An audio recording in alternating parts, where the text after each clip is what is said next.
scale, 215-263-WMMR, and I will go to Jeannie. Hi, Jeannie. Good morning. Hi, good morning. Is it Jean or Jeannie? It's Jeannie. It is Jeannie. All right, excellent. So, Jeannie, what temperature scale will you find 0 degrees at absolute zero? The Kelvin scale. That is correct. Yeah. Hold on a moment, Jeannie. We're going to give you a family 4-pack tickets for the Pennsylvania Renaissance Fair.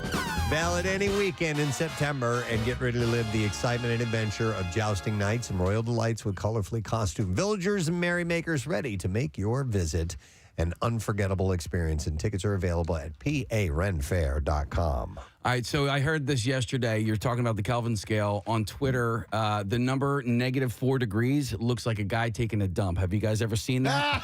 I do now. Yeah, it does. Yeah. Yep, I see it.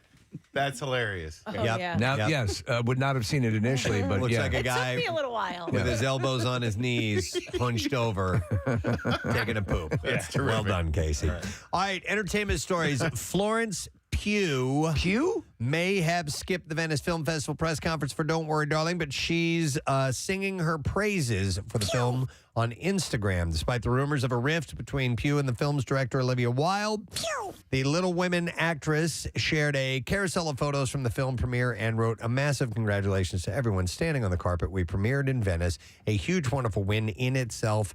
I'd never been to Venice Film Festival before. It was mega. The crowds, the cheers, the energy was incredible. And to all the cast and crew It's Maga. who helped to make this movie. What's that? Maga. Yeah, Maga. Mega. Oh, mega. Yeah. Thank you for all of your hard work. We genuinely wouldn't have been there without your talent, and we appreciate it hugely, she said. So, but she's not going to make the New York premiere, I had read. All this extra stuff has kind of made me sick of the movie before I even know anything about it. You know, there's all this. There's the Spitgate, and By the way, Harry Styles addressed that on stage yesterday. What did he say? He said, "Yeah, I just came to town to spit on Chris Pine." So obviously, it not didn't the case. happen. Yeah, He yeah, didn't yeah. spit on him. It was a joke. So, which, by the way, I have a feeling that Florence Pugh is going to be an interesting person to watch in their interactions with the mechanism outside of the film with the mechanism. Yeah. Exactly. I think she's going to have trouble with it. I think she's going to have a real problem with it. Yeah, I do. I kind of agree. I'm getting those now. Mind you, it all may be for the right reasons. Yeah. But you've got to. But some you people got to be a little fluid. Some people do the dance. You know who does it? Tom Hanks and Rita Wilson. They do. They got it. They They're got lovely. it going on. They're wonderful. But it's a part of that job is doing the promotion and facing rumors and things like that, and you can handle it a certain way, and some people just You can't. got to And tickle the taint. That's fine. Yeah. What? And by the way, Tickle it. the Venice Film Festival. It's in Venice. I understand that. The one in Italy, though, Right, right? yes. No, this. I mean, the whole hype behind it. I've never seen or heard any hype like this before. It's I always was been aware- it's not Cannes Right. Film Festival. Sundance. Yeah. Right. But Yeah. I don't know. I don't know if this is like on purpose that there's a real push behind it. Well, is it this movie that's creating it? But I first there heard about have it been like 3 or 4 different movies I've heard about having Yes. great reaction and so on. But you're right, Casey. This one's starting to kind of rise a little bit in its profile. Anyhow, she also called co-star Chris Pine bloody cute for getting down on one knee to take photos with his digital camera on the red carpet. He is bloody cute. And despite promoting the film on social media, Rolling Stone reported Wednesday the Starr is planning to skip like I said, the New York City premiere, which is on the 19th due to a scheduling conflict with Dune Part 2. So there you go. That's the reason she says she's not going to make it to the I'm completely down with seeing her continue in the Marvel world, and I would love to see projects based around her character. I thought the whole thing in Hawkeye was a blast. Yeah, so I agree. Yeah, she's gonna be a part of like the Thunderbolts and the next evolution of these younger heroes. Nice. Ari Spears has broken his silence on the molestation accusations that he and Tiffany Haddish are currently facing. As previously reported, Spears and Haddish are being sued over video sketches that were posted on Funny or Die, in which they allegedly had 2 minors perform sexually suggestive acts. On the Spears and Steinberg podcast, he said, "Listen, obviously, for legal reasons, I can't really talk about anything at this time. I just want to say to all the loyal listeners, thank you guys for your support and for your love. Listen, this is an extortion case, he says. This is a shakedown. We won't be shaken down. In a statement to Page Six, Spears' attorney, Deborah Opry, said he isn't going to fall for any shakedown. He won't stand for any baloney. Yes. He doesn't stand for baloney.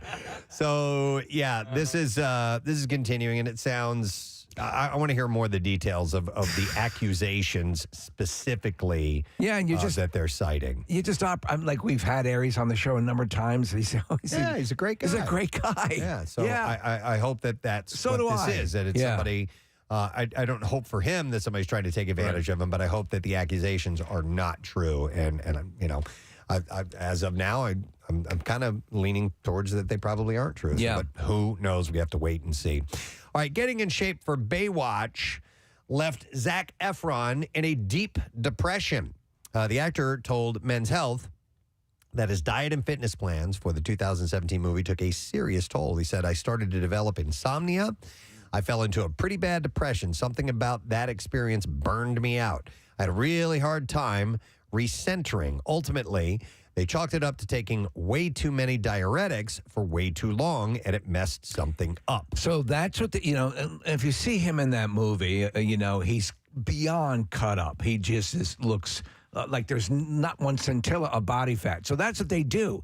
And you get on that stuff for too long, it will cause physical damage. It'll cause long-term damage. Going forward, he says he prefers to have an extra, 2 to 3% body fat. Yeah. Extreme weight loss wasn't the only concerning physical transformation Efron underwent. So he's also broke his jaw after he slipped and hit a fountain while running in his socks at home. He told the magazine he passed out and woke up to find that his chin bone was hanging off his face. That's what he said. Oh, my God. So physical therapy for his face caused his, it's called a masseter muscles used for chewing to get really, really big. And it altered his appearance, and it caused social media users to speculate that he had undergone plastic surgery following the release of a 2021 Earth Day promo video he had done. So you see him now, and it makes me want to smash my face on whatever he hit because he looks great. Yeah. How the hell, you get what is ostensibly a fairly profound facial injury, and if this is possible, he looks better. Dude, he's stupid good looking. And you want to hate him, but I like him. I think he's got like a good looking superpower, and I think that whatever he's got regenerative healing that makes sure that everything is really good looking. Right. Like if you were to take a butcher knife to his penis, it would grow back at twice the length. Yeah, exactly. And anything you do to mess up his face just makes him more handsome. Right? Oh my God! Under my burn scabs, look.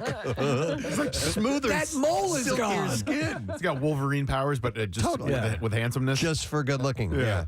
Efron said his own mother called to see if he had had a cosmetic procedure.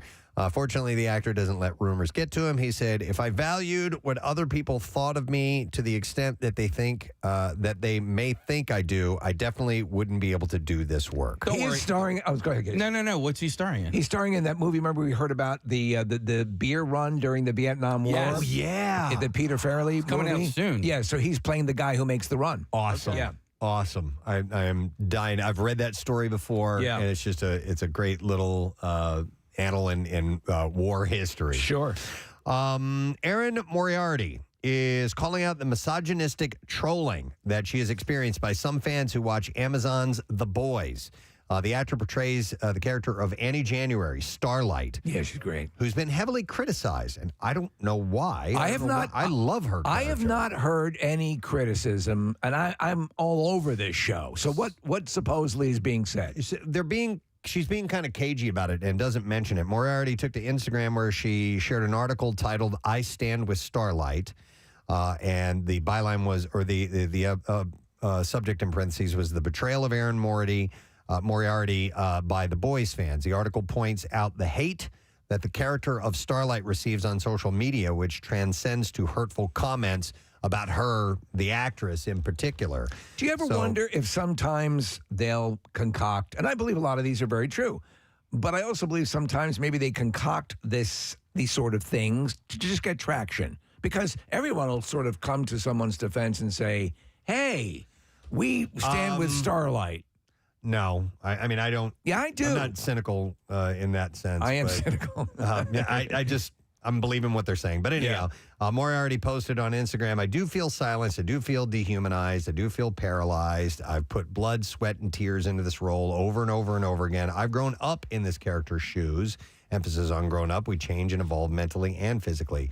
And she thanks, I guess there's an account called Butcher's Canary, who wrote the article and added, this does break my heart. I've opened up a vein for this role, and the misogynistic trolling is exactly what this role, Annie, would speak out against. Why would fans of the show go after her? Yeah, I Her don't know. character's great.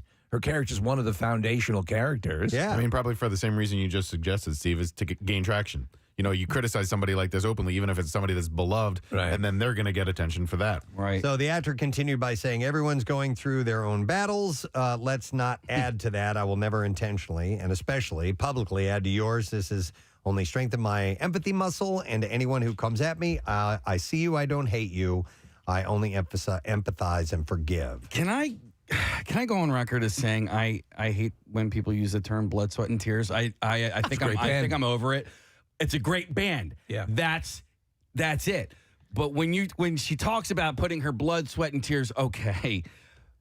Did you though? You're saying it's probably more just sweat and tears. probably, and you know. What about like, a little pee?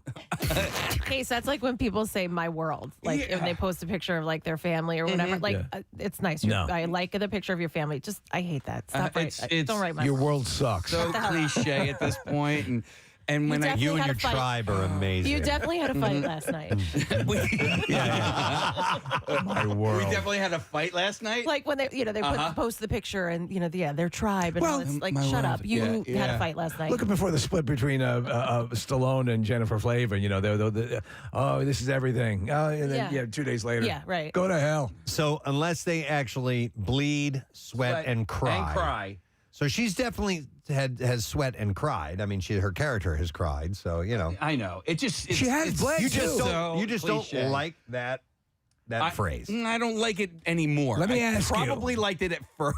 If she's bleeding simply by happenstance, that she Right. was cleaning up the garage and cut herself on something, Right. that wasn't directly related to her job, does she still make the claim? I'm going to say she probably was on the period at some time. No, you're probably right. During the You can't during argue the, that. You know, she probably and I has. said the period. Did you notice? I did Sure. not. Yeah. I didn't even mean to do It's like when old people refer to the cancer. I got the home box. Watching the fight tonight on the home box. I'm guessing that she probably at some point during that series has bled, sweat, and cried. All right, so you're on record as not liking blood, sweat, and tears. Yeah. All right. By the way, co-star Anthony Starr showed his support in the replies and added, support you and what you say 100% will put your work, well put. He says, your work on the show has always been stellar and you are beautiful inside and out. Keep shining. It's probably him that started it. Maybe it was. So, hang on a second here.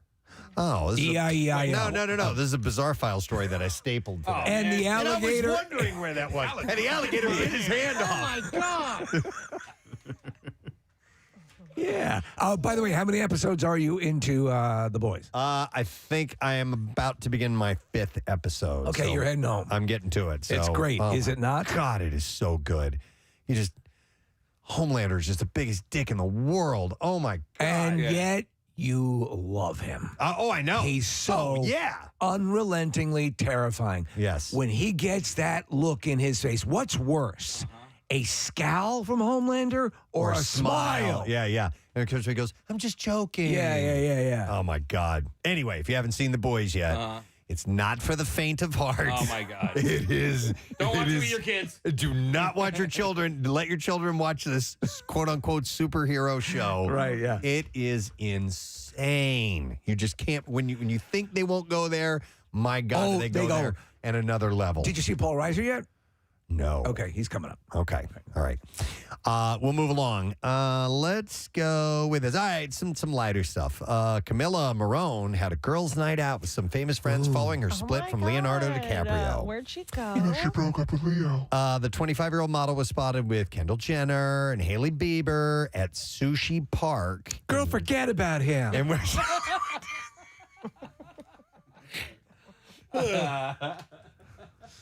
Here, have some salmon. Right. Yeah.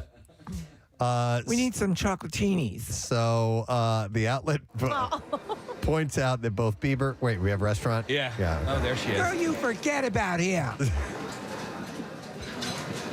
So the It is a little like that, by the way. Yeah. Like, Oh, yeah. we had like went out with a friend and was, we were all like, no, he's terrible, he's trash. It's horrible. We're all on our phones pulling up different pictures of like friends, single friends. We're like, what about him? No, pass. What about this one? What about Zac Efron? Kathy, it's your world, girl. It's your world. You do, Slay you queen. do you Yeah. now. Don't worry Slay. about him. Yeah. Slay queen. You get out there and slay. He doesn't you deserve do you. You put all of your blood, your sweat, and your tears into that into this. relationship. By the way, he's put on weight. He's now the great Gutsby. So the outlet points out that both Bieber and Jenner were good friends with Gigi Hadid, Gigi! who is rumored to be dating Caprio now. Oh, no. I know. What are we Wait, going to so is she the one that lives here? Gigi Yes. Hadid So is maybe he'll be here. Have we? New Hope, yeah. Well, listen. By the way, I'm Team Leo. I'm Team her. I'm Team whoever gets us an interview with Leo. Yes. I'll join you with that, Yeah. Steve. Let's see. Jane Fonda provided an update just 1 week after revealing that she has been diagnosed with B-cell non-Hodgkin's lymphoma. The Grace and Frankie star wrote on her website Tuesday to express her heartfelt thanks to all. She added, the messages of love and support mean the world to me. I want to say again that this is a very treatable cancer and much progress has been made with the medicines that patients are given. Nicolas Cage and wife Rico Shibata have welcomed their first child together. According to People, August Francesca Coppola Cage was born in Los Angeles on Wednesday. The baby girl is Shibata's first child and Cage's third child. Speaking of babies, Billy Lord. Yeah. Oh, wait. Lord. I have both of those, man. So sorry. Both? Yeah. Yeah. Billy and Lord. Lord. There you go. And husband Austin Rydell are expecting their second child together. She was on American Horror Story, I think? Yes, she was phenomenal. She's Carrie Fisher's daughter. The actress revealed her baby bump on Wednesday on the red carpet over new film Ticket to Paradise. Page 6 reports that she cradled her bump in a pink sequined mini dress as she posed for reporters. Listen. I try not to recommend shows anymore because everyone has a wealth of shows that they're currently watching. But if you can watch that American Horror Story, that 1984, it is all slasher. And so, Stranger Things did a great job this time around. It was focused in on sort of that vibe. This takes the Camp Crystal Lake vibe and runs with it. It's just great. The baby girl, the couple had welcomed their first child, son Kingston Fisher, back in 2020. I don't know if you guys saw this or not, but Netflix is rebooting the Teletubbies. Oh, God. Yeah, these. Why? Kathy's on board. I hated them. It was a weird show. No, Your kids were hated everything. too old for the Teletubbies, right? Oh, yeah. I mean, that's definitely, it's for babies and toddlers. Yeah. Are they showing them grown up now, dealing with real world situations? Maybe that's what they're going to do. You know, I don't know what I'm going to do, man. I lost my job. Yeah. you know who loved the Teletubbies? Who? Elvis. Oh, that's Remember, right, man. he thought Tinky Winky was hilarious. Tinky Winky, man. Which one that carries a purse, man? Is that Tinky Winky? I think it's Tinky Winky. Man, I like that. You do you, man. They got like little things you blow bubbles on their heads. The series will be narrated by Titus Burgess. That's right, man. From I'm big with Kimmy Schmidt. That's correct. That's right, man. Big fan of that show. So not just Tinky Winky, but Dipsy, Dipsy, Lala, Lala, and Poe. and Vulva. And Vulva. You know Vulva, Labia, Lala. Vulva, Labia, Lala, and Dizzy Gillespie. It was the first show that you could kind of just like put on when your kid is a toddler, just sort of in between being a baby and a toddler. And I remember Ben watching this when he was probably 1 or 1.5 or whatever. And so it's like noise. It is, and you would just play it over and over again. And when you needed a little bit of a break, Teletubbies was the first one to allow you to breathe for a moment. So for people who don't understand, they actually have they had actual television or screens on their stomachs, right? Correct. Yeah. Hence I think the reference to Teletubbies. There's another competing show called Flat Screen Anus. Oh, and that one didn't really have We the same watched that appeal. one. I don't know. We just got into that. The original Teletubbies was a British children's series that aired from 1997 to 2001 on the BBC, a first reboot broadcast from 2015 to 2018 on Nick Jr. in the United States. Netflix is also developing the new children's series Spirit Rangers, which premieres November 10th, and Princess Power, which starts streaming on in 2023. Spirit Rangers follows 3 siblings that help protect the land and spirits of the national park where they live, while Princess Power is based on the Savannah Guthrie and Allison Oppenheim book called Princesses Wear Pants? Princesses Wear Pants? Princesses Wear Pants, yes, thank you. In addition, new seasons of Waffles and Mochi's Restaurant and Gabby's Dollhouse will debut in the fall. These are all little kid shows. I don't guess they're all care. little kid You shows. just made me want waffles. Yeah. Just said the magic word. Waffles and Mochis. I don't know what mochis are, but I do like waffles. Mochi ice is cream? it's a little Japanese ice cream I treat. don't like them. Caroline eats them all the time. I don't like them either. It's what gets me is the texture. It's the mushy outside. Yeah, Is it like a gel? the skin that's around it. It's Kinda. almost Yeah. like Like Steve, take the worst of like pudding skin on top, and then create a Japanese dessert on So the I inside do of like that. pudding skin, but I've seen these now. I know exactly what we're talking about, and to me, I think what you're saying all resonates because it looks like something I would not want in my mouth. It's and I doughy. put literally everything in my mouth. It's kind of this doughy consistency, like raw, like almost raw dough. Yeah. Like raw pizza dough. Not a That's fan. kind of the consistency. But some of them are okay. But anyway, that's enough of that. Okay. All right. One last story. Oh, man, what to go with here? I got one or two. Well, What? yeah. I don't know. All right, let's go with this one. Fox has greenlit an American version of SAS Who Dares Wins. What? An unscripted format from the UK. Now, the U.S. version has been given the working title of Special Forces, The Ultimate Test. So the SAS are the Special Yes. Forces in the UK. Right. This will feature 16 celebrity contestants who are put through a set of challenges meant to emulate Special Forces training camp. Dubbed the Ultimate Celebrity Social Experiment, Special Forces The Ultimate Test will feature NFL vet Danny Amendola, who won 2 Super Bowl titles with New England, Spice Girl Mel B, former Bachelorette Hannah Brown, TV chef Tyler Florence, reality personality Kate Goslin. Oh, my God. I know, yep. Oh. NBA champ Dwight Howard, R&B singer and pastor Montel Jordan, skier Gus Kenworthy, gymnast Nastya Lukin, soccer star Carly Lloyd. Carly's going to be in that.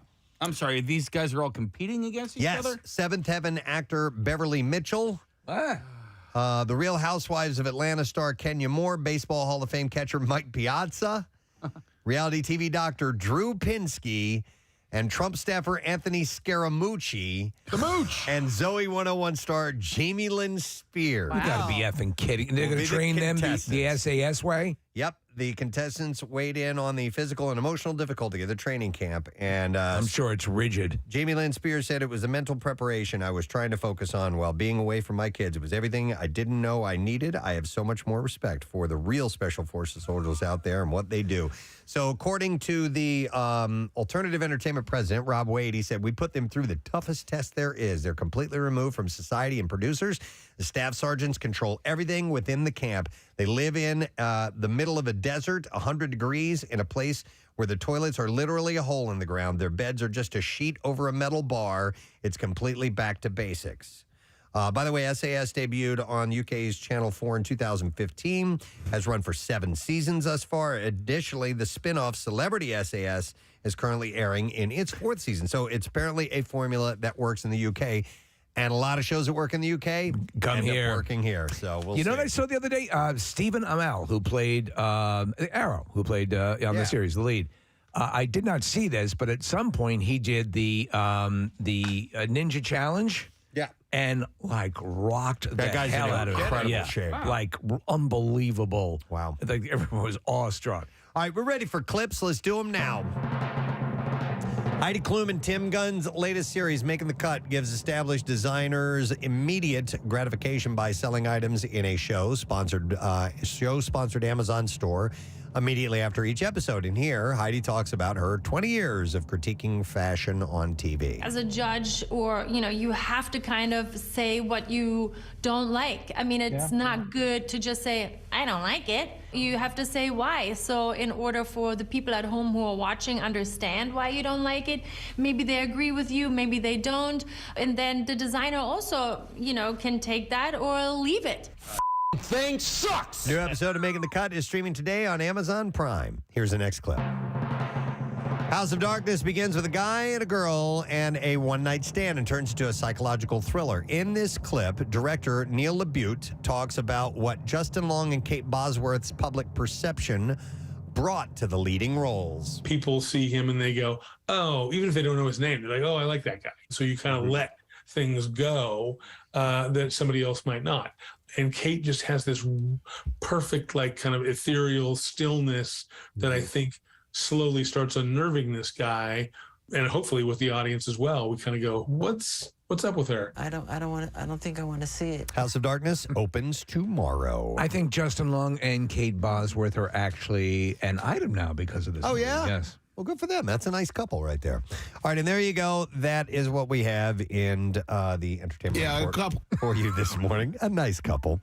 I'd like to give some away. We have Minions: The Rise of Gru on digital, and we'll take callers 11 and 12 at 215-263-WMMR, and we will set you up with it now. Bring home the #1 animated movie of the year with 2 all-new mini-movies, outtakes, and more, and you can own it on digital and Blu-ray now. So callers 10 and 11 will set you up. We're going to take a break. Be back in just a moment on this Thursday morning. Hang in there with us.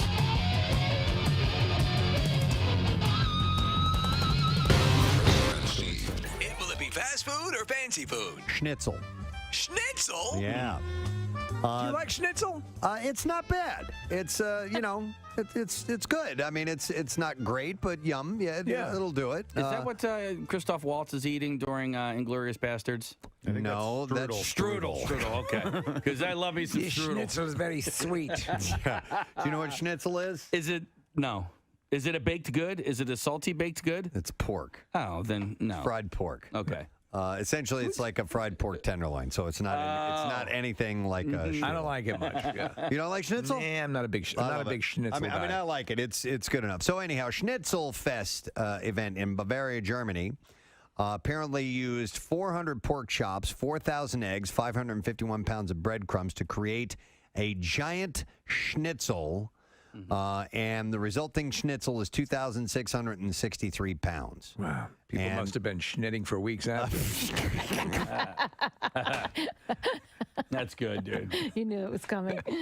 I just took a hairy schnit. 753.5 square feet is how big it is.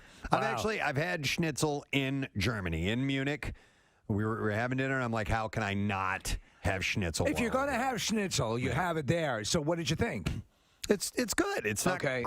It's not rocking your world. No, it's good. I'd order it. I've had it at other places as well, too. It's funny when you have something that you think is authentic and then you later do have the authentic version of something and your opinion of it changes 180%, 180 degrees, I should say. Organizers say it took nearly 3,700 gallons of oil to fry. A Guinness World Record adjudicator, how do you say that word? Adjudicator? Adjudicator, thank you.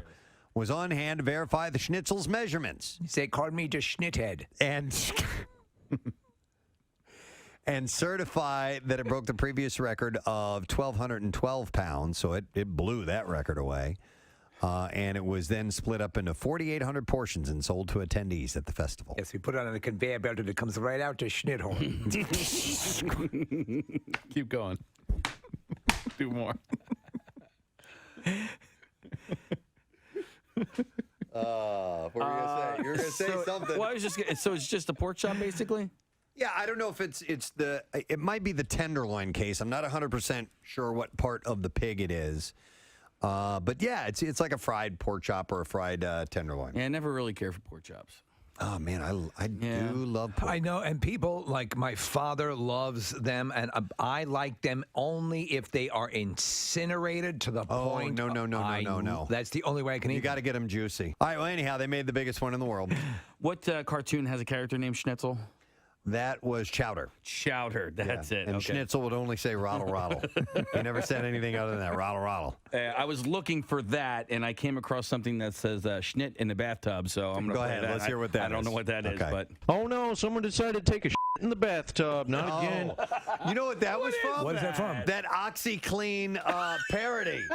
Remember? Oh, yeah. Oh, my God, that was funny. That was very funny. That was... Where they add the dialogue. Just take this effing thing right over here and rip this. Oh, look at that. Someone schnit in the bathtub. Oh no, someone decided to take a shit in the bathtub. Not again. Not again. I saw this story. I thought this was kind of interesting. A pair of panties belonging to Adolf Hitler's wife, Eva Braun, sold at auction for around $6,000 over the weekend. Oh, geez.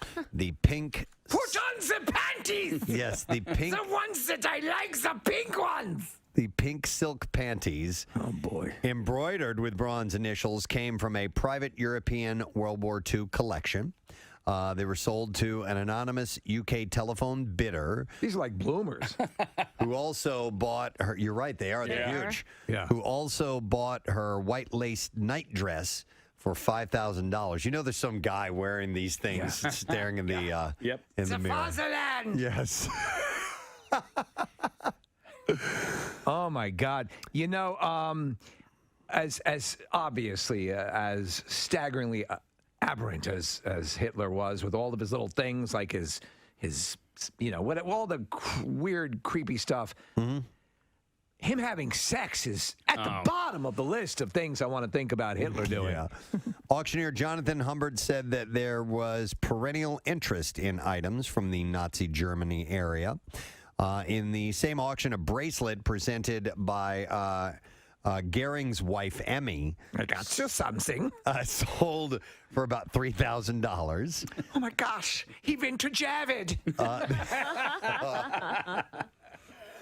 The gold-plated bracelet dated 1938 has a central locket with a swastika and opens up to reveal a swastika on it? a picture of Hitler, of whom Goering was a close confidant, of course. So there was a picture of Hitler in this locket that he gave to her with the bracelet. That's right there. Too cute to not commit genocide. Oh, my God. Happy wife, happy life. I actually said that phrase to somebody the other day, a minute, and it's the truth. Honestly, and you know when things, you walk in and you can feel it in the air. Oh yeah. Oh no. I know. Oh no. And then when I say it's because you're on your period. Oh my God. You said that one time, and you never said it Is again. it girl things? What did you say? Oh my God. They turn into Rambo. Yeah. They turn into Rambo. It's gonna get bloody. It I'm is. coming for you. Oh my God. Kathy, what were you going to say? Oh, Having my period, having to use the feminine hygiene products, spitting on us, calling us baby killers. And we know it. It's so bad. I hate it, but listen, use it. I'm an animal. I do once a again. month. As I've said, my it's pretty even keel. I don't have the Jekyll and Hyde thing. You know. No? Yeah. God, Never you're had lucky. that. What country was Hawaiian pizza invented? 215-263 WMMR. We will go to Kara and see if she knows the answer. Hey, Kara. Hey, Gadzooks. Gadzooks to you, Kara. So, do you know what country Hawaiian pizza was invented in? Canada. That's correct. Yeah. They call that the Big Island, Preston. Because it used to be, it was pineapple and Canadian bacon, which is essentially ham anyway. But I remember when you first would order, or at least I remember when I first ordered Hawaiian pizza, that it was advertised as pineapple and Canadian bacon. There you go. Would never have guessed. It's like a nightmare for me. I love it. Really? The cooked fruit situation for me. It's yeah, like that's I'm out. right. I'm just out. That's right. Any hot fruit. There's a band name, Hot Fruit. Damn it. I got to write these down. Romano, come down and see my new band, Hot Fruit. We sizzle. We're sick. They sizzle. I'm sorry. Did I hear that again? I'm Kenny Romano, come see our new band, Hot Fruit. Boys, we sizzle. Hot Fruit. All right, anyhow. What do we play? I'm interested. That's a good question. Nothing but Shania Twain. All night. Let's go, girls. All right. Who wants some Hawaiian pizza? Hot fruit. And the director, by the way, is a guy named Jim Mickle. He's from Pottstown. Oh yeah, actually, he did a movie I've mentioned before, a vampire movie, a really good vampire movie called Steakland. No kidding. Yeah, really well done. Okay. Kathy just got a message. Kathy just wants Everything okay? Yeah, she just wants to listen to some music. Yeah. Turned over to B101. I'm trying to win the prize. Really I'm trying to win Richard Marx tickets. Can you guys be quiet? Can you guys just take a break for a minute? Yeah, by the name, it's ROMANO. Oh my God, thank you. I'm so excited. I can't, I'm at work. Yeah, you can't get more excited. Yes. You can't get more excited that you just won tickets. I can't. I'm at work. I work at WMMR. I do the morning show. Well, can you go outside and scream? Kathy at WMMR.com. You can't win this. You could actually walk one block down and pick up the tickets. Guys, I'll be right back. You know what else I noticed? Ooh. I noticed. Just noticed more things. I noticed that Not just product renaming. the Cold War The Cold War. CW. could have been a world war. TCW. But a cache of Soviet jokes that was compiled by CIA agents during the Cold War has been released among a cache of declassified documents. Soviet jokes designed for what purpose? It's hard to say because they mainly make fun of the Soviet Union. So all the jokes were told between Soviets but picked up by CIA operatives before being relayed back to Washington. So do we believe that perhaps it were American operatives and spies to be armed with these jokes? It might be a way of sort of ingratiating themselves to, in other words, if you could tell a funny Soviet joke to another person. They're not clear on what the purpose or was of this it for their I think it was just them. Soviet review. It was just part of the gigantic lists of stuff that they have at the CIA. There's a lot of Yakov Smirnoff stuff here, right? The list was addressed to the deputy director of the CIA, but is believed to have been circulated among senior White House officials. One joke featuring Ronald Reagan made it to the president's desk, and he found it so funny that he began to use it himself. That's the goddamn funniest thing I've ever heard. So here, you want to hear the joke? Please tell me. Tell me, Mommy. An American tells a Russian that the United States is so free that he can stand in front of the White House and yell, "To hell with Ronald Reagan." And the Russian replies, "That's nothing. I can stand in front of the Kremlin and yell, 'To hell with Ronald Reagan,' too." I don't get it. Oh, yeah!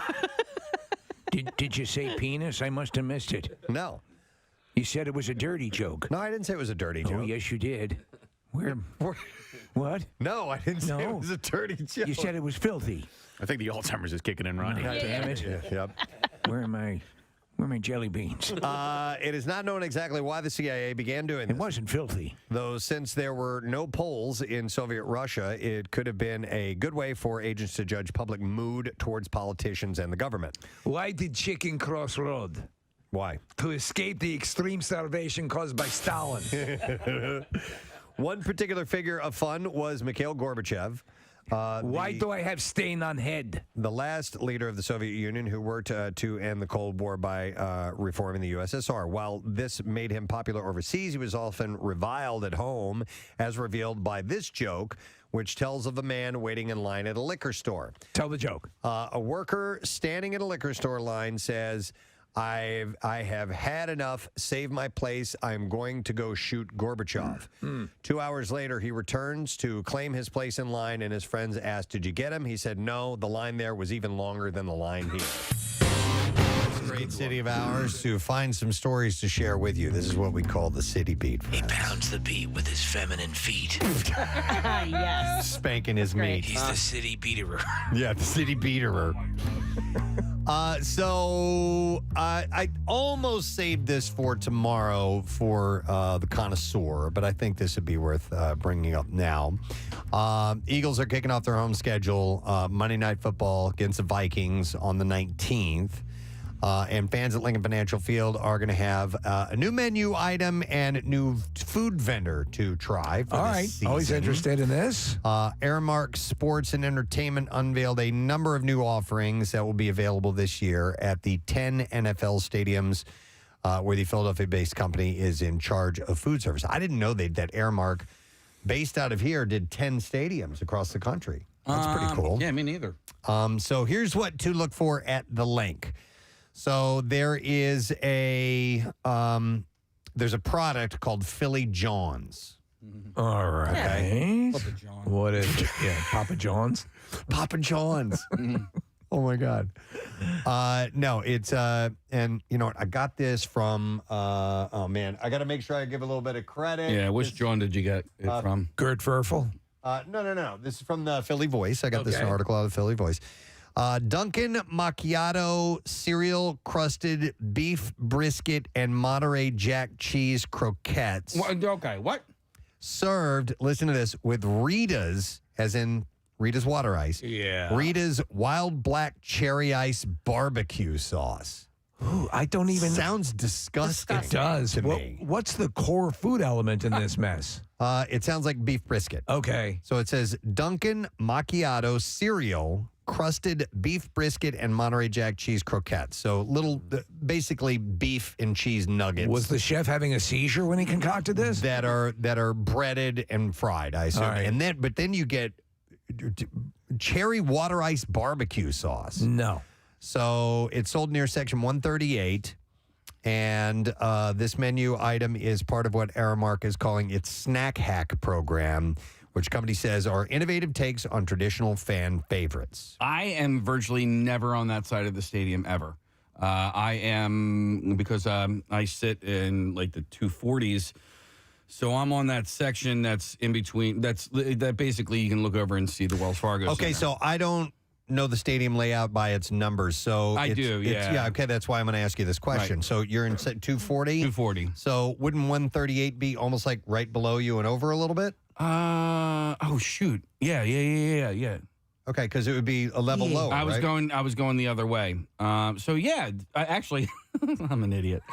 I pass that every single time I go to the stadium. Oh, you're never there. I'm never there, but I pass it every time. Well, I was going to say, the thing about the link, though, is you don't, like, walk straight up from your section and go up. Usually you kind of have to, like, go on a diagonal, so you may start at, like, 130 and then end up at 240. Huh. I think the link is the most difficult arena to navigate in the city. Really? It's a pain in the ass. And I don't like that building very much. I don't know it. I never go there. It's hard to get around if you're in one section and you need to go down to get over to other sections. You could walk around the entire building. You can't walk around. You can't walk around the So entire building. annoying. So if Casey's across the stadium from me and I'm sitting upstairs and Casey's sitting upstairs, I have to go down, then around, and then up to get to where he is. Okay. So Preston, I usually walk in around because like 138. That's the direct center of the stadium. I usually either walk in that way or I'll walk in around section 106, 107. So no matter what, I'm passing by 138. I'm talking completely and totally out of my ass. I was thinking that 138 was on the other side of the stadium, where like 120 is, and then now you have no excuse to not try the Philly. Yes, Jones. I do. It doesn't sound good. Okay, well you had that excuse. Yeah. So is the concept that you're amalgamating all sorts of Philly-esque things into one? I think so. I just think because you've Duncan is not really a Philly thing, but Duncan is a Preston and Steve show thing, and we're a Philly thing. But yeah, I guess the Rita's water ice. Frank Rizzo pubes. But listen, it is macchiato, cereal crusted beef brisket, Monterey Jack cheese, croquettes served with. How many different flavors are in there, and how much can your mouth really appreciate? I don't know. My mouth is very appreciative, but Steve, you have such an appreciative mouth. Preston has an appreciative mouth, and you can tell. Well, here's you can the tell deal. that he really appreciates. I like what he the puts word in generous. Here's the thing. Aramark can certainly do themselves a great service by bringing us this food for free. Oh, man. Yeah. Absolutely. Yeah. Well, I can confirm that the Eagles do run on Dunkin'. Oh, that's true. And we do as well. But it does sound like an episode of Chopped. Like All they right. just put all the Yeah, ingredients together and that's what they're they were calling it, a snack hack. So it's one of those things where they're putting stuff together, or I've been referred to as like Frankenstein food. Yeah. You know, Well, where you that's just put a yes. bunch of things together and see what it tastes like. All right, so here's another thing. The Philly Cheesesteak Company on the roll. So the family-owned and operated business based in Hershey, known for preparing and serving its cheesesteaks from its food trucks. The business now gets a permanent or at least non-mobile location at the link, and it's in Section 120. That sounds like that's on the other side. That's on the other side. I'll never see it. But were you familiar with this company? Does it have a No. great legend to it? I don't know anything about it. What is it called? On a roll or No, on a roll. It says on the roll. Philly Cheesesteak Company on the roll. So I think it's just a cheesesteak. Because the author says, impressions, this one's pretty straightforward. Although based in Hershey, the business gets its rolls from Philadelphia. The food truck does a mix of corporate events, fairs, festivals, breweries, wineries, weddings, blah, blah, blah. Has a variety of cheesesteaks and chicken cheesesteaks. These are the only additions that Aramark has planned for the link later this year. But Eagles fans who are traveling for road games will have a few new offerings available at other stadiums. So I'll give you a couple of these. This is Aramark. If you're out on the road. And some of them have a Philly flavor to them. So you have the Texas Firecracker, which is going to be in NRG Stadium when the Eagles are at Houston on Thursday, November 3rd. They have flamin' hot fried pickles soaked in cherry and blueberry Kool-Aid. Ooh. The hell's going on? And served with jalapeno ranch. All right, so again, they just had a bunch of ingredients sitting around. Yeah, Like, we got jalapeno ranch. I almost saw. Hey, do me a favor, put some Ajax in that. I was at Acme yesterday because I run on Acme, and I saw jalapeno ranch dressing. I almost bought it. So now that I know that this is a thing, I think I'm going to get it now. All right, then there's a couple more that are in Houston, by the way. They have the Philly Flats. It says local Houston eatery will serve Philly-style cheesesteaks and buffalo wings, whatever. I prefer the Hershey Squirts. Then you have Fry STK. Waffle fries topped with your choice of Flamin' Hot Cheeto chicken tenders, smoked brisket, or pulled pork. I'll probably go with the smoked brisket on that. All right. Smothered in queso and other fixins. Okay, that one's not so bad. Tell me about the Cheeto one again. All right, so it's waffle fries. And then they have, you can either have Flamin' Hot Cheetos chicken tenders. Yeah, I want that. Smoked brisket or pulled pork on those, and then they smother it in queso and other fixins. All right, yeah, I'm in. That sounds pretty good. By the way, I still want waffles. Also in Houston is the Hawaiian dog. Hot dog. It's like an up dog. Hot dog. What's up, dog? No, hot dog topped with pulled pork, crushed pineapple, and sweet chili sauce. I'm down with that. That could be interesting. So it's a chili dog. Are you sucking on it? You're probably of course you sucking would. on it, It's the only way to eat a chili dog is to suck on it. chili dog. Sucking on a chili dog. So make sure you tickle the taint, as Steve Oh my said. God. All right, That's how you play the Hollywood game. and then one last thing to mention, and this will be in Chicago at Soldier Field. City of Lights. The pork, no, City by the Bay. the pork rinds corn dog. Pork rinds corn dog. Sucking on a chili dog. All right, so bacon cheddar sausage dusted in crushed pork rinds and topped with Cholula hot sauce. Yeah. Cholula. Yeah. And sriracha aioli. Yeah, I like Cholula. That's a good hot sauce. Yeah. I thought Soldier Field was going to go through another round of renovations. Yeah, they're talking about putting a dome in there. Yeah. I just read that yesterday. I just saw the headline. I didn't read the article. They did a really good job a few years ago because they basically kept the infrastructure of what the building was initially. It's one of the oldest NFL stadiums, and then made it modern, made it really nice. I think they played it. The Bears played at University of Illinois or something like that for a few seasons. But Should the link get domed? Every stadium in the whole entire universe should have a dome. We have the dome technology now. Right. I mean, listen, especially here. Yeah. The last rainy game I remember was the Eagles Colts 2 seasons ago. Yeah. I mean, it rained the entire it sucks. game. Yeah. From the time it's the kickoff. I mean, it did not stop the entire time. Is there any sort of purist thing against it? Because it doesn't make to me. Yeah, I think there is. I don't care. You think that? I don't care either. Yeah, but I'm saying I'm just there- asking if there it's- are probably. Yeah. Now it may not be the powers that be, but I think that there are people that are like we're out here, we're in Right. the rain, we're supporting the team, but you know what I mean, right? It's real football. Yeah. But guess what? Of the I don't know. Teletubby. Of the 78,000 people in that stadium, I'm sure Waffles. Yeah, I'm sure the people that wished that it was dry inside outweighed. That's what I tend to think because at this point, I get the classic archival footage of playing in snow, but I mean just on a fan. Dude, I'm sure the players would rather it be dry. That's how they practice. Also, the likelihood of injuring yourself on a weather-beaten field increases exponentially. Put a dome on that bitch. Damn it. I don't know. All right, I have something else to mention in the City Beat, by the way. So actually, several things if we have time to get to them. And this does have to do with the Eagles. A former Eagle, cornerback Nnamdi Asomugha. That's a tough one, man. You did good. How about Thandie Newton? Hit the showers. Kid. All right, Thandie Newton, former Philadelphia Eagles, Thandie Newton.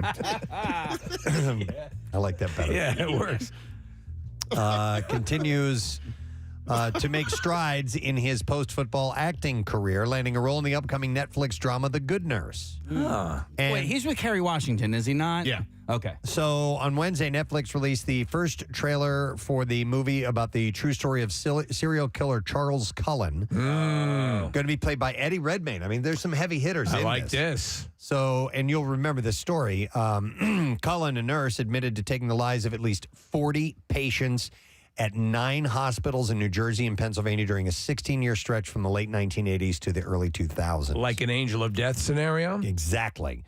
He would use IV fluid bags to administer lethal doses of unsuspecting drugs such as insulin, epinephrine, and the heart medication digoxin.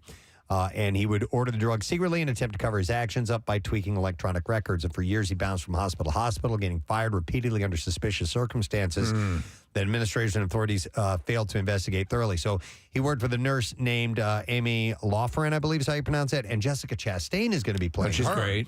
And in the movie, Asomugha plays Detective Danny Baldwin, who works alongside partner Tim Braun, played by Noah Emmerich. So That's very cool. Yeah, so This is very it's legit. Yeah. I mean, the guy's reminiscent of Too Close for Comfort. the guy's a legit actor, and he said in the trailer he's actually has a line. He says he's been killing people without ever touching them. Wow. Okay, I'm on board.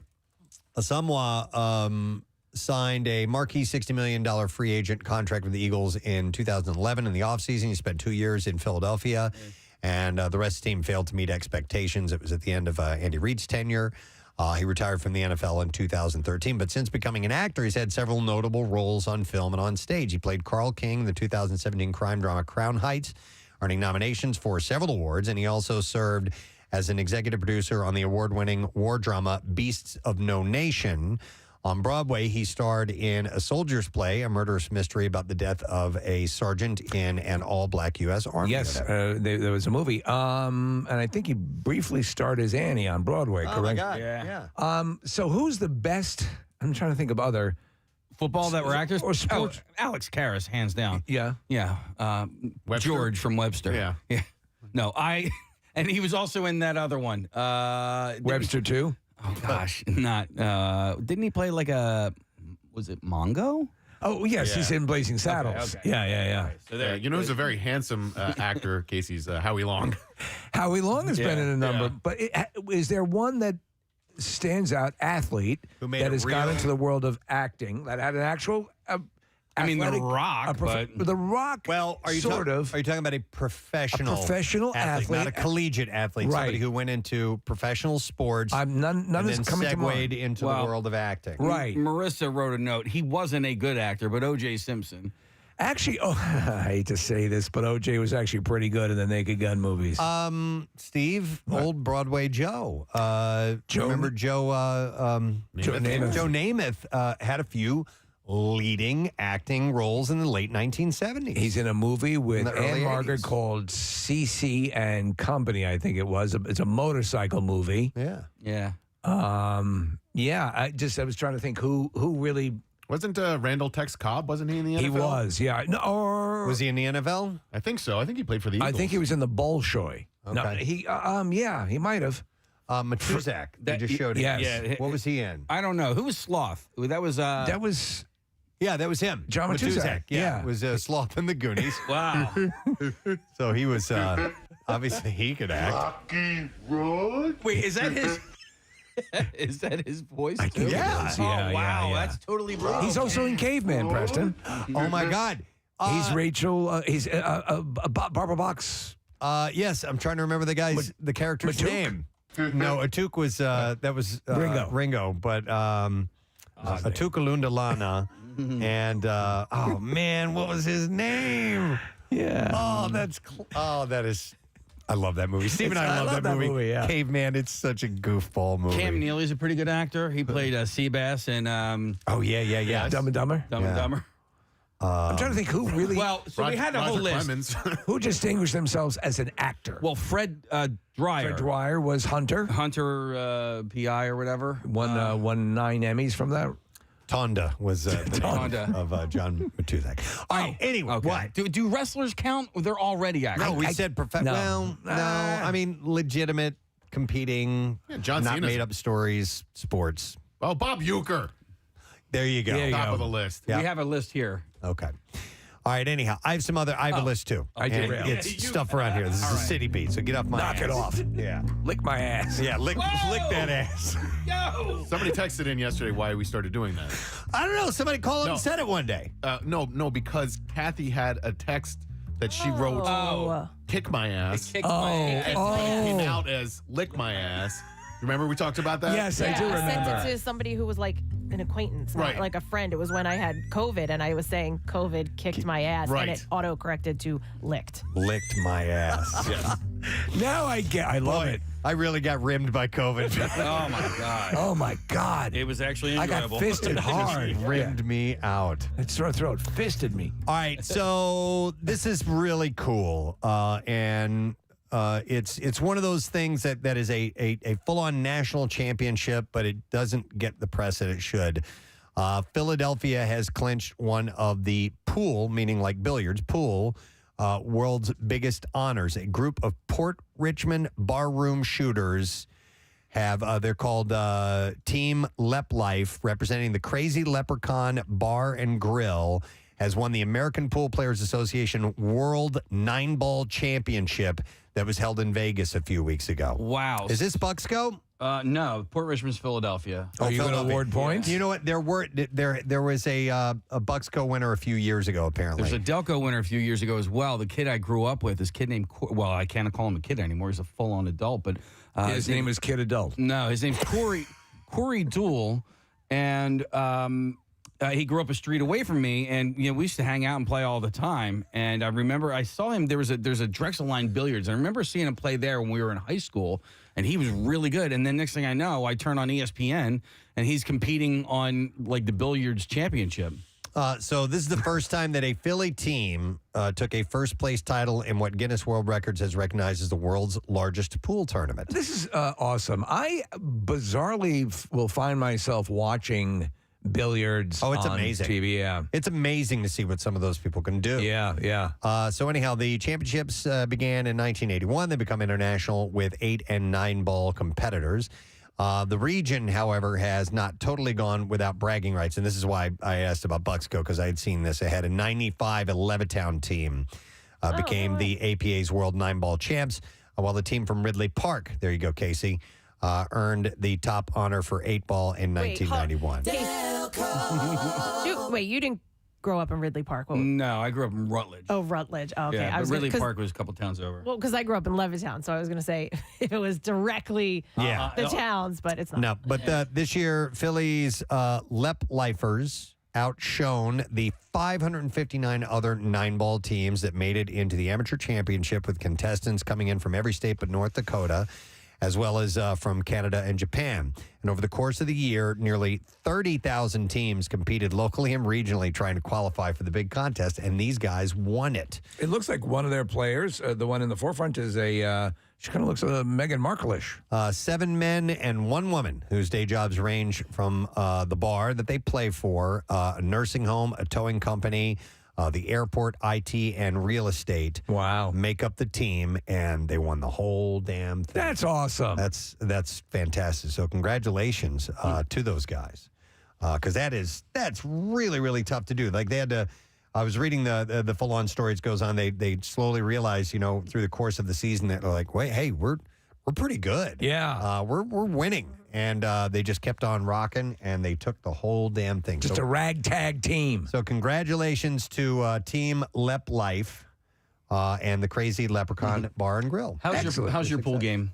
It's okay. It's okay. It's pretty decent. I can play. I had gotten into it for a little while in my early 20s. I had my own cue and everything like that. But the thing about pool is the same thing with darts and golf. Like when you're drinking, there's it's usually between beers 3 and 4 where you really dial in. Do you know what I mean? Yeah, same with bowling. Yeah. Yeah, bowling would be the same thing. At some point, I'd really be nailing it. Uh-huh.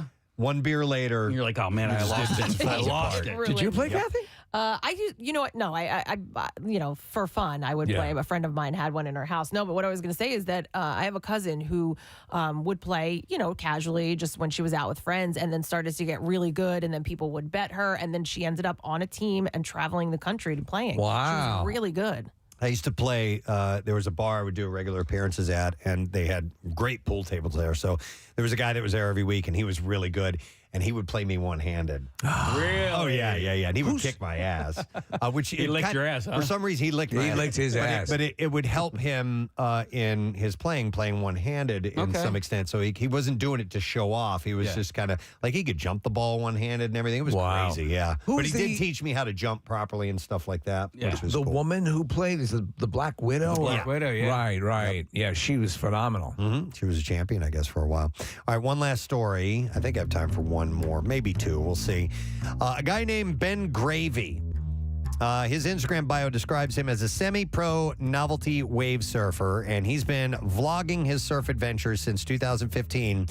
And he, in one day, had managed to catch a wave in every single beach town in New Jersey. Whoa. Wow. Every single one of them. He went from the very bottom of New Jersey and Cape May all the way up to Sandy Hook in the Highlands. It's really funny. And calculated that 14 hours and 21 minutes of daylight gave him and his crew about 20 minutes per beach town. And I have the list here. Yeah, go ahead. All right, so it's a lot. I'm looking. It looks like he missed one. Okay, go ahead. He missed the second one. You can't go from Cape May. Diamond Beach. He missed Diamond Beach. He went from Cape May, Wildwood Crest, Wildwood, North Wildwood, But Stone Diamond Harbor. Beach isn't its own city. Well, it's Lower Township, and so it's not Wildwood Crest. It is its own town. But it's not its own city. He went to every beach town. It's not. I don't think it's a town. I don't think it's considered a town. Well, then what is it? It's going to break this guy's heart to know that it was all in for nothing. I know. Cape May, Cape May, Wildwood Crest, Wildwood, North Wildwood, Stone Harbor, Avalon, Sea Isle, Strathmere, Ocean City, Longport, Margate, Ventnor, Atlantic City, Brigantine, Long Beach Township, Beach Haven. He got waves in every one of these towns. Ship Bottom, Harvey Cedars, Surf City, Barnegat Light, Island Beach State Park, Seaside Heights, Ortley Beach, Lavalette, Meadowlocking, Bayhead, Point Pleasant, Manasquan, is that how you say it? Or Manasquan? Seagrit, Spring Lake, Belmar, Avon by the Sea. It's supposed to be Avalon by the Sea? Or is it Avon? No. It is Avon by the Sea. Bradley Beach, Ocean Grove, Asbury Park, Lock Arbor, Allenhurst, Deal, Long Branch, Monmouth Beach, Seabright, and Sandy Hook. Oh, my God. What are the odds, just by the nature of the way some of these beaches are, you may have good wave action in one area and hardly anything in another. I assume he had to follow weather patterns and things that but he probably wasn't getting great waves in each town. Right. As long as he got a catchable wave. Yeah. But, you know. So Diamond Beach is an unincorporated community and consensus designated place located within Lower Township. So technically, I think he's okay. Okay. All right. All right. His friend Mackay, I'm not sure, dropped fun facts about each location, like stop number 6. It said, did you know that Avalon's slogan is cooler by a mile? Yeah. Do you know why? I don't know.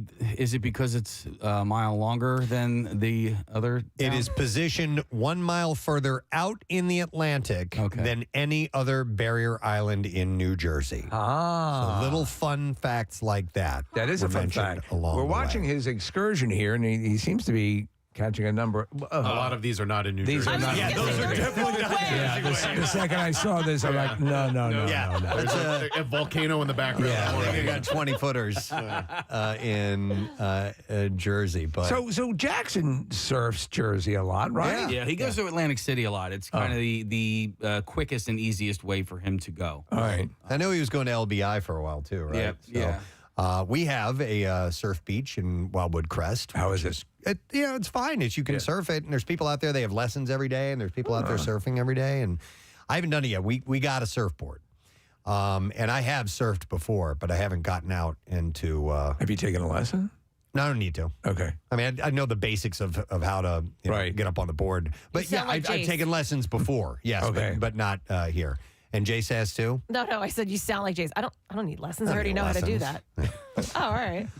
So, anyhow, congratulations, this guy Ben Gravy. Wow. is his name. Gravy's a great name. It is a too. great name. Did it say where he's from?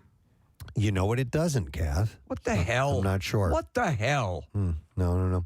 All right, and then one last story. Do I have time for one last one? Yes, you do. All right, is it Philadelphia's flagship Barnes & Noble location, 1805 Walnut Street, is moving to a new, smaller location on Chestnut Street. I saw this. It's sort of like the last really thriving, if you want to call it that, Barnes & Noble in the country because of its location. It's been a holdout. So many Barnes & Nobles and like Borders closed years ago, but this one has done well simply because it's right across the street from Rittenhouse Square. I love bookstores. Yeah, same. I do too. And they've gone the way of the dodo in a lot of respects, Yeah. Steve. And so, but this one was a holdout until this story come up, Preston. A deal has been signed with the owners of 1708 Chestnut, which is the former home of Forever 21. Ooh, that's where I get all my clothes. I know. The bookstore's new location is owned by the Rubin family, which helped establish modern Center City. Listed at 19,000 square feet of retail space, the Chestnut Street location is smaller than the current 24,000 square feet on Walnut. Both locations offer 2 floors of retail. However, the condominiums, it has condominiums above. Barnes & Noble's move can be seen as part of a larger retail reshuffling at this stage of the pandemic. Walk-in business plunged during the early months of the outbreak, obviously. So they got to shrink it down a little bit, but, they're still doing business. There's a place, I believe that it looks as if there is a new bookstore moving into Chestnut Hill. Okay. Which would be nice. I love those little boutique bookstores as well. Yeah. But you need that. You need to have that vibe. I had a job at Barnes & Noble for a stretch, and I thought that the job would be you go in and you read books. And it turns out it's not that. You have to, dust all day, and you're always putting books back. It's Well, I'm a B. Dalton man, Yes, I do, spent many yes. years B. Dalton's, and I thought that I would be doing something similar. Turns out I put security tags in every book that came out. It's interesting, Steve, because you were a Dunkin' man. I was a McDonald's man. You were B. Dalton. I was Barnes & Noble. We were born to be at this station at this time. So let me ask you guys, since you have worked in an environment like that, when you are out shopping yourself and you have an item and you're going to buy it and then you decide last minute that you're not going to buy it and you are now far away from where you picked it up. Back on the shelf. You put it back exactly where you got it? Absolutely. It's like putting the shopping cart back. You got to take it back to where it needs to go. I think I saw it might have been on Twitter or Instagram, but it's a picture of grocery store employees take pictures of items that were put back in the wrong place. Okay. And it's hilarious. I mean, like a full-on T-bone steak where the chewing gum is. Right, yeah. It's insane what people will do and where they will put things. Well, just walk it back over to where you got it from and put it there. We had an interesting phenomenon because there was a full magazine rack at B. Dalton's, and they'd sell Playboy and Penthouse. And so what would happen was you'd have World News and Report, and in the middle of it would be a hustler. Right. You'd open up the... yeah. People would be reading the dirty Thank you, God. Dirty magazine day. Yeah. All right, we got to wrap it up, gang. That's it for the City Beat. we'll do it again another time. Find some other things to share with you in and around our area. But we have to take a break because we got more of the A to Z and the bizarre file stories to get to as well. So we won't be gone long. Hang in there.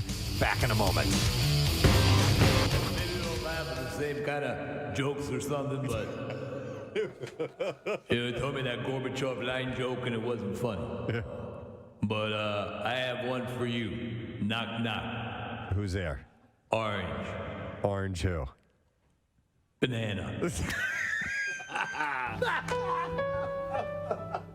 Sweeties, I don't think you told that correctly. Shut up. Banana.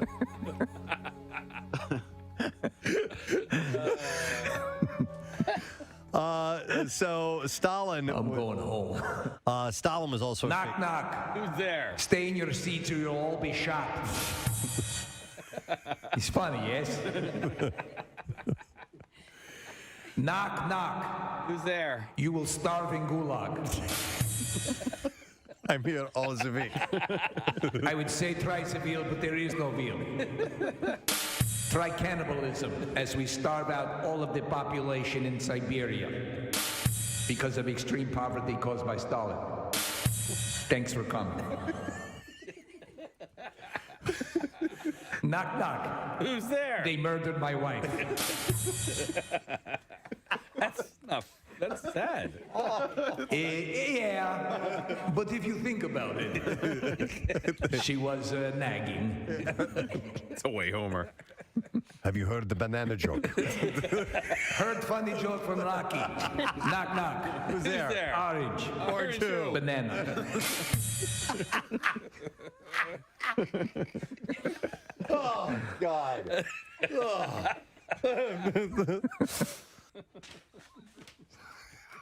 Well, these are CIA files. Hey, I am having literally to hold stomach from pain of laughing. Yes, exactly. Okay, I noticed that, and I figured we might have Notice the Soviet humor. They may not be married, but Jennifer Gardner and Ben Affleck are still family, according to Ben's brother Casey. During an interview with E.T. on Saturday. Well, you still family? No, entertainment television. Do you all get together for the holidays? What am I talking? What am I talking to here? I'm E.T. He walks in. He's like, "Are you serious? I have to do this." Pulling himself up in the chair. Thanks for talking with me. Could you get my agent in here, please? I'm talking to a turtle. Yeah. Not a turtle. Turtle.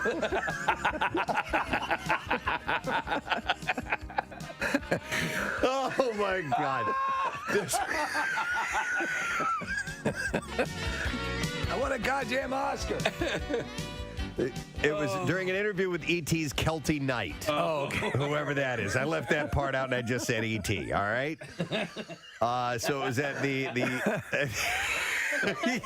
Are you still family? How much longer is he going to be in rehab?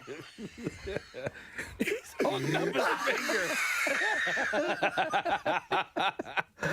Oh, my God. E.T. could probably fix his addiction problem with his magic finger.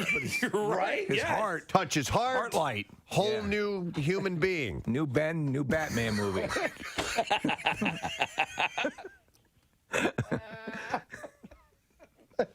So stupid. It's so dumb. A suspended Long Island judge pleaded guilty on Friday to sneaking into his neighbor's home and stealing panties from her clothes hamper. Bad judge. This is a judge. Robert Sakale pleaded guilty to second-degree attempted burglary. He was detained on March 29, 2018 when he had been knocking on I call me Judge Panties. after he'd been knocking on a neighbor's door. I like panties. Sakale is said to have just left the home on a different neighborhood a different neighbor prior to arriving at the second neighborhood's home. I'm touching myself under my robe. The first neighbor was identified as 23-year-old former intern at the Islip Town Attorney's Office. Islip, yeah. Islip, where the judge used to work. Now, police found that the judge had several pairs of panties stuffed down his suit jacket. Oh, my God. And his raincoat when they apprehended him. Those are my panties. Sakale's attorney claimed that his client had changed. He said he has served the people of Suffolk County honorably for the last 26 years. Except for the panties part. As a legal aid attorney, town of Islip attorney, and a district court judge. He has dealt with his mental illness. I also like to poop in oatmeal. He's also... What? I like to poop in oatmeal. He has dealt with his mental illness issues in a provocative manner and proactive manner. Yes, provocative. Yes, oh, how provocative. And he allegedly told officers during his arrest, the panties I had on me are from the other times I went into the house. Okay, so don't judge him harshly. We have a lot going on today. I want to start by saying we are going to have members of the Downton Abbey film in our studio this morning. So, in preparation for that, we're having Rambo Day on the Preston and Steve show. Because if you think of an American movie that is most linear to Downton Abbey, it'd be Rambo. It would be Rambo Last Blood, which is coming out on Friday, the same day as the Downton Abbey film. Listen, you guys are excited about something, and now I'm excited about something. I'm doing a double feature, Kath. I'm doing Rambo and Downton Abbey on Friday. Both Steve and I are wearing John Rambo wigs and bandanas. Casey has a bandana around his neck, but he doesn't need the wig because his hair's long enough. Yeah. So you're John Rambo, who is out and about and killing, and I'm John Rambo, who would like to get a job at a fast food place. Yeah, you're a little more. My hair is a little more wild right now, and I'm wearing my hairnet still. Yeah, you have the hairnet on. So it'd be really cool, Preston, if we have enough wigs and bandanas for the Downton Abbey cast. Could you imagine if they did that? So we'll find out what happens. I bet they'd be into that. I mean, they all have those like dry senses of British humor, but I bet they'd be into that idea. I don't know how long I can stay with the wig on because mine hurts. The actual hair, it's itchy, and also. It causes a cushion between my headphones and my ears. Same here. So it's the volume is not quite where it needs to be. So how did Rambo ever do a radio show? How did he do that? Rambo in the morning. It's 6:05 in the morning. Weather looks good for the rest of the week. And don't forget Money Shark at 8 o'clock.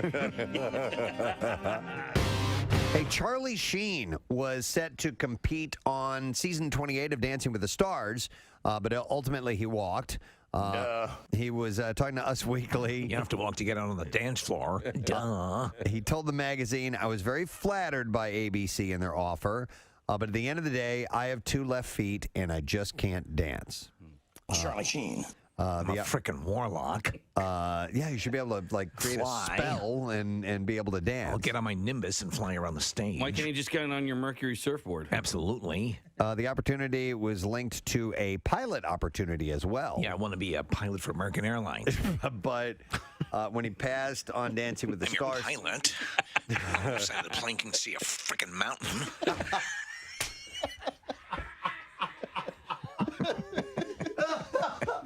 Yes. Charlie Sheen, commercial air pilot. We'll never crash because I'm a freaking warlock. Floatium foreverum. I'm concerned about this flight.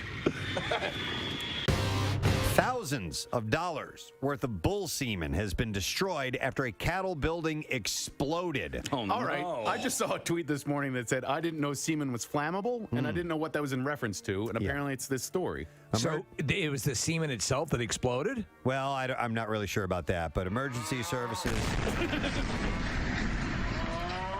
were called to... Oh, yeah!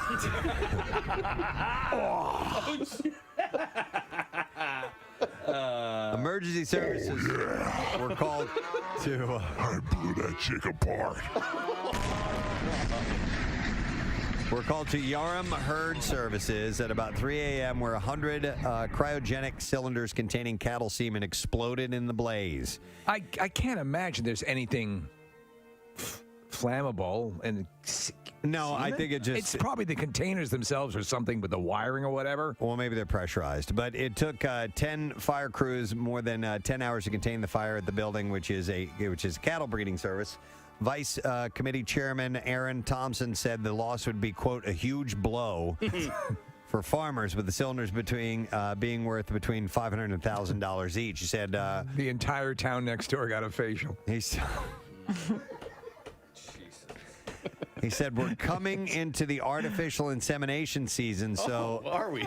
It's like fall activities. There would have been substantial amounts of semen inside the tanks that we've lost, which was owned by our local farmers, and it can range in value from $5 per straw to $95 per straw. Wow. A lot of farmers would have semen stock in the building in those tanks preparing for AI, so... We've got that plus all of our herd testing equipment that was in there as well. He said, so this is significant damage and is going to have a flow-on effect on Yarram, especially after the drought that Yarram District has experienced over the last 12 months. Bad news, folks. We have a semen drought. Yeah. It's going to be a real blow for sure, he said. The not-for-profit organization provides artificial insemination breeding advice. Put a call into Peter North. Corn. Each bag of corn coffee will feature a special message from the band, which reads, after almost 25 years of touring, making records, and playing in front of all of our amazing fans, we still drink coffee. One thing has remained a constant in our daily routine. Lattes!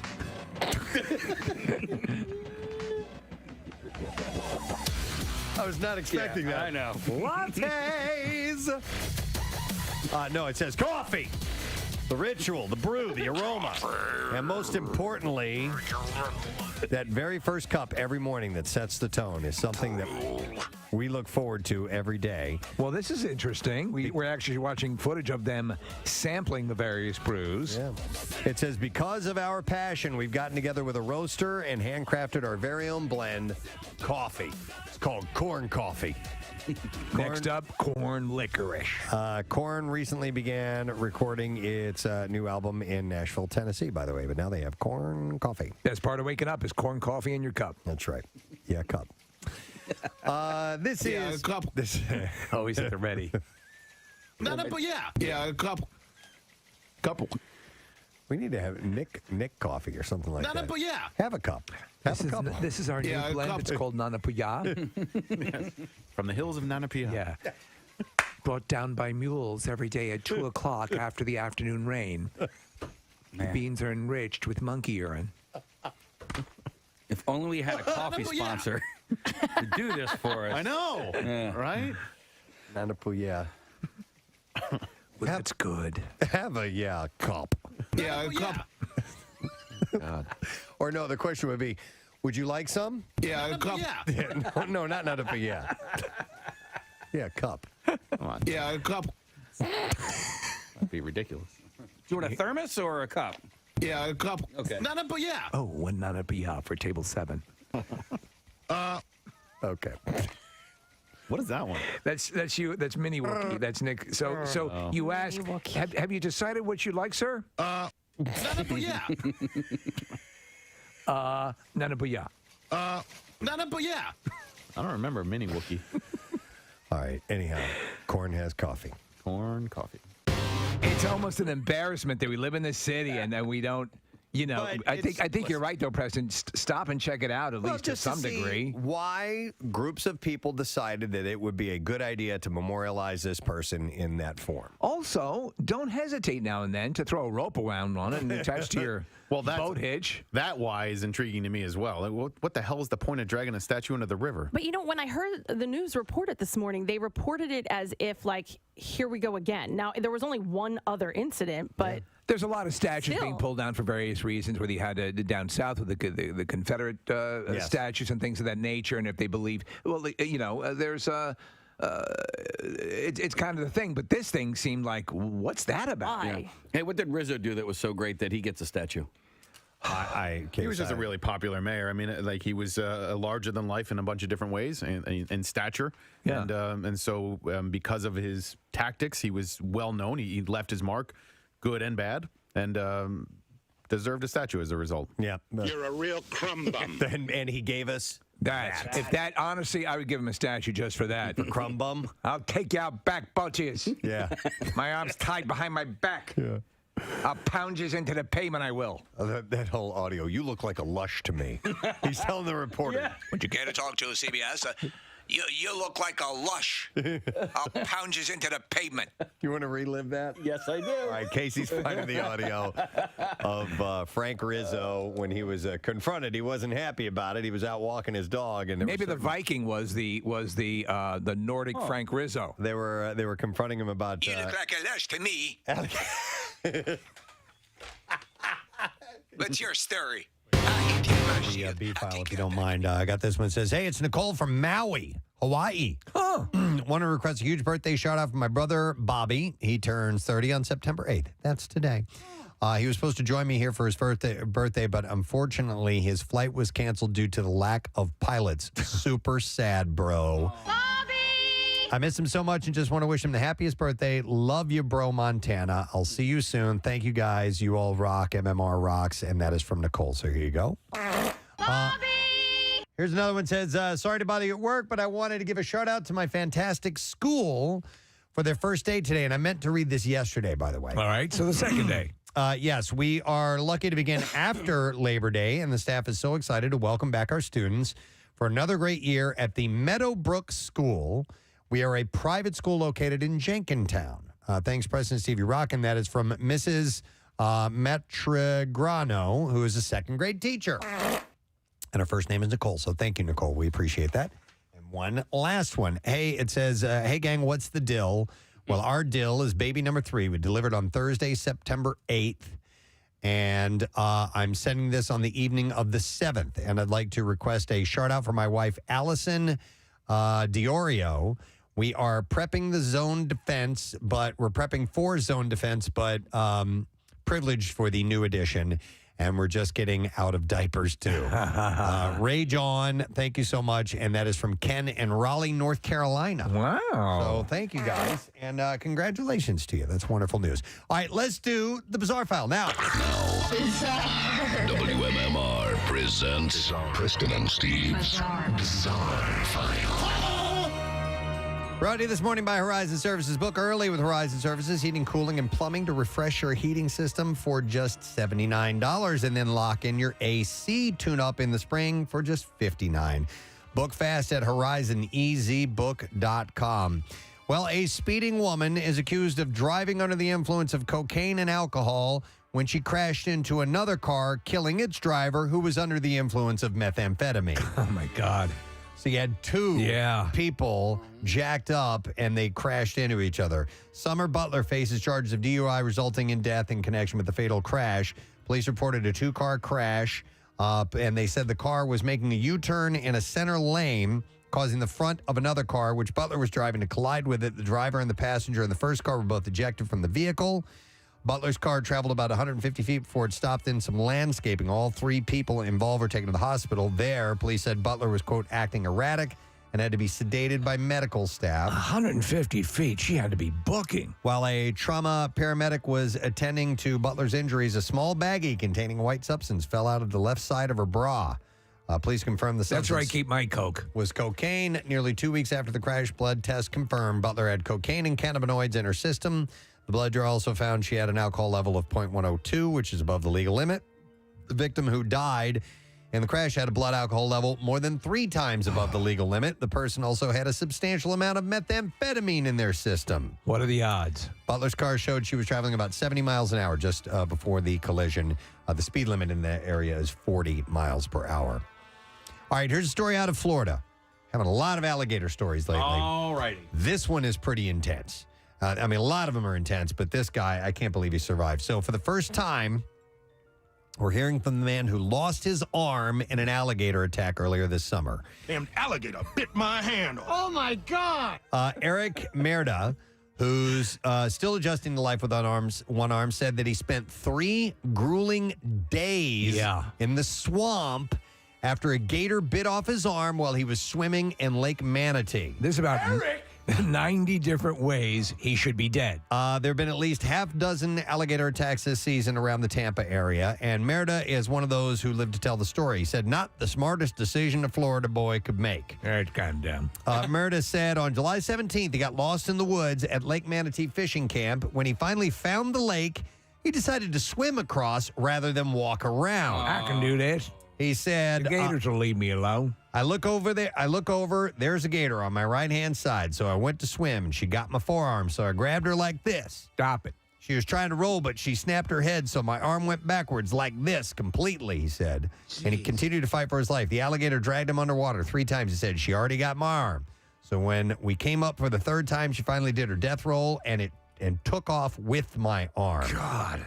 And that's just where Merida's story begins. He says he swam back to where he started and began to walk, wander, and scream for help. He said, and I quote, bones poking out, muscles. If I try to move my fingers, you could see twitching. Oh, holy Jesus Christ. He says he spent 3 days trying to find his way out of the swamp. 3 days missing an arm. What they don't tell in the story is if he had a tourniquet or anything like that, because you would have to. How did you not bleed out? So he said, I felt like I was walking in circles. I didn't know. So I followed the sun and power lines, stuff I could see. Finally, on day number 3, he stumbled on a fence and a man on the other side. He said, I said, a gator got my arm. And he said, holy smokes, man. Golly. The first thing Merida said was he wanted water. And then he How about was an arm? on a stretcher headed for Sarasota Memorial Hospital, where he says surgeons amputated the majority of his right arm. Merida says that he's adapting to a new normal with a new perspective and wants to warn others to be more cautious around Florida waters. He said, do not feed the gators. And you guys know who you are throwing rocks at them. Acting stupid. I've seen it on the job site. And he leaves them with these words, leave them gators alone. He's right. Leave them gators alone. Yep. Just like Johnny said. All right. There is a terrifying video. It shows a woman blindfolded, blood dripping from her mouth. Standing behind her, a man holds a knife to his captive's throat. And she says, Mommy, they've kidnapped me. Mommy, and I don't know why. She's sobbing in this frame and says, you can't say anything to the police. If you do, they'll kill me. But the supposed victim's life was never actually in danger. Authorities say, in fact, she faked the whole thing. And it gets even more intense. Oh, boy. The 30-year-old woman and 4 others were arrested on the Spanish island of Tenerife over an alleged plot to extort a ransom payment out of the arrested woman's mother. The surreal plot involved using fake blood to bolster the con's realism, with the victim telling her mother in the video that her captors had beaten her. She added in the clip that she'd been deprived of food and wouldn't be released until the gang that kidnapped her received a $50,000 ransom. Now, when her worried mother received the clip, the concerned parent duly withdrew cash to pay the ransom. And incredibly, investigators would later discover that the mother had already made similar payments totaling $45,000 on 3 previous occasions when she'd received menacing letters threatening the life of her daughter. Her daughter, this is the 4th time that she had pulled this scam on her mom. It's like the Taken movie series. At a certain point, knock it off. Local authorities centered their investigation of the partner of the real victim's daughter and uncovered that his family was involved in the kidnapping plot. Although the case was initially treated as a real kidnapping, officers quickly found that the supposed victim was fine and free to come and go as she liked. Don't want to brag, but my daughter's very kidnappable. When authorities arrested the group over the alleged scheme, the woman in the clip and her accused co-conspirators were living it up at a slot machine casino. Honestly. Civil Guard investigators also found the fake blood and the knife used in the video. They now face charges including extortion and other offenses, with an extortion charge alone carrying a sentence between 1 and 5 years imprisonment in Spain. Scamming her mom. Yes. Over and but over also like that many times. All right, and then one last story. Firefighters in the UK recently happened upon a cow in a sticky situation. It had somehow gotten its head wedged inside of a tree. This could have been an utter catastrophe. It could have been. Oh, my God. And I actually saw that one coming this time. And I didn't. The moment occurred Wednesday in the UK village of Chilbolton in Hampshire. Just Chilbolton. Fire and rescue services were called out to the scene to discover that the cow had stuck its head completely through a fork in the tree and one was unable to move. Yeah, it's very funny. Now get me out of here. It's unclear how or when the cow first got stuck. The firefighters worked with an animal rescue advisor to begin cutting around the tree, slowly removing portions of the willow. They wrapped a belt of dynamite around its midsection. You'll be fine. Get you out there in a second. Just sit tight. I'm going to count to 3. You're going to feel a pinch. A specialized rescue vehicle was reportedly also brought in to assist. Eventually, the animal was able to free itself and was apparently no worse for the wear. And that is what I have in the bizarre file for I don't you. know if anyone has ever actually made a belt of dynamite, but that would be the perfect use. It would be, wouldn't it? To free cattle from trees. All right, as we take a break, I'm going to give away another couple of these. I'm going to take callers 15 and 16 and give you Minions: The Rise of Gru on digital. 215-263-WMMR is the number. It's the number one animated movie of the year. 2 all-new mini-movies, outtakes, and more. Own it on digital and Blu-ray now. Callers 15 and 16. We will set you up with that. We'll be back with more of the Back to School A to Z, my friend. What's next? We'll find out. We're in the R's.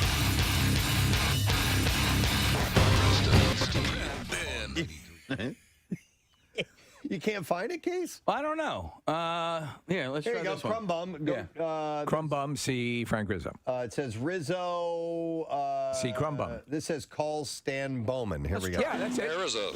Stan Borman from Channel 3 News. Could we... How are you? Fine, sir. How are you? Good. Could we talk with you for just a moment? No, I'm busy. You couldn't answer any of our questions? I wouldn't talk to you under any condition. Why is that, sir? Forget it. Scram. Get out of here. Sir, Scram. Hit the road. Scram. Why? Get away from me. I'm now a private citizen. Yes, you sir. get away from me. We're allowed to be on the streets, sir. I don't want to talk to you. Get away from me. How do you feel about the security guards Get being away taken off from of you, sir? Get away from me, or I'm going to throw you out in the middle of the street. Gonna throw you right out there. Sir, one more question. I'm telling you, get away from me. You were the symbol of law and order in Philadelphia, sir, for many years. People looked Get up to away you and from respected me. you. Look, creep, get out of here. How could you justify your actions at our cameras last Monday in front of your Get house? out. You're a creep. We're a member of the media. We'd like to have an answer to our You're question. a creep. Why did you attack our cameras, sir? Get it all. Don't miss any of it. You're a creep. Get away from me. Would you answer the question? Dude, he had great pipes. He really Listen to his voice. Get away from me. He could do movie trailers. This weekend at the Community Cinema Pucks. You're a creep. Get away from me. Would you answer the question? You know, you hide behind that press card. I'm not hiding behind anything, sir. I just wanted to get some answers. I'll tell you what to do. There's a gang of yous here. There's enough of you here. By myself, I'll take yous physically. Well, I'm not asking you to take me physically. Well, get away from me. Well, sir, I'm on the public street. I should be authorized to be here. I'll break it off. I'll break it off. I'll break it Physically and mentally. Yeah. I'll get inside your brain. This is after he was mayor. Yeah. You know, you think he'd be happy in retirement. Nah, he didn't care. Big dude, though. Yeah. You see him next to the reporter. He's a big dude. Yep. Hey, get away from me. I think the statue. The statue's 1-to-1 scale. Yeah. I'll break it over your head. I'll break it over your head. Hang on. Let's go back. I'll break it over your head. I'll break it over your head. Get away from me, you crumb. That's a challenge, except I'll put my dog away and I'll come back. And you got 1, 2, 3. And I'll do 1, it 2, along 3. with. Follow me. Yeah. Let me just put Fifi back in the house. Come on, Fifi, heel. It is kind of a little dog, right? Yeah. 3. No? No. I can't see the dog. Oh, No, no, it's a I was big wrong. dog. I was Yeah. incorrect. I thought he had a little poodle with him. Daddy loves you. Yeah. Daddy loves kisses. you. Give me love monster kisses. Yeah. Now I'm gonna come back and kill you all. Beat you to death with a tire iron and then dance in your blood. Who wants you to do? Who wants you to do? Gonna put you in the house now. All right, don't be scared. Daddy has to go kill the bad men. I'm coming to kill you now. Calm down. Did you lose your chew toy? Did you lose your chew toy? It's under the sofa. Yeah. Wait right here. Daddy needs to go kill the reporters.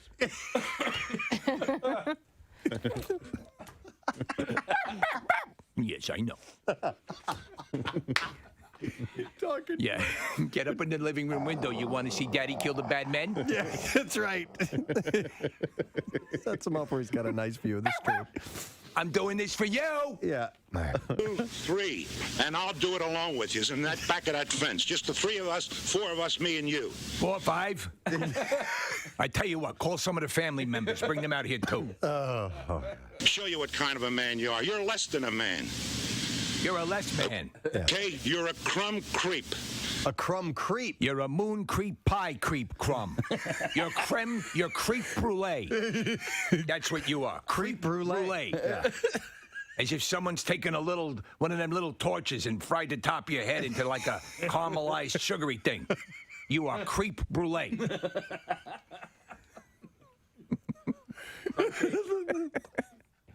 You know what you like? You like one of them fancy desserts with the thin shell on top, but underneath you just pudding. Just pansy pudding, creep crumb, pansy crumb, creep creme, crumb, brulee creep creme. With sugar on top. At this point, they've just shut up. They just let them know. Because they are like, we are getting gold right now. Just let this roll. Put that on camera. You're a crumb bum, the 3 of you, and I challenge you. He wouldn't talk earlier. I'm not talking to you, right? I'm not talking to you. And now, Stan Bowman hasn't said anything for like 5 minutes. He actually fell asleep. What are you, Stan? Are you asleep? Wake up. I'm sorry, I had a long night. Where did your dog go? I put him inside, didn't you see? There he is, and they're looking in the window there. Just me. You're a crumb creep coward. You can't take. You won't stand up to him. I'm standing up. We're not here to fight. We're here to get some answers to some questions. That's all. I want to fight you. Why is that? Because you're a crumb creep lush coward. You don't. Crumb creep. He keeps adding on. Lush coward. It started with 1. Then 2. And you're a Methodist. Now he's up to 4. What? He's up to 4. I don't know. I'm running out of desserts and various disgusting things. Are you keeping a list? Do you know, like, okay, you're a crumb, you're a creep. Wait a second here. You're yellow. I keep a list for things like this. You are a jackass crumb, creme, creep, cram, crumb. Oh, that's the wrong list. That's the potential dog names. Thinking about getting another one, huh? He was in Chestnut Hill. Wait, hold on a second. Honey, where's my reported bad name list? It's in the closet. No, I looked in there. I was looking for the dog's chew toy. I'll get back to you. What's your number? Give me a number. By the way, Mercy. I remembered it. By the way, he gets a call late at night. No, he calls him back later on. Gotta call this guy up. Yeah. You're a yellow crumb snake. Have a lovely Thank you very much. Yeah. Have a lovely evening. For that creep. Oh, you creme crumb creep cram. You're an apple crumb creep cake. A la moron. Yeah, all right, that wasn't that good. Scratch that one off. That's not good. Yeah, that's. I think when I try to do French desserts, it doesn't work out. I'll stick with the German stuff. Oh my God. I'm glad we revisited that. Oh my God, I'm getting tears on my glasses here. Reality stars Todd and Julie Chrisley. Oh my God! Is it Chrisley knows yeah, best? Chrisley knows best. It's horrible. Yeah. There was one weekend where there was something I was watching a marathon of on the USA Network, and every other commercial was for Chrisley Knows Best. Oh God! She's a piece of ass, though. I think she is, but he's got to be gay. Yeah, I don't know who wears more makeup. He does. Yeah. Well, they have. Not that there's anything wrong with that, but come on. They have been cleared of $2 million in tax evasion charges, according to ET. Well, there you go. The pair who. You've been cleared. Why are you here? I thought you were a botanist. Yes, but I minored in accounting. So he. On my home world of ET world. It's easy to count on those big fingers you have. Absolutely. And numbers are universal, so. Yeah. Absolutely. The pair who pleaded not guilty were accused of cheating on their taxes by Georgia's Department of Revenue. Hey, come over here. You're gay, right? What? Todd said Julian. Just everything about you is highlights and the hair, and I don't know. And nothing wrong with that, but yeah, you're gay.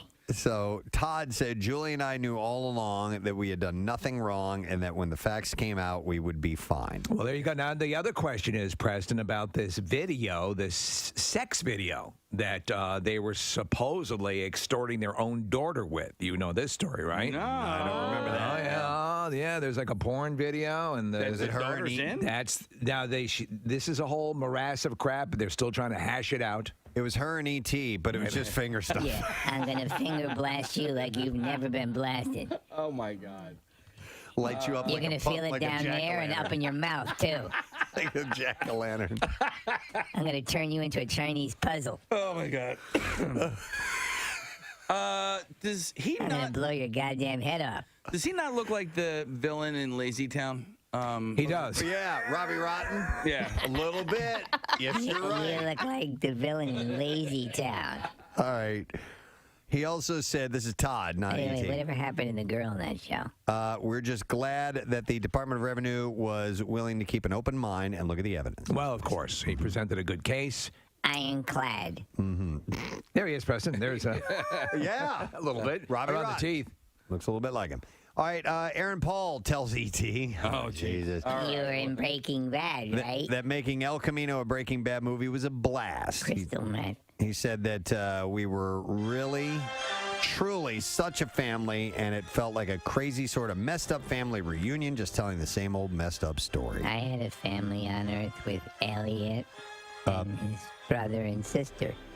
Miley Cyrus is asking her followers to send good vibes amid her recent hospitalization. God almighty, that's the least we can do. Yeah, I know. On Tuesday... I was vibing last night. I don't know if she received them. Well, she has tonsillitis, so thoughts and prayers, folks. On Tuesday, the singer revealed on her Instagram stories that she had been admitted to a local hospital just one day after sharing on the social media platform she was suffering from tonsillitis. In the series of pics that featured Miley in her hospital gown, she explained how she was trying to get better before this weekend's Gorilla Palooza. What the hell? It's an entire concert series performed by gorillas. No, it's a charity event hosted by Ellen DeGeneres' The Ellen Fund. For her gorilla sanctuary. That is correct, yep. Well, to raise global conservation efforts. Right. She had written, hoping the rock star gods send me a boost of badass and help me kick this S to the curb where it belongs. We got gorillas to save. I love the way she talks. She captioned a somber hospital bed selfie that showed an IV in her arm. I don't feel so good. You don't feel so good? I don't feel so good. Okay. I hope my voice, everyone send some good vibes because I want to be able to perform for Gorilla Palooza. Oh, gross. Shut up, Kathy. Yeah, right? From there, Hi, everyone. I'm in the hospital because I have tonsillitis and I want my voice to get better for Gorilla Palooza. you have tonsillitis and you want your voice to get better Gorilla Palooza. because you're afraid you'll lose it. Yeah. Something like No, that. for gorillas. From there, Miley changed tones and began to get more optimistic about her current situation, opening up about how looking good, about how looking good can make a person feel good. Yeah, she's right. Practicing what she preached, the singer showed off her oversized hospital gown that she cheekily redesigned to be more form-fitting, low-cut, and sleeveless. Look, a gorilla could wear this. A gorilla could wear that. She took the scissors out and she cut up her gown and made it into something a little more Miley-ish. Wow. Unbelievably enchanting. Yeah, just a beacon of light. Just a beacon of light and dark hope. world. And gorilla saving. Yeah. She wrote, how you present yourself can determine how you feel, and she captioned a mirror selfie in the hospital room that featured her mother, Tish, standing behind her and doing her hair. And she said, thank you, Mama, for helping this little sickie look a little bit better Mama. by brushing Love you, Mama. my God, So gross. so gurgly. Not getting better. Mama, please. Can we go help the gorillas? She also wrote, redesign my hospital gown. Maybe she needs to just rest. The final post saw Miley being Get in the bed! Being showered, and this is her in bed, showered with love by her friends as she laid in her hospital bed covered with rose petals next to a giant bouquet of bright yellow sunflowers and a large I love you balloon. And she wrote, I love my main gaze. Well, her boyfriend came to visit overnight, Preston. The stories have been updated. Wait, who's her boyfriend? I don't know. He's a mystery man. Mystery man. And he's playing guitar for her. Played acoustic for her, and she's chilling. She's in bed, Steve. So she's resting up. All right, looks like Danny Glover. It's not Danny Glover. It's a white guy with a beanie on. That's my bitch. No. So she's healing up as we speak. Well, listen, she's trying to heal for a good cause. But what a voice. We all support gorillas. Mm-hmm. A nervous sex shop customer with a marked resemblance to Elvis Presley is the subject of a manhunt in New Zealand. Like a double-headed dildo, man. Police want to speak to the Elvis lookalike in connection with the theft of an imitation vagina from Peaches and Cream Adult Megastore in suburban Auckland. But there is you know what? And I got this. I got an email that I glanced at. Marissa, can you do me a favor? On my desk, by the printer, there's some emails sitting there. I think it's amongst that stack of a woman who eventually, it's essentially she wanted us to try or wanted me, because she sent it just to me, to try and help her get the fire back in her relationship with someone. I'm frigid, and I think you could help. And I was... maybe this is. She wanted you to put her in touch with someone, or wanted you to be her surrogate? Oh, yeah. Here we go. Hang on a second. I am feeling good, and I hope you are too. She goes, I was wondering if there was any advice or input on how to rekindle our love. When we have our good days, we love each other very deeply, but on our days of stress, etc., he seems to distance himself, and I miss the love we shared. And just want to be back to the way it was again. So if you could kindly do a shout out to this hero of ours and let him know I deeply love him, it would be wonderful. Now, I will do that. I'm not qualified to respond to you and give you advice on what I think will spice things. I mean, you back can up. write prescriptions, but you can't do that. I'll do. This kind of stuff is a little beyond. So we'll unofficially talk about it on the radio and give you poor advice. Well, I know I have expert information here all right, okay. That will help. Of ways to spice up your sex life, which I'm going to get to in a moment. But I just thought of it of this email. Perhaps if she and her partner were to do fall activities. I don't think I want to say. No. don't. She's asking me to give him a shout out. Yeah, but he's not. He's going to kill her after But that. how about I give the first names? Is that okay? Yeah, sure. And everybody with those first names all over the All Delaware right, so Valley. give the full name and the address. Well, it's Lauren, and she's talking about Michael, okay? All So right. those are pretty, generic names. That'll cause enough issues. But Lauren, I relationship's apologize. ended. I really am not going to respond to you going, here's what I think you should do. I'm not a therapist. I'm not, I'm not qualified. But anyhow, I have... You're the stream of consciousness now. I have this email. In fact, I've been sitting on it for about a month. She sent it back in early August, and I didn't know how to respond to You it. feel bad for people, and you're trying to help, but there's only so much you can do. Yeah, Do I give a shot for that? Or? It would be irresponsible for me to do that. So No. But anyhow, It's like when you started flying commercial airliners.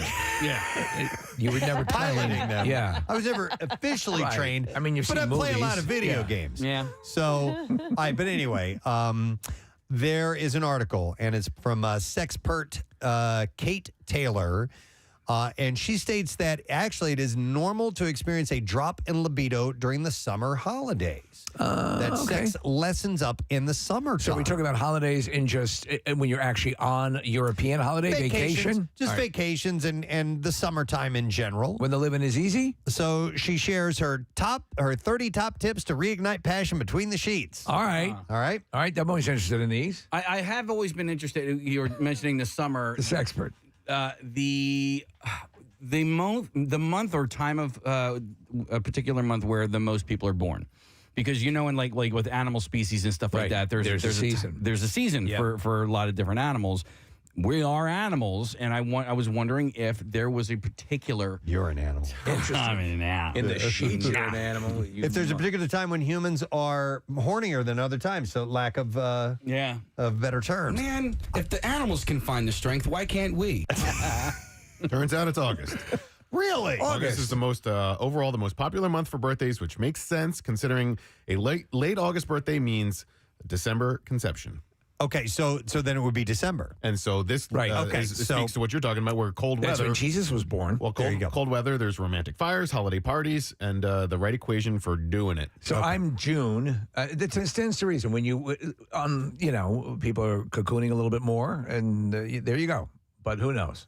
So anyhow, here are some tips. All right. And we'll start with this one. Just the tip. You can tell that this comes out of the UK because it says you need to snog for 30 minutes, for 3 minutes. Okay. Snogging. That's blowing your nose? Begin your... No. That's when you put your finger on one nostril and blow it out. I'm snogging. Snot rockets are disgusting. Oh, I hate them. God, but they're necessary. Sometimes they're necessary. I get it. Not in public. Man, are they gross. I know they're gross. I did one not that long ago. I had to, though. Was it into an open coffin at a wake? Oh, my God. It was into a pool. We're not talking about snot rockets. Why did you even bring it up, Kathy? Oh my God! What the hell? Begin your Sextember by snogging your partner for 3 minutes to dissolve relationship tension and boost your bonding hormones. It's just making out, right? Yeah. Well, yeah. And it says gently bite their bottom lip and suck their top lip. Ooh, that's disgusting. Can you do that at the same time, or you have to do that separately? So just put your mouth over their mouth entirely? Yeah. Just chew? Hang on, give me your lips, Press. Let me see if I can do that. No. Kiss me like you've never kissed me. Dude, in Top Secret. I love that. And he puts his mouth on her nose. It's hot shots. It is Was it hot shots. Hot shots, yeah. And puts his mouth over her nose. That is fantastic. But no, she says to gently bite their bottom lip and suck their top lip. All right, cool, thanks. Is she saying it this way, or because it's the UK, she's saying it with a Cockney accent? Here's what you do. Gently bite their bottom lip and suck their top What lip. the hell, lip? Oh, you snog them good. Kathy, the kind of Boot to bonnet. tongue and lip play like that is kind of gross to you, I guess? Well, no, just like this is your tip. Thank you. Well, it's one of them. All right, so the next one says interior design. Ooh, so... Wait, what? All right, now I'm in. I figured. Sexify your bedroom by adding candles, extra pillows, and silky satin sheets. Oh, no. Will make it sick. I'm sliding all over the place. It's like I'm skiing.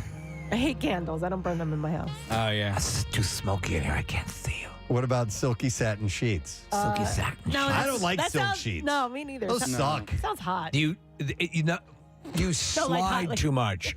They are hot too, right? They are hot. Yeah. I think. Kath, real quick. All right, so you don't like the smell of candles, which I totally get and understand. But what about the ambient? The shape. What about the ambient feel? Like, could you get yourself like one of those LED type of things that lights like a candle? We have a few. We have a few faux I like candles. faux candles, yeah. and, Those are and great. they look very good. That's what I use during the holidays, like in my jack-o'-lanterns. and Yes, during exactly. Christmas, yeah. Exactly, especially with cats in the house. Yeah. Yeah. Speaking of interior design, has anybody watched the show How to Build a Sex Room on Netflix? No. All right, so Stranger Things. It's an actual show. It's not has nothing to do with Stranger Things. Well, same network, I guess, Netflix. But this lady comes over. Her reputation is as an interior designer, right? And but then she started like finding her niche as a sex room designer. So it's a fascinating glimpse into those types of lifestyles, and people like want to get into flogging and whipping. She'll help build these types of rooms. devices. Yeah, but it's actually like a pretty sexy show. So if you're into that kind of thing, check it out. This last part of the interior design, Kathy, this speaks directly to you. Okay. It says declutter and clean. Okay. Then add a saucy suggestion box where you can both add sexy ideas to try out. So you had me at clean, but you lost me at saucy box. Sensual sexiness. Would it make you hot if Dennis were naked and cleaning up and you just sat there and watched With the French maid outfit? played with yourself? But Dusting. Oh God, ew! Stop it! Look at this. I'm talking about like Scrabble or something like that. Yeah, or like a deep disinfecting of the room. Stop it. All right. Rubber gloves. This next tip says ditch the routine. Have normal sex at an unusual time. Ooh. Just shifting to an early morning lie on During the Bronze Age. or afternoon delight can get you out of your rut and make standard sex feel fresh. Ooh, hey, I just got done taking a dump. If you're not used to doing it, then No, maybe you go ahead and whoever try does it right after doing that, right? that. All right, next one is public seduction. Okay. Have, spicy pillow talk in public places. Okay. Discuss your filthiest fantasies. Attention shoppers. I want to violate my wife. Steven says while shopping together or grabbing coffee. Digitally. Attention shoppers. I want to violate my wife digitally. We'll be doing that in aisle 5. Right next to housewares. Yeah. How about instead of like your name and putting your name on an order, you put like what you want to do, and then they call that out for you. Yeah, You know what I'm saying? interesting. And But it what says- what is the order going to be as you put in your order for a side of felching? All right. Discuss your filthiest fantasies while shopping together or grabbing coffee, and see who can keep their hands to themselves the longest. Sexy. The next one says have a rocket salad. What? According to science, the humble rocket I've had a salad. Cobb salad. The humble rocket salad lettuce leaf can supercharge men's testosterone and block environmental contaminants that can dull our libidos. I don't know. Is this an aphrodisiac? You know what it is? I don't know what rocket lettuce is. It's arugula, which is also known as That's a vegetable. Yes, it is. I love arugula. In English, in British English, rocket is arugula. That's why I'm boning all the time. I didn't know that. Okay. I do enjoy a good arugula. Yeah, arugula is excellent. Yeah, it's kind of peppery, a little different. Mm-hmm. All right. This one, she also says have shower sex. Nah. My shower never responds. Scrub up your routine by getting frisky in the bath or shower. Not only is bathroom bonking frantic, fun, and frisky, it's painful. But sharing a tub means you're doing your bit for the drought. It's a great place to get started, but not to actually do and finish I agree. the act. I agree. You owe it to be clean for your partner. Yeah. You know, and just I guess, you know, when you're younger and you start like fantasizing and we're going to do this. On paper, it looks great. And, you know, Tom Segura has a really great bit about how he was obsessed with the number 69 as he was growing up. And then finally he had the opportunity to do it. And it just did not live up to all of the hype. And I agree. Yeah. I agree. And the shower thing, too, the water, the bathtub even, the water goes against the natural lubricants. Lube. Yes. And it makes things painful. Agreed. All right. This says fantasy league. Swap fantasies. Tell each other your hottest role play scenario or fantasy you'd love to come true. You'll bring them to life for each other in week 4. So start gathering any costumes. I'll be or Balky props. and you be Cousin Larry. Wow. Hey, Cousin Larry showed up on She-Hulk. Yes, he is She-Hulk's. Oh, really? She-Hulk's dad. Yeah. I got to watch that. Yeah. I have to watch that. Hang on a second. David wants to answer your question, Casey. Hi, David. Good morning. Hey, good morning, guys. How are you? Good. What's up, buddy? I actually do take a massive dump before having sex with my wife. Okay. You make it sound so hot. Yeah. Do you clean up? Yeah. Do you How clean could she yourself? possibly turn you away? Oh, of course I clean myself. But you kind of lighten the load before you get started, huh? Yeah. Exactly, because you're not going to be distracted by your stomach ache. You know? You actually have Okay. time. All right. There's a practical reason. So for much it. poop in me. I'm trying to get horny, but I have all this poop inside of me. I'm with you, David. I understand. Thanks, man. Appreciate it. Thank you, guys. Oh, I can feel the poop. Can't stop thinking about all this poop. There's even the music, the saxophone's sexy, but I keep thinking about the poop that's inside of me. See, he eliminates that. Okay. This says make a lust list. A lust list? Draw up a list together of the kinkiest activities you can imagine, and then each say whether each one is a yes or no or a maybe in trying them out. By the way, these are ways to rekindle From things this UK sex advisor, in right? the bedroom. Yeah, from a sexpert. Yeah. Right. This says watch TV naked. No. Because then they can see you. Throw a blanket on the sofa, then snuggle up to watch a film together. Snog on the, yeah. The skin-to-skin contact will boost your oxytocin, which is the bonding hormone, and increase feelings of arousal. I kind of like that idea. Have you done it? No. Is that how you watch Tiger King? We got kids, man. I mean, you never know when somebody's going to be walking in Kids the door. don't look back. So we don't do that. Yeah. Don't ever look back. I want to say we have done that before, and it's kind of fun. I'm going to try that out. Double Trouble is the next. More people into the bedroom. Great. Exactly. No, double the fun by fitting in 2 sexy episodes of full sex or climactic foreplay. Discover how many hours in the day See you how have badly you chafe. for sex when you prioritize it. There was a time we went on vacation. We were at St. John, the U.S. Virgin Islands, and that was probably the most we ever went at it. Right. How many days were you there, and how many? It was quick. It was only like a 3-day trip, and we did at least 3 times a day. Yeah, yeah. I think we might have gone 4 one day. I mean, like we were going crazy. Wow. Yeah. In fact, Rochelle's nickname was what do we call her? Montana, because we were going to try and do it 49 times before we left.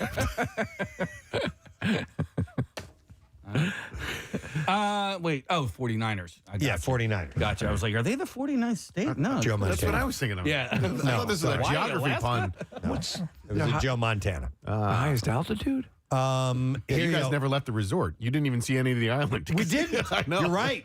Yeah. We didn't go anywhere. We stayed right there. Doing it the whole time. At, what was that called? Gallows. Gallows. The Gallows Resort. Awesome place. All right. Buy new underwear. Lackluster underwear makes you lacklust.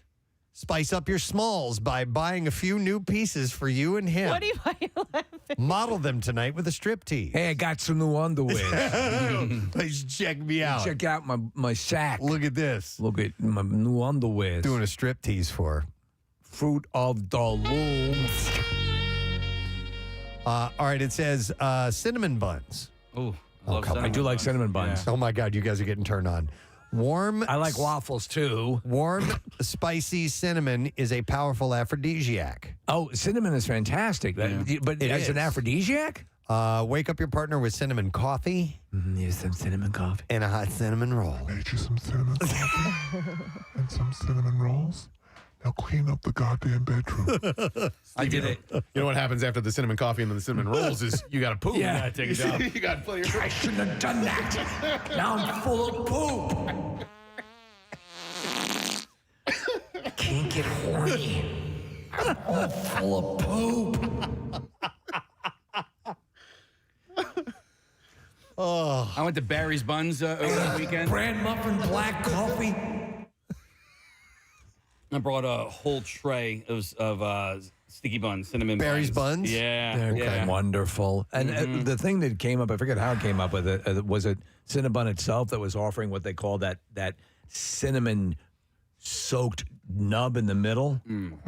Cinnamon, yeah. The You know middle what I'm nub. I know what you're talking right. about. Yeah. The The middle best nub. part of the Cinnabon. that little button. Cinnaboner. Nub right there. Yeah. We are getting more turned on by the cinnamon food. buns. Actually, we are. We spent a lot of time on We all this. participated in the cinnamon bun. You'll excuse me, I'm taking my waffles upstairs.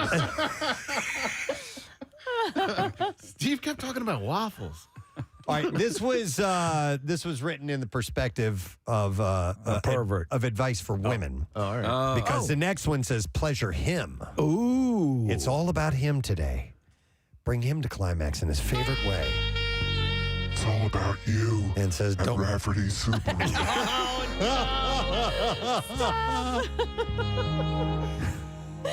And she says, don't worry, you'll get your comeuppance. So After he wakes up. this is another In the morning. another tip to bring sex back to where it should be, because apparently summertime The there's tool a shed. bit of a doldrum. Quickie time. It says have sex in the fastest possible time. Okay, so you actually have a stopwatch? Cut straight to the good part and aim to finish in 5 minutes or less. I don't even care if I have to poop now. I just want to get this over. this. I'm full of poop. Do it! The saber poop. All right. This says supplement your sex life. Noticed flagging libidos at home? Find out why. Check the side effects of any medication, and then try some natural remedies like maca root powder or ginseng or ginkgo biloba. What about like the wasn't it horny goat weed that did? Yes. I thought, the ginkgo was supposed to be for memory. Memory, Your brain. yeah. I remember that I'm around. Yeah, there was something called horny goat weed that was supposed to be Right. an aphrodisiac. It's another one of those things. I think they're Okay. They don't really work. Is that or is it just because the word horny's in it? Because it could be a horned goat, right? I don't know. I don't know what the origin of that is. What are you reading? This is a breakdown of the similar things to horny goat weed here. Fairy wings, bishop's hat, barren wort. Really? Dizzy Gillespie? It all sounds like that. Epimedium, known as barren wort, horny goat weed. The hell is it for? It is. It's supposed to be A genus? circuitously an arouser. It's in China. Yeah, I don't know. But it's another one of those things that you add to the list of aphrodisiacs. Cialis and all of these things just they assist in blood flow. That's what Viagra does. They don't get you horny. No, they allow they allow the process to happen. Right. To take place. Right. So Yes. the you actual still have to be turned on. the actual Spanish fly concept is that there's nothing really there, right? No. It's really just getting people drunk. And in fact, Spanish fly. Look that up if you would, because I've heard that. Cosby did a bit about it, and look how well that turned out. Right. Yeah. But I don't know what that is, what Spanish fly is supposed to be. I think it's like a Mickey, you know? Yeah. Like from Rocky. No. I got this woman up in my apartment. Rock, I got this woman in here. It's been decades. Can you give me, what did you do? How did you nail that woman, that bag of crap you're hooked up with? You're better than that. First, you got to take a poop. The best thing to do first is take a big dump. The last thing you want to do is you put on your David Sanborn and you're getting all horny is have the poop distract you. What are you talking about, poop? All right, anyway. Okay. This next tip says, you're in charge. He's your slave tonight. Ooh. And must do anything you need to bring you to an earth-moving repair the kitchen table climax, whether that's passionate sex or just cleaning the oven. Ooh. So there you go. Remember, these are tips to bring back some fire into your sex life. Cozy sex, it says.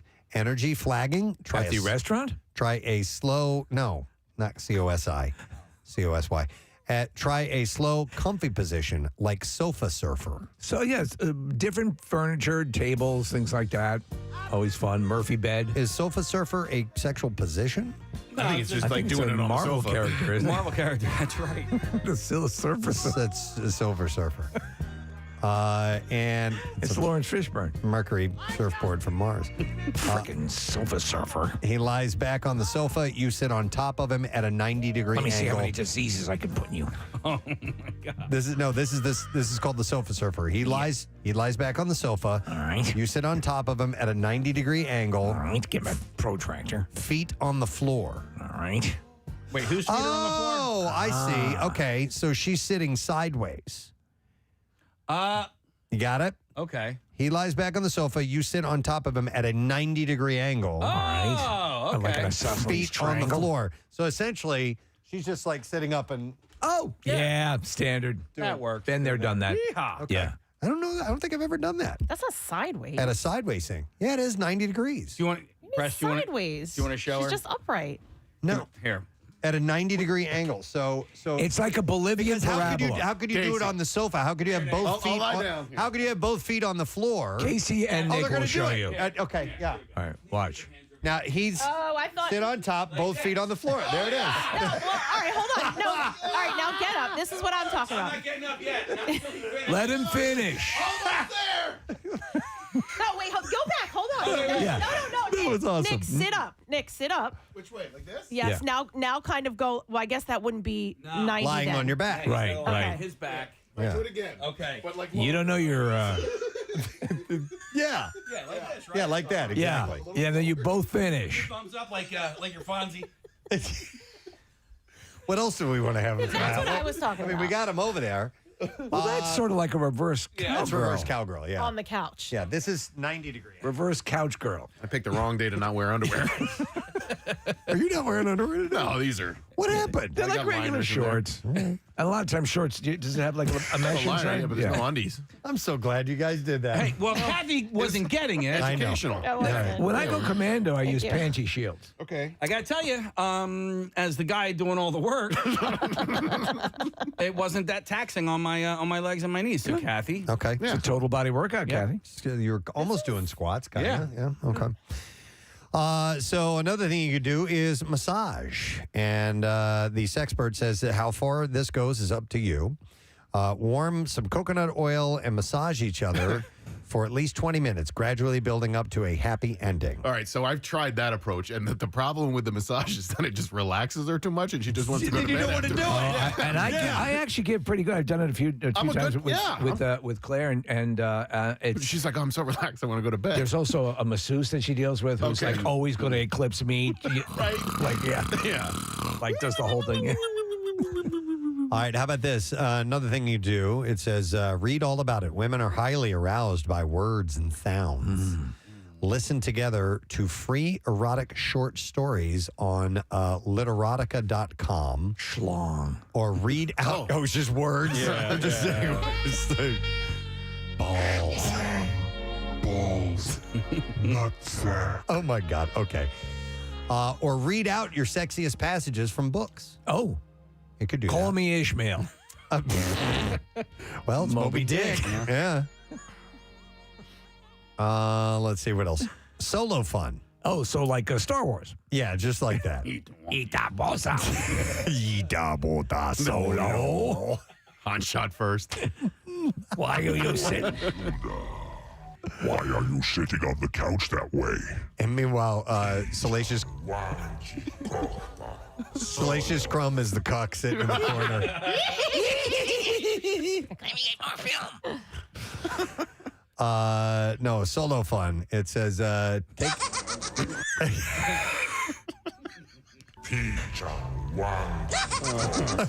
You know, Jabba was definitely a perv. Oh, yeah. Oh. This Oh, my God, that's Leia. in the bikini. Absolutely. It says, take an evening to enjoy what turns you on. Dig out your favorite toy or try a new position while you put the moves on yourself. Okay, nothing is more erotic than an evening with yourself. You can do this mutually or solo. Solo. Why are you playing Bago? It's my favorite toy. All right. All right, we gotta wrap this up here. All right. But there's several other ones on here. It says mix up a cocktail that harnesses the aphrodisiac qualities of chili and pineapple. Well, did we determine the Spanish fly efficacy? Yeah, no. Yes, there is no efficacy. Okay, I thought so. It's a odorless, colorless, fatty substance from the terpenoid class. Sounds great. Yeah, I'm getting turned on already. Steve, it's actually secreted by many species of blister beetles. Yeah. Oh my God. What the hell? Yeah, so that's like one of the main ingredients. The main perception was that it would be a bit of an aphrodisiac. And there's no clinical evidence to support such. I didn't think so, yeah. A couple other quick things. This says blow hot and cold. Try temperature plate. Those are brothers. I'm going to start with hot, and then This we'll is go hot, cold. this is my younger son, cold. Use toys that have been You know what to do. Toys that have been chilled in the fridge along with a warming, tingly oil. And then I'll just Oil is so tingly. And I'll just do one more, and then we have the full list on PrestonandSteve.com if you want to see it. It says Big Bang, and listen, it says end the month with agonizingly slow sex. Like edging? And I don't know. It says enjoy 5 minutes of snogging and a minimum of 20 minutes foreplay. By increasing the action beforehand, you'll heighten your arousal and experience much more powerful finish. The edging thing is an interesting thing. Yeah, I know somebody who's into that. It's not me. Not me. All right. Well, anyway, explore a little bit. Did you bring that up on air? I told you that in confidence. That's not everything. It's just something. I need you to stop talking.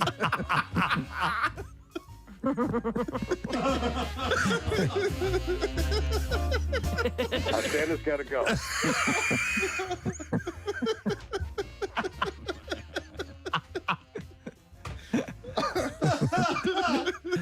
Oh, Lord.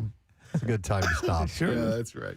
All right. Anyhow, as I said, the full list of stuff to spice up your sex life, because apparently the libido kind of takes a break in the summertime. Yeah, I you can can see go to that. PrestonandSteve.com, and we'll have the full list up there for you. All right, let's take a break. Back to school A to Z. We are in the R's. And at some point still, we're playing that kind of surprising song that Casey is looking forward to on this list. We'll see. Will we what get is. to it in the, Yeah, in the show? how many more songs before we get to that? Any idea, Case? It will be 4 more songs. Oh, wow. Okay. The very, very end of the show. All right, we're going to take a break, and we'll be back in a second. Stay with us. Preston and Steve. Describe the man as having black, slick-backed hair and wearing large sunglasses, and in a not very Elvis touch, an orange high-visibility vest. Look at that vagina, man. That thing's huge. He had attempted to buy the sex toy, but when his credit card was declined, he said that he was going to go out and get another card. Instead, he snatched the vagina. Snatch his vagina. And ran out of the shop. She said It's called dine and gash. She said That's good. Thank you, man. That's why I'm the king. She said it's really frustrating when this sort of thing happens. So rude, and it ruins your day. She said the man tried to distract her. She said he was very energetic and erratic, going around the shop. I got so much energy, man. Talking a lot. He brought a sex toy called Like a Virgin up to the counter, but his card was declined. I ain't nothing but a hound doggy style. He was really vivacious. She said, I'm not here to judge anyone, but he comes in really vivacious, and he blindsided me. I mean, I look like an idiot, but it happened so quick, and before I know it, he's running off down the street. Don't beat yourself up. If a guy who's an energetic Elvis comes into your sex shop, you're going to be thrown off. Local police confirmed that they had received a report of theft at the store, so they are looking for Elvis with a fake vagina. How about one of our favorites, Lindsay Lohan? She seems to be vying for Liam Hemsworth's attention after following his split from Miley Cyrus. This he played Thor, baby. No, that was the other. Chris Hemsworth. Yeah, this is Liam. There's two of them? Yeah. God damn it. Liam was in the Hunger Games. The Hunger Games. Thank I you, got Case. the wrong one. Liam appears to be the only single remaining in a quick, fast Hollywood recoupling. Miley has moved on with Caitlyn Carter, who just split from Brody Jenner, who is now with Josie Canseco. Oh, my God. You know, if he really wants to throw it back in her face, Liam should get with Caitlyn Jenner. That would be. What's your name, hot stuff? That would be. Are you Thor? Hunger Games. That would be wonderful. Mm-hmm. Well, I'm hungry. Hungry for some games. Lindsay, Let's play hide the pickle. So here's what happened. Lindsay hit on Liam in the comments section of an E! News repost of a selfie of Liam and Chris Hemsworth. Oh, my OMG. God. You need a forensic scientist to backtrack this. Who watches this stuff? By the way, Lindsay, there was... it's all gone south. The smoking, the hard living. She just she ruined everything. So the E! News account captioned the selfie, "It's an age-old debate, Chris or Liam Hemsworth." And then Lindsay responded in the comments, "Why didn't we meet in Sydney or Bondi?" That's it, folks. Okay. That's the flirt. That's the it. big flirt. There it is, man. All right.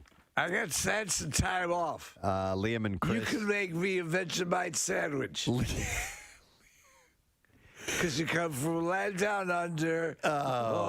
Women thunder, men plunder. And Liam and Chris have been hanging in Australia since the split. Let's hang. Let's pet some dingoes. So what? Pet some dingoes. Oh, pet some dingoes. What you thought you heard? I didn't know what that was. It's Australian. I heard pants and dingoes. Pants and dingoes. It's a great. It's an Aboriginal vaudeville team. I'm pants and I'm dingoes. Yeah. Break out the didgeridoo. It's time for pants and dingoes. I'm sorry, I didgeridoo. Yep. Waka waka waka. That's the punchline. Those are the jokes.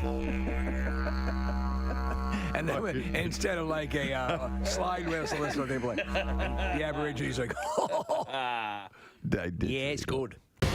Do you remember the squirtable butter used to come in a thing? Yeah, butter spray. Is that what? I No, can't not believe it's spray, not not butter. spray. There's an actual like liquid, almost Really? like liquidy like the way you butter. dispense mustard. It was don't more remember back in the 80s probably. And if you had a waffle, you could go blink, blink, blink, blink, blink, blink in each little. If I had a waffle, Each little I'd eat it crevice. in the morning. Yeah, there we go. Do you need Parkway. butter in every little square? You do. If you're If you're a man. If you're a man. No. Okay. No, I obsess about little things like that. Okay. It's just like weird. So your answer is yes, you do. Yeah, I have a butter memory with Preston that is probably 19 years old. Do you know what it is? Memories. Butter memory. Preston, do you remember the butter memory? That's probably 19 years old. 19 years old. Butter memories. You would have to butter memories. You would have to give me a hint. Me, you, Steve, and Marilyn. Wow. That wraps it up. Butterfest, We did a show 1998. for 3 years together. Media Court Diner. Oh, okay. Oh, yeah. Okay. You know the butter memory? Yeah. Oh, well, do tell. So we're sitting there, and it's after we had done a show, and we're having lunch, and there was We're all just getting to know each other, by the way. yeah, we're all getting to know each other, and so they had a little ramekin full of butter, which is a small dish. And so I guess it was a ball of butter or something like that. And we're just talking, and I just reach out and grab it and just squish it with my hand, just to be outrageous. Provocative. I'm like, ooh, butter. Yeah. And I did that, and he died laughing. I was like, what? I wish I would have done that. First sight. That looked fun. Butter memories. But if I owned a diner and I dine in the morning, and I was serving waffles, there would be a special little spray that I would put melted butter in so that you could go. You would keep it like you could even have it as you could have the way you have a mug warmer where your butter could be on it and with the pump so that you could dispense that Now way. it would need to be more like misty, like a fire hose. No, like a spray bottle. Like a spray bottle, like you would spray your indoor plants. Like a spritz. I disagree.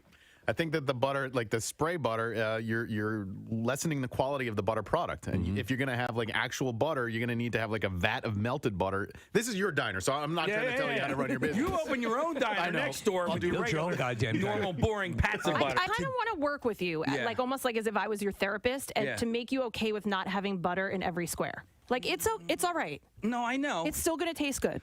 You're going to get enough butter. Believe me, I've Touchstone Pictures. He had to have butter in every square until a concerned therapist came into his life. My name is Romano. I think I can help you. Then we need some good music, like yes, Peter inspiring. Gabriel, Salisbury Hill. Salisbury Hill. Yeah. See if you can pull that. So the serious part when he realizes he has a problem. Oh no, I can't even get it together anymore. Every time I go into the diner, I start trembling like crazy. I think I know someone you can talk to. And then she came into his life. My name's Romano, and today's the day we start making changes. From Touchstone Pictures, the story of a boy who learned now how to not have butter in every square of his waffle. Butter Squareless Waffle Boy. Butter Squareless Waffle Boy? Or something to that effect. It's butter therapist. I feel like I already went through this with Jace. Like at breakfast time. It's okay, honey. Unbutterable. Is that the name of the movie? Yeah. I'm doing it! Give away the last of our passes for the Cream of the Scream, stop number 2, Base Motel Haunted Hayride tonight at 6 o'clock. Such a good time. It's going to be a beautiful night tonight. Yes, by the way. absolutely. Just cloudy skies, a little bit cool, perfect for getting your ass funk on destroyed by being scared. Why did I just say get your ass destroyed? What the hell are they doing down there? It's terrifying. There's half of Base Motel will rip your butthole to shreds. You'll be crapping blood for a month. 3 callers right now. Look at that. It's my sphincter. 263 WMMR. Oh my God. We'll be back in a moment. Preston and Steve on 93.3 WMMR. You know him from movies and streaming shows, and of course, one of the best podcasts in the world. And we're happy he's back in town. Ladies and gentlemen, Mark Maron is here. Hey, Mark. Am I on? Is it on? It is on. And comedy. They know me from comedy. They do. All That's right. why you're at the Miriam tonight, man. We were checking our records, and I think the last time you came by for a visit was in our studio in 2012. I know. Look at us all turning old. Look at a bunch of old men now. That's why you got to shave your head. I do? Is it time? What happens is it at least removes that visual cue, So then you're just the ageless bald man. Exactly. How old is that Buddha? Yeah, exactly. Yeah, you look good, Buddha. Yeah. But I don't know when it happened to me though. Like I'm just starting to notice it now. For years, you I was look like, good though. No, you look good. I'm going to put you in the age-defying category, and I think because you have an iconic mustache. Oh, is that what's happening? I think that's it. Yeah. I finally have an iconic mustache. Yes, I think because you can be drawn with your facial hair.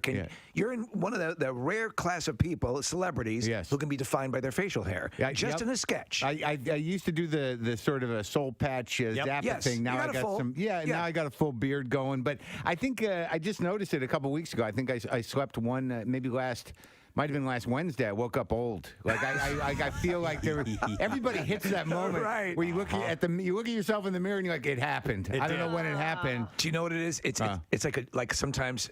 Why does that jiggle now? Yeah. Yeah, and it is. Are you jumping up and down in front of the mirror? Look at me. It's all going. It's all jiggling. That's it. Something hurts that didn't hurt before. That's happening. And the time to recover takes longer. Yeah, if you ever do recover, it's the living with the hurting. You know what I mean? Like, I guess my toes are like that now. Yeah, but I feel all right. I think so. You're in good shape. You've remained in good shape for quite a while. It takes work, man. I was watching, Mark, a documentary just over last weekend on Sam Kinison, and you go back to that. And I think of all the ways, and knowing you were going to be in, the bizarre, fluidity of life, and you're in that prominently. I was. Yeah, you're mentioned many times. Yeah, in the beginning. So the where's this on? Yeah, it's Prime or something. So, but long story short, if you look at your career the way it's firing now, it's got to be wild to be where you were back then, to gone through all you've gone through. Yeah. The book is out. Waiting for the punch. Yeah. The shows, the podcast, interviewing the president, all of this stuff. Do you have time to take a breath and absorb it all, or do you just keep going? I'm trying. I'm trying. I'm experimenting with experiencing peace of mind. And happiness, because I'm told it's beneficial to us, and that's what we're working towards. Yeah. It does get to a point where because things turned around for me. Not later in life. I'm not like 70, but I mean my success came in my 40s. Yeah, and it does make a difference. I know people are like they say like, does success really make a difference? Yes. Yeah, it does make a difference in terms of. Because you spend so much time committed to something, like with comedy, I mean, that's all I wanted to do, and that's all that I really am. And when you do that, after a certain point, there's no plan B. You get 20 years into something, and all of a sudden you're like, well, I could always... Oh, man. Yeah, you're exactly right. There's nothing there. What the last job I had was a really legit job. I was a grill cook, in college, I think, before I committed to comedy. Or I worked at a coffee shop somewhere. So... it's not lost on me that it's sort of amazing that I've pulled it out in the second half here, but I am trying to appreciate it. Yeah, I'm trying to do nice things. I'll go ahead and fly first class if that's okay. And, yes, and the other treat yourself, because you don't want to be that guy who shuns all. No, I don't. But I also have that brain of a comic where it's sort of like, I don't know when this money's going to go away. I don't know when the work's going to dry up. I don't know if I'm going to get that club date. Right. And I still have that survival kind of mindset. Do you know what was very, very telling was, and I always reference it because I think it's probably as true a thing as you'll ever see, is Joan Rivers in her documentary right at the end there. She had her book. Her schedule, and there was open space, even at her career, with the way everything was going. I got to fill that in. It's a day open. I got it. Right. So it never leaves you, does it? It doesn't. No. But I'm always pretty busy. I'm like doing the comedy, and then I do the TV show now, the Glow Show. We got one more season of that. It's a great show. Yeah, it's a fun show. And then the podcast and Joker. All this stuff. I mean, that's. I got a hot, like a tight 40 seconds in Joker.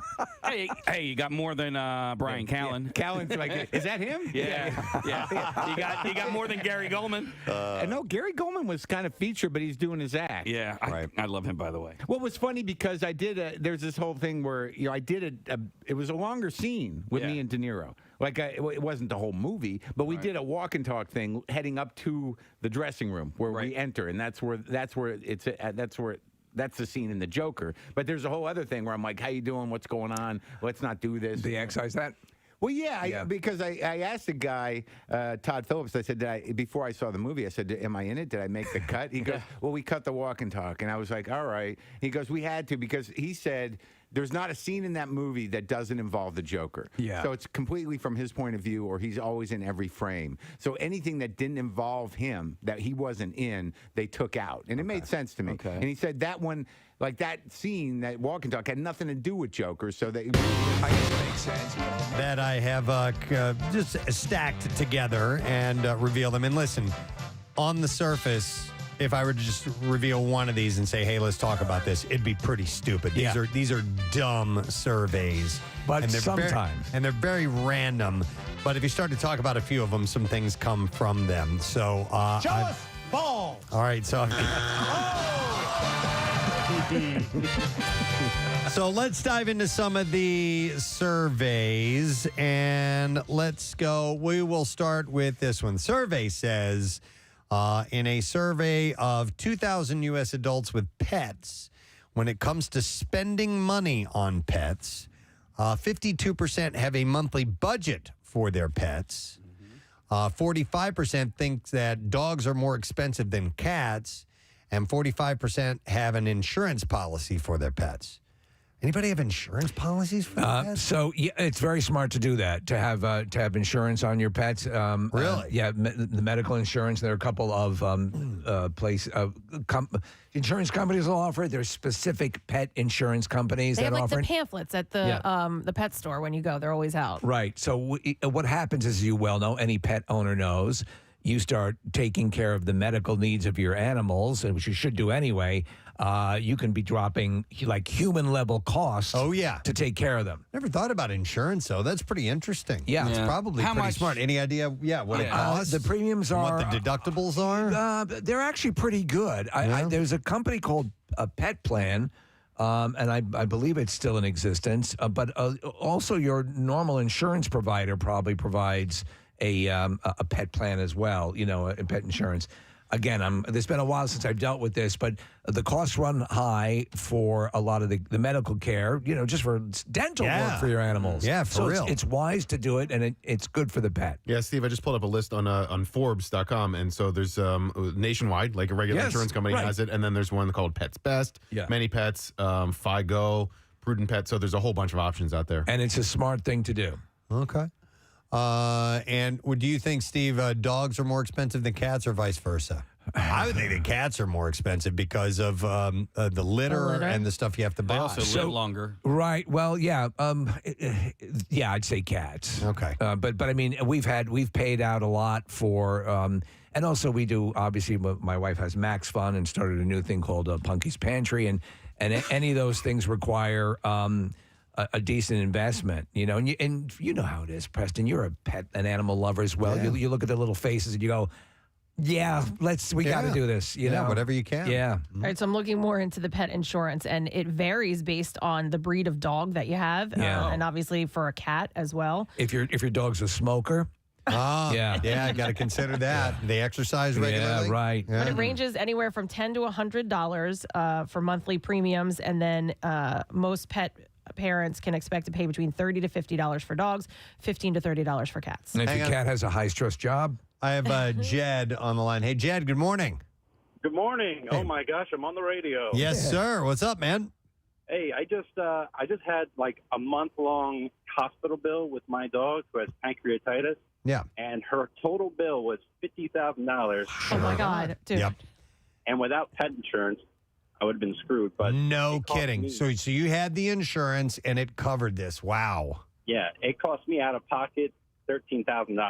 Oh my God! Still a chunk of change, but not 50. And Jed, you know it. You do anything for them. I will do anything for my dogs. Yeah. Not my dad. No. Not my dad. My dad was always, I ain't paying. Who's up for a dog sandwich? Yeah. I ain't paying $1,000 for that. You're out of your mind. My mom, because I talked about it with my cats, and my mom was like, no, that's when they go to kitty heaven. Yeah. Okay. Hang on here. Jen's on the line. Hi, Jen. Good morning. Good morning, Gadzooks, bitches. Gadzooks, bitch. What's up? What's up? So I have my little nugget, my Charlie. He is my 21-pound fur baby, and I have insurance on him. Okay. Very thankful that I did. I had to take him to an emergency vet last year. Would have cost me almost $2,000, but with the pet insurance, I have a $500 deductible that I need to meet. And then after that, whatever I submit, I get 90% back. And Jen, you know it's easy to run up a $500 to meet that deductible when you're dealing with pets. They are an investment. It's a commitment that you make. Absolutely. And great for you that it worked out for you. You saved money. Yes, and the pet plan, Steve, is now called Fetch.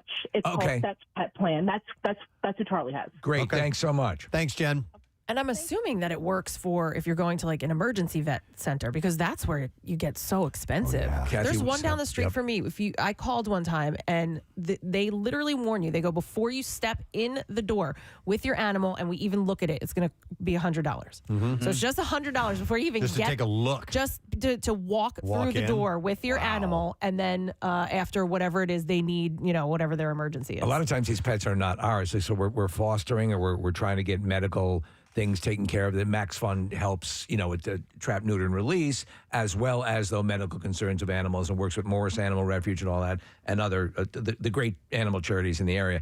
But you're right. So a lot of times, and people will take on a pet and not realize, oh my God. Yeah. So the pet plan, like what we were just hearing, the pet insurance is the way to go. Idea. Yeah. Okay. Well, that's an interesting little survey, and we got something out of that. So let's move on.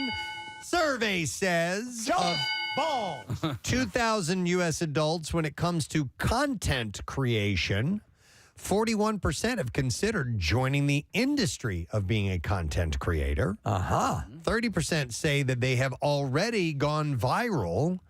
And 58% say that content creation should be taken as seriously as other fields of work. What threshold do you have to hit in order for you to be considered viral? Good question, because I was wondering the same thing, Casey. That might be 10,000? That might just be an interpretation that they're making themselves and saying, "Yeah, I went viral on that. I had 2,000 likes." So I think when you become, I think you're right. I think, like for example, there are set numbers for when you can start making money, say on YouTube, or when these different Instagram, and what threshold they have for you to start to be realizing some income from that.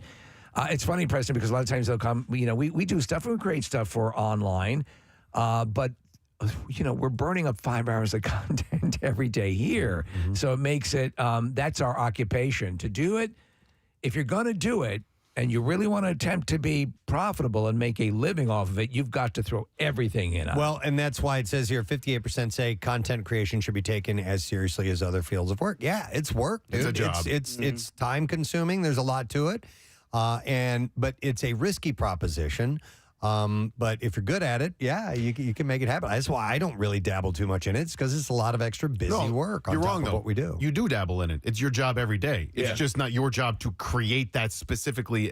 We collectively create content all the time. Right. And so like Casey and I humping a few minutes ago. That's content. That was gold. Thank right you for there. creating that content. Yeah, and that's on Twitter.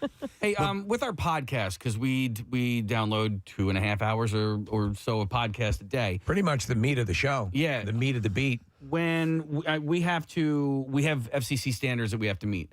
But for instance, somebody dropped an S-bomb yesterday on our show, which we had to dump out. But does that stuff live on our podcast, Marissa, or does that have? Okay, Marissa's shaking her head. No, Marissa handles a good portion of what we do as far as content outside of the broadcast here on the air.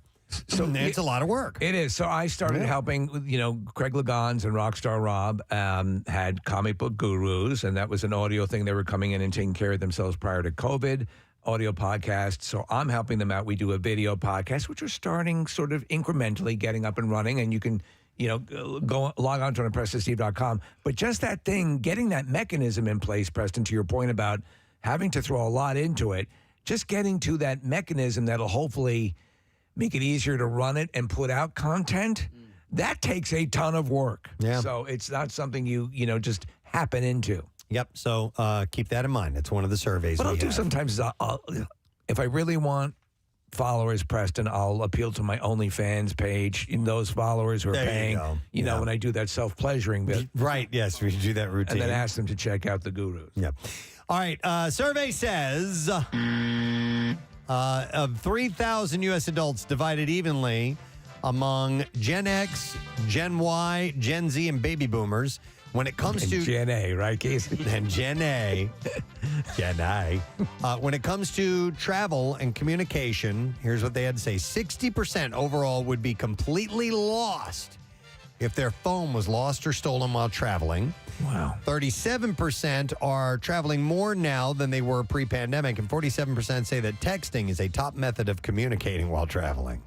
Oh, man, you can't do that. This is just all about traveling. Not unless you're going. Now you can go through the app in the console for texting. No, I don't think this means while driving. Oh, this all just right. means while traveling. All while, right. while you're away from home and you're traveling. So how about this? 60% overall said they would be completely lost if their phone was lost or stolen while traveling. I mean, I would have a hard time. So I went not that long ago down to Delaware. A friend invited me to play golf at this golf course, and it's through the countryside of Delaware, of northern Delaware. And I was following my Waze app to get there, and whatever GPS you use. And I realized that if I was given turn-by-turn directions, I would have had a hard time finding this place.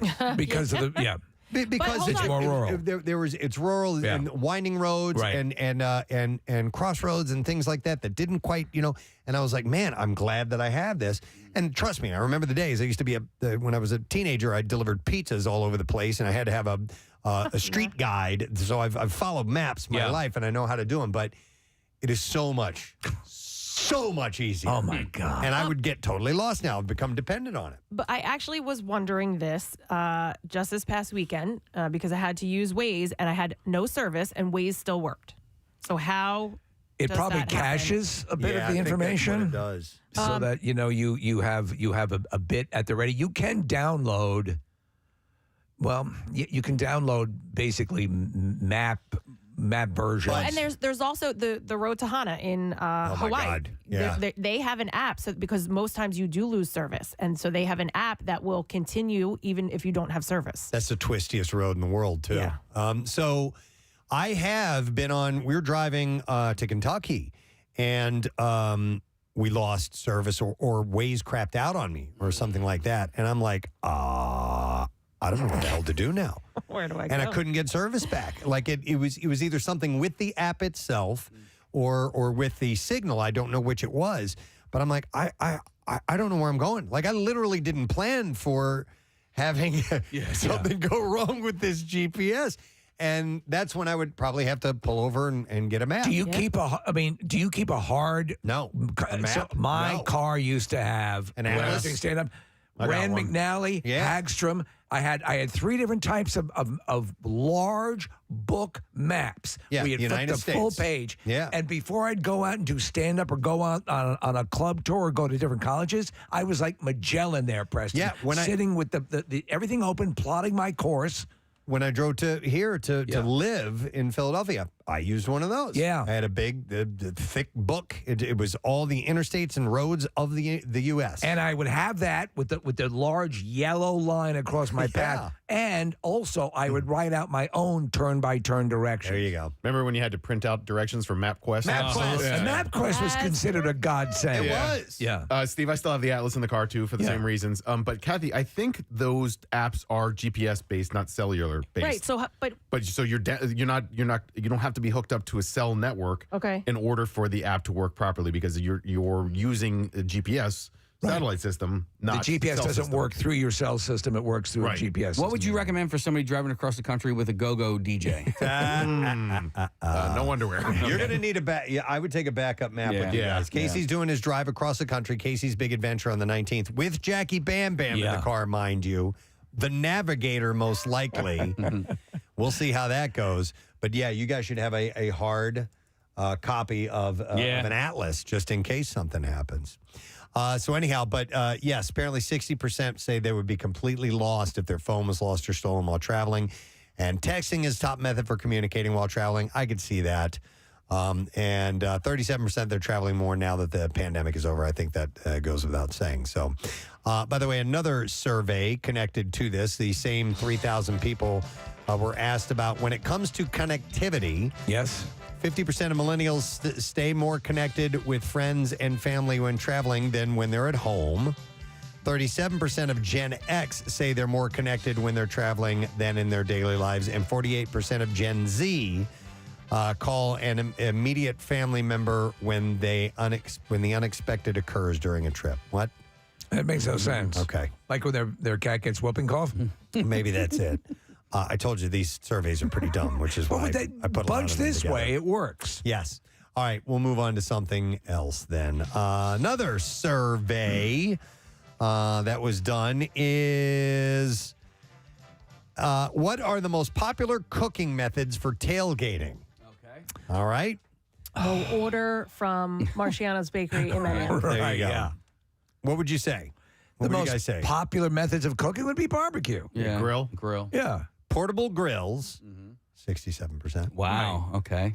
Traditional outdoor grills, 49%. I see those from time to time, and that's how cars end up on fire. Yeah, what are traditional outdoor Like the charcoal grills? grill. Oh, charcoal Yeah. grill. Okay. Yeah, briquettes, right? Okay. Have you seen cars on fire? There? Yeah, it's Oh, happened yes. in the like Eagles games. Because people don't dispose of the briquettes properly. Oh, they'll burn for hours. Right, too. right. Yeah. So you gotta make sure those go out. And then 38% said a crock pot. Ah. Crock pot cooking at the tailgate. Okay. I mean, you need like a generator or something like that. I would assume, Right? yeah. But then if you have that, you might have an RV or something that can house a microwave oven. Yeah, What are your chances? I'm sorry to interrupt, Casey. What are your chances of if you are tailgating, you go to the game, you don't have an actual group that you're hanging out with, can you just kind of sashay by somebody's food and maybe get some free eats here and there? Sachet, no, but Steal, yeah. Steal, yes. No, like make sure you park next to some people and then you strike up conversation. Make friends. And make friends. And the food is always offered. People always bring way too much food. You know what really disappointed me is we were planning this whole tailgate chef competition. Yeah. Remember that? And for some reason or other, we couldn't pull it off. It was supposed to take place during the camp out.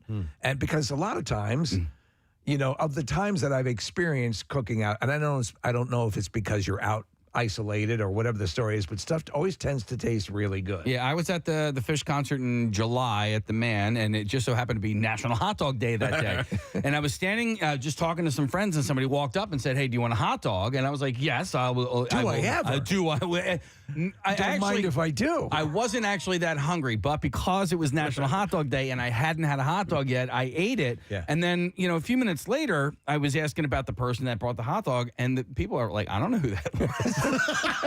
This is a random hot dog guy. Yes. So Casey, Meanwhile, it had mescaline in it. we did a lot of tailgating this past weekend at the Gorge for the Dave Matthews thing, and we were on a luxury bus. I mean, the nicest tour bus I've ever been on, and that's quote unquote camping. Does that level of RV or bus or whatever exist at Eagles tailgates? Yes and no. Not on a like individual level. Okay. Usually that's for a giant group.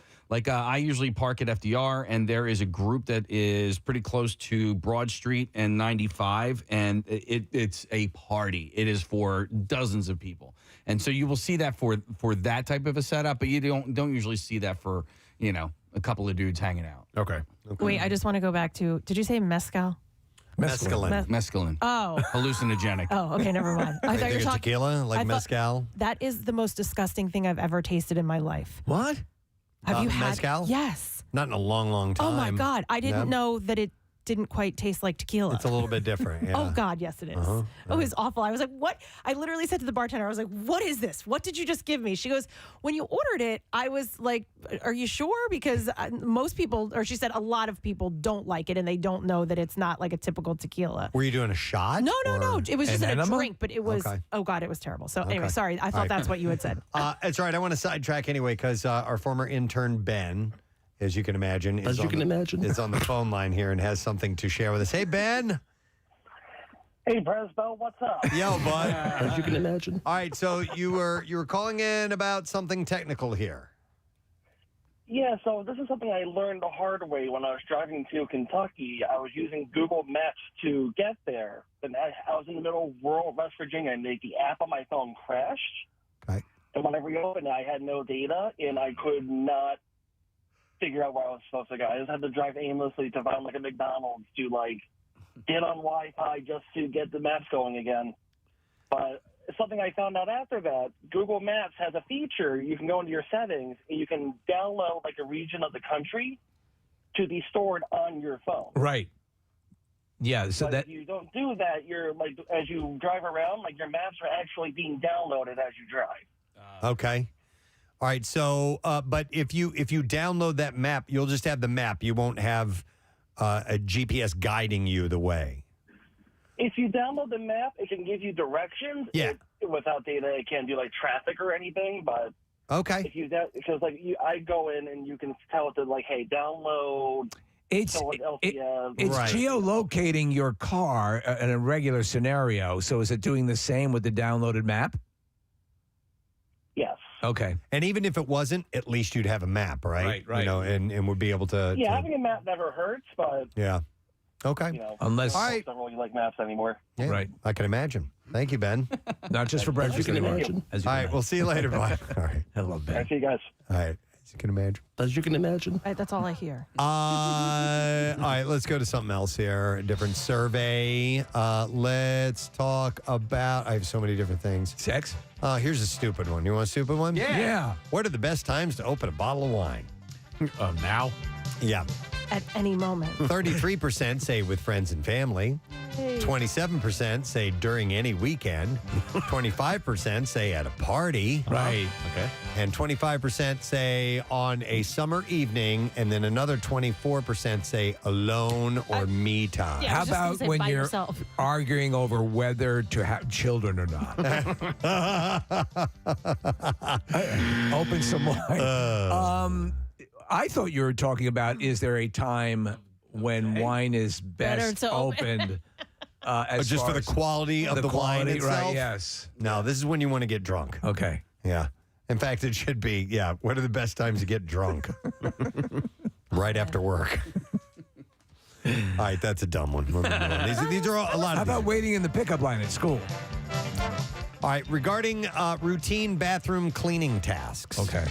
I'm targeting all these to Kathy. No, I love it. By the way. The people that were surveyed, 39% said they have never cleaned their shower head. Yeah. Yeah, you have to. 29% said that they didn't know how to clean the shower head. And 11% clean the shower head once a month as advised. So you're talking not just like scrubbing it down. Probably taking it off. Yeah. You know what I mean? And cleaning it out. Cleaning out the residual gravy? I don't know. Because there's like a trick to put it's vinegar. Yeah. It might just be vinegar. I'm not Like sure a if it's something cup, else. and you hold it up in there. Right. Yeah. And it's supposed to get all submerge the... it in there. cup. Do the private Benjamin thing, Preston. Put the blue dye. Oh, that was the best. It's one of the funniest scenes in a movie ever. They sabotage this abusive drill sergeant, by putting blue dye into the shower head. And she gets in. She's just washing. She's not noticing. Her eyes are closed. And she shows up next day for like a review. She's blue. She looks like a corpse. I have taken they have extra like gaskets in your shower head, which the water pressure goes down, so you can go in and take those little rubber gaskets out, and you get better water pressure. Have you done that? I replace on every single one of my shower heads. No kidding. Yeah. Yeah, but some of them, because I have one like that, and it's like a fire hose. Like you can, it's not too even much? comfortable to take a shower. Okay. I replace out the shower head every couple of years. You know, yeah. Because they get gross. I hate low water pressure. It's just annoying. I hate it. You get in, especially if you're like going to stay in a hotel or something like that, and you're going to take a shower and it just trickles out, and you're like, oh, come on, And you know, man. I want the removable shower. Yeah. To me, For your balls, right? For your balls. Nah, I don't like that. Oh, I love 1,000 it. little bugs are giving you a Did massage. somebody say butthole? Yeah. Yeah. Oh yeah. Butthole and balls. Okay. Yeah. I never use it. I don't use it On your either, balls? Kathy. Yeah, I never use it on my balls. I tried to say it. I knew it. I knew she had balls. It had to be. Always known. No one can be that bad at Oh, my God.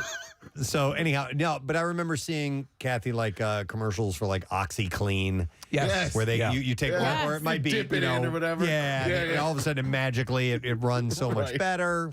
Whatever. Oh, crap. But wait, you are so that trick with the vinegar or whatever, cleaning it that way and getting all that gunk out. Calcium deposits, Yeah, right? but I saw somebody do it with their faucet just in their kitchen, and the crap that came out of yeah. it, like the fact that they were running the water through and like drinking the water, and terrible. Kathy, I will sometimes on my regular sink where I brush my teeth every day, I will reach up under there and kind of rub my finger and like black stuff little chunks start coming out. I'm like, what? Oh, I'm cleaning I all my hate that. faucets today. Yeah, right? Yeah, I'm Oh, going I to. do. I'll do a Drano treatment of every once in a while because the stuff that's in your drain In the drain, yeah. it starts to smell. Preston College, when we needed new screens for our bong, we would take the screens out of the Yes! faucet. Oh, Me yes! too. Yeah.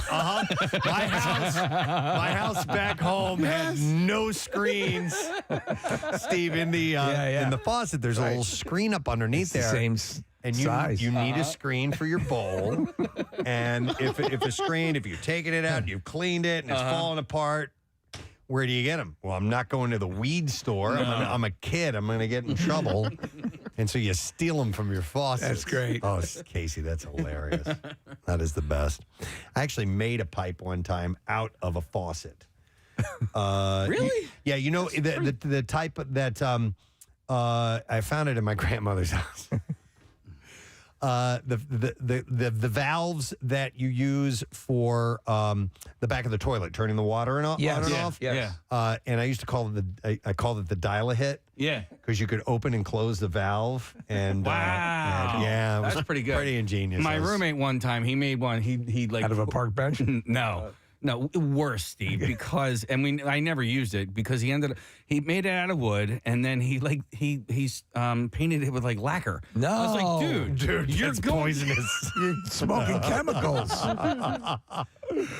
No. The good old days. All right, let's see what else we got here. Another survey for you, friends. And no, that's a pet one. We already did one. Survey of 5,533 U.S. adults asked, how often do you carry a water bottle around with you? Every day. Like this? Yeah, like that. I have Every day, all day. Yeti water bottle. Yeah, I have a Nalgene one that's it's in my car right now. But Okay. Every day. 32% at the most said very often. 26% said somewhat often. 25% said not very often. 12% said never. And 4% said not sure. Oh, I thought this was. I gonna don't be- know. I'm not sure. I thought I this think was I going to carry be about- something like there was mold growing in it, since we just came from the shower. And listen, I like Rochelle carries around a water bottle regularly. So does Parker, my son. And like with Jason Momoa the other day shaving his head, it was kind of a protest about single-use plastic. It's a good thing to carry around. Yeah. Reusable items like that, and like we have a container here. Right. I buy I buy a container and then I'll use it for a couple of weeks. I clean it out and then that's how I do it. Yep. So, yeah. Yep. So you get multiple uses out of that. So it's a good idea to carry one of those around. So I did have one time that I was using for yoga, and then I realized that there was mold growing at the bottom of it because a sponge wouldn't get all the way in there. So that's why I bought this Yeti one, because the top is big enough for me to get a sponge all the way to the bottom. All right. And do you use, when you clean it, do you have the one it's almost like a bottle cleaner? I have that too. Yeah. Yeah, those are good. Yep. And then I put it in the dishwasher just for like extra heat and cleanliness. All right, so you'll scrub it Yeah. first, and then you wash it Yes. every and then time. she'll hold it in a hot tub. The dishwasher is once a week on Fridays after work. Oh, What? You have your water bottle Yeah, day. I do. Everybody. Chase takes Fridays one to after school. work. His goes in. Sure. Oh, everybody's water bottle gets washed on Friday. Yeah, it's water bottle washing day. Don't forget to put your water bottles in the kitchen. Yeah. I can't wait for tomorrow. Or I'll Kat, how long does your dishwasher run? Is it supposed to run for like hours and hours? Yes, like mine has a timer when you do the full wash, believe it or not, because that includes the dry too. I think the timer is like 2 hours and 20 minutes or something ridiculous like that. Which it's a lot long. of times I just throw it on the express clean because, listen, you're only getting them so clean.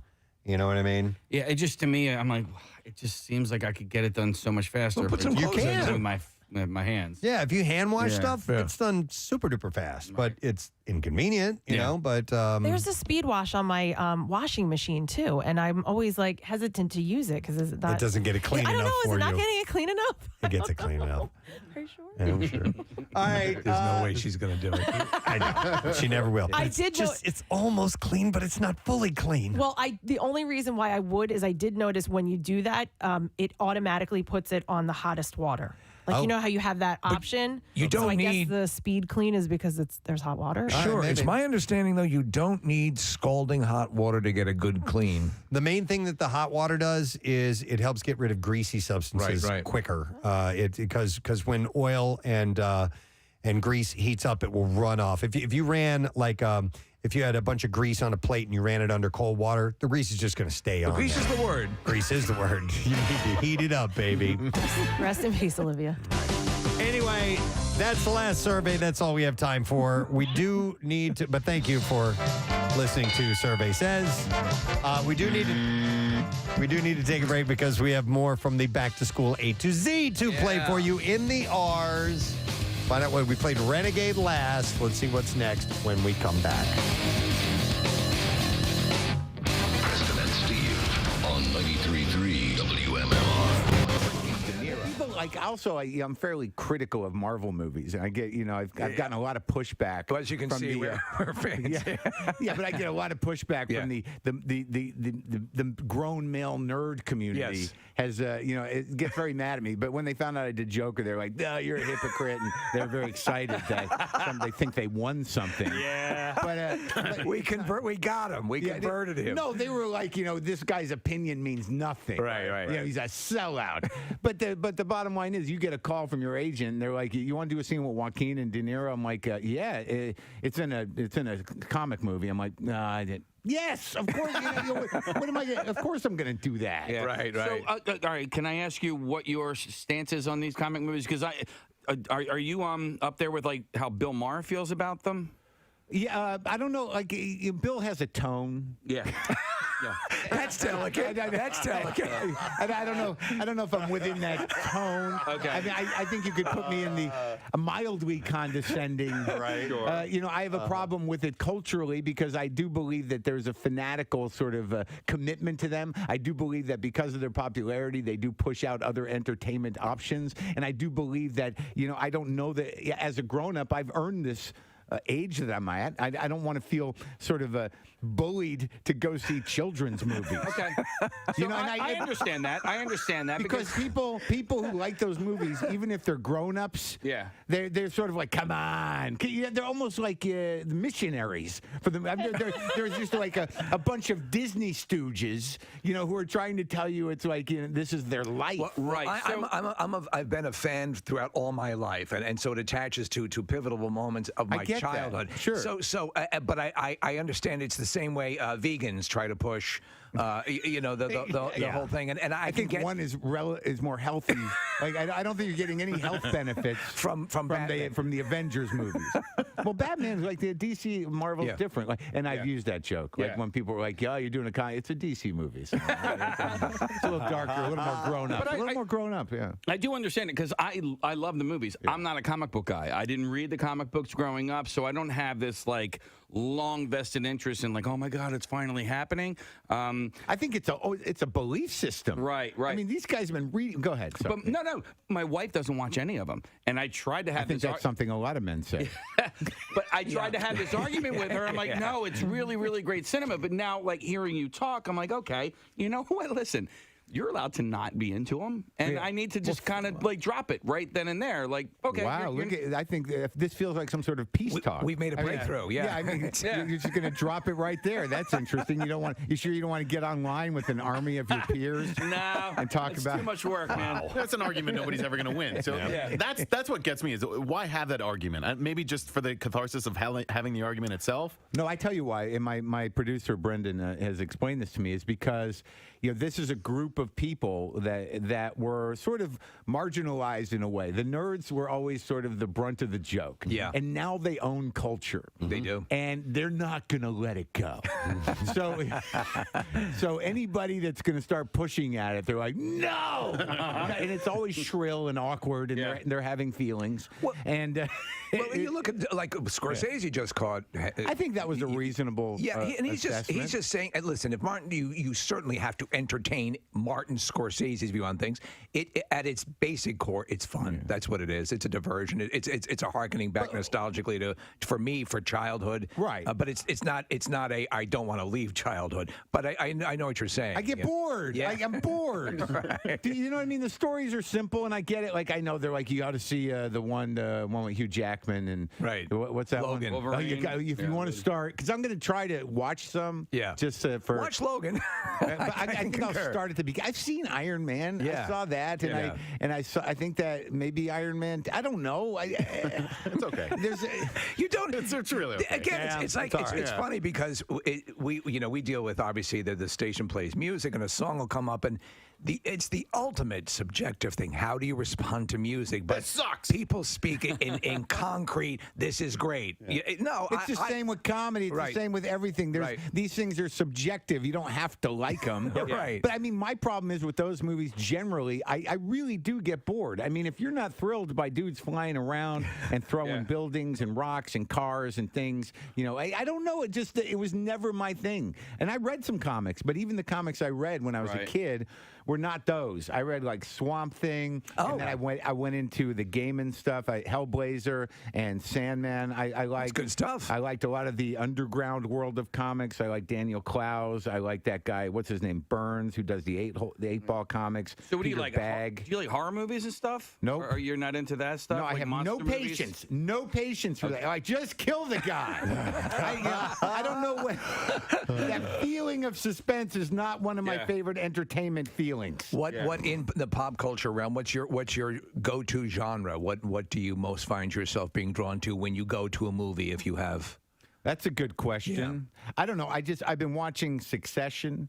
I just started watching that. I love it. Everyone raves about it. Yeah, well, the way they talk to each other is amazing because Yeah. it's not real, but it's like there's the emotional weirdness of the whole thing is great. I just rewatched the entire Breaking Bad. Me too. Mm-hmm. Well, you did? Yeah. Well, Preston and I did a year or so ago, and now I've watched the last few episodes again because of the Netflix movie that's coming out with Jesse. I went to the premiere. Oh, how was it? Can we ask whose phone is going? It's yours, I think. Is it mine? Yeah. Oh yeah. Oh my God. Dude, that happened at the end of Hamilton on Tuesday night. Hey, it's time to wake up. Yeah. Is it your alarm? It's 7:30. Oh my God. I almost didn't wake up because I thought I said it and I didn't say it, but I woke up anyways. Yeah. The movie's good. It's good. It's almost like I think he made it just because he's like, these guys were so great. Let's just make one more movie. Okay. I can one more see thing that. with this. I'm fine with that. But the premiere was great. I don't usually go to a lot of those, but because I'm on a Netflix show and I've done specials and I've been on a few of their shows, they invite me, and I was like, I'm going to go to this one. Yeah. So I wore this shirt, the one you kind of. I love he's wearing a denim shirt that I really like. Well, thank you. I mean, I know it's stiff. I know it's new because I knew the way you said it. It's like you're like, wow, where'd you get that shirt? It was a compliment, but they were sort of like a little new. It's a little. Maybe you might want to break that in. Right? Is it itchy? Where'd you get that brand new denim shirt? Had an edge to it. Yeah. You just got that, didn't you? It wasn't a full-on compliment. Yeah. That's a denim shirt you got. That thing is really denim, isn't it? In the world of denim, that's passive aggressive. Look, we got to work on him. That's hilarious. But the movie. Yeah. So I'm still like crazy because I still get kind of starstruck, and it's just kind of because I walk the carpet. I don't have to, but I'm not in the movie. But then you get that picture. It's like also at the premiere, I was there, But I'm sure Netflix encourages you if you can because you're a Netflix. Yeah, and I wore this denim shirt. That was the first. There it is. There's the picture you got. See, that's the denim shirt on its first appearance publicly. Same pants too. It is the same pants. I got 4 things, dude. I don't I got 2 pairs of pants I wear at any one time and 3 shirts. You're stylish. I love the Us magazine where they say he really loves his, and it's like 5 pictures of you in the denim shirt. That's it. Yeah. Well, I'm breaking it in. So, but I get starstruck, and also there's a weird mixture of like, do people know who I am, and can I approach them? There's some of them I do. Like I saw Ed Begley there. Ed Begley gave me a big hug. And that's not Ed nothing. Begley's great. That's not nothing, huh? Yeah. Yep. And then I saw Jonathan Banks, who plays Mike. Yeah. And I'm not sure if he does know me, but I walk up to him because I grew up in Albuquerque, and they shot the whole thing in Albuquerque. Yeah. And my buddy from 2nd grade lives in an apartment building that Mike just got a place in because they shoot out there all the time with Saul and everything else, and they've become friends. So I walk up to Mike. I'm like, my buddy Dave's your buddy, and he's like, oh yeah. And I'm like, and then I realize like he doesn't have no idea who I am. Like I don't think he does. I don't think he gets starstruck. Oh my God. No, Jonathan Banks. He does not impress me as the type that's he's pretty nonplussed. But yeah, definitely. But the thing that got me, like, Cranston was nice to me because he's been on the show, and I saw Jesse Plemons, who I've not talked to, but he's he was, he knew I was, and we talked. I listened to me. I'm like, some of them know me. Some of the celebrities know me. but we get the same way. I know, right? Hey, we know David Faustino. Yeah, he came here. Yeah. Was he here? He was here. Wow. Kathy doesn't remember. I don't remember. Hey, Obama would know you. If you walked into a room and he was there, he would recognize you. I think he might remember. Yeah. That was pretty special. Yeah, it was. The president came over. But 1 second, I also want to find out. Yes, please. So I'm at the premiere, and so I many hear things from behind me over at people are sort of talking before the movie started, and I hear Hank's voice. You got Hank from the cop in Breaking Bad. And I didn't even know the actor's name, but I'm like, there's Hank! I want to talk to Hank! Like, when I interviewed Cranston, I swear to God, when I did it, I was so immersed in the show, it was years ago, that I could not separate him from Walter White. Yeah. And throughout the entire interview with him, I'm like, I think I need to talk to Walter. So there's certain characters that really impress. Like, Hank's such a great, that guy's great. What's his name? Dean something or other. Norris. Yep. Yeah. Great character actor. I felt myself excited. Like, there's Hank, and he sounds just like Hank talking to other people. But yeah, Obama is no Hank, right? But exciting. Yeah. Speaking of Obama, the podcast WTF with Mark Maron. 10-year anniversary, man. You've really made that just a mainstay, and it's you do it right. You kind of do what we like to do as a radio show. We just have conversations, and we dive into whatever comes up. You have a basic idea of what you want to talk about, but you do your homework a little bit. Yeah, poke around a little bit. Sometimes I miss things, but you got to get used to people saying like, "Why didn't you ask him about it?" Because you should have told it. Yeah, no, no, it's got to be on your terms. But you're so initially your interviewing skills, your chops, were they developed on like Air America, or had did you have a good rapport, a conversation ability? Because I told you earlier before we went on that when we first started, our interviews kind of sounded like interrogations as opposed to just conversations.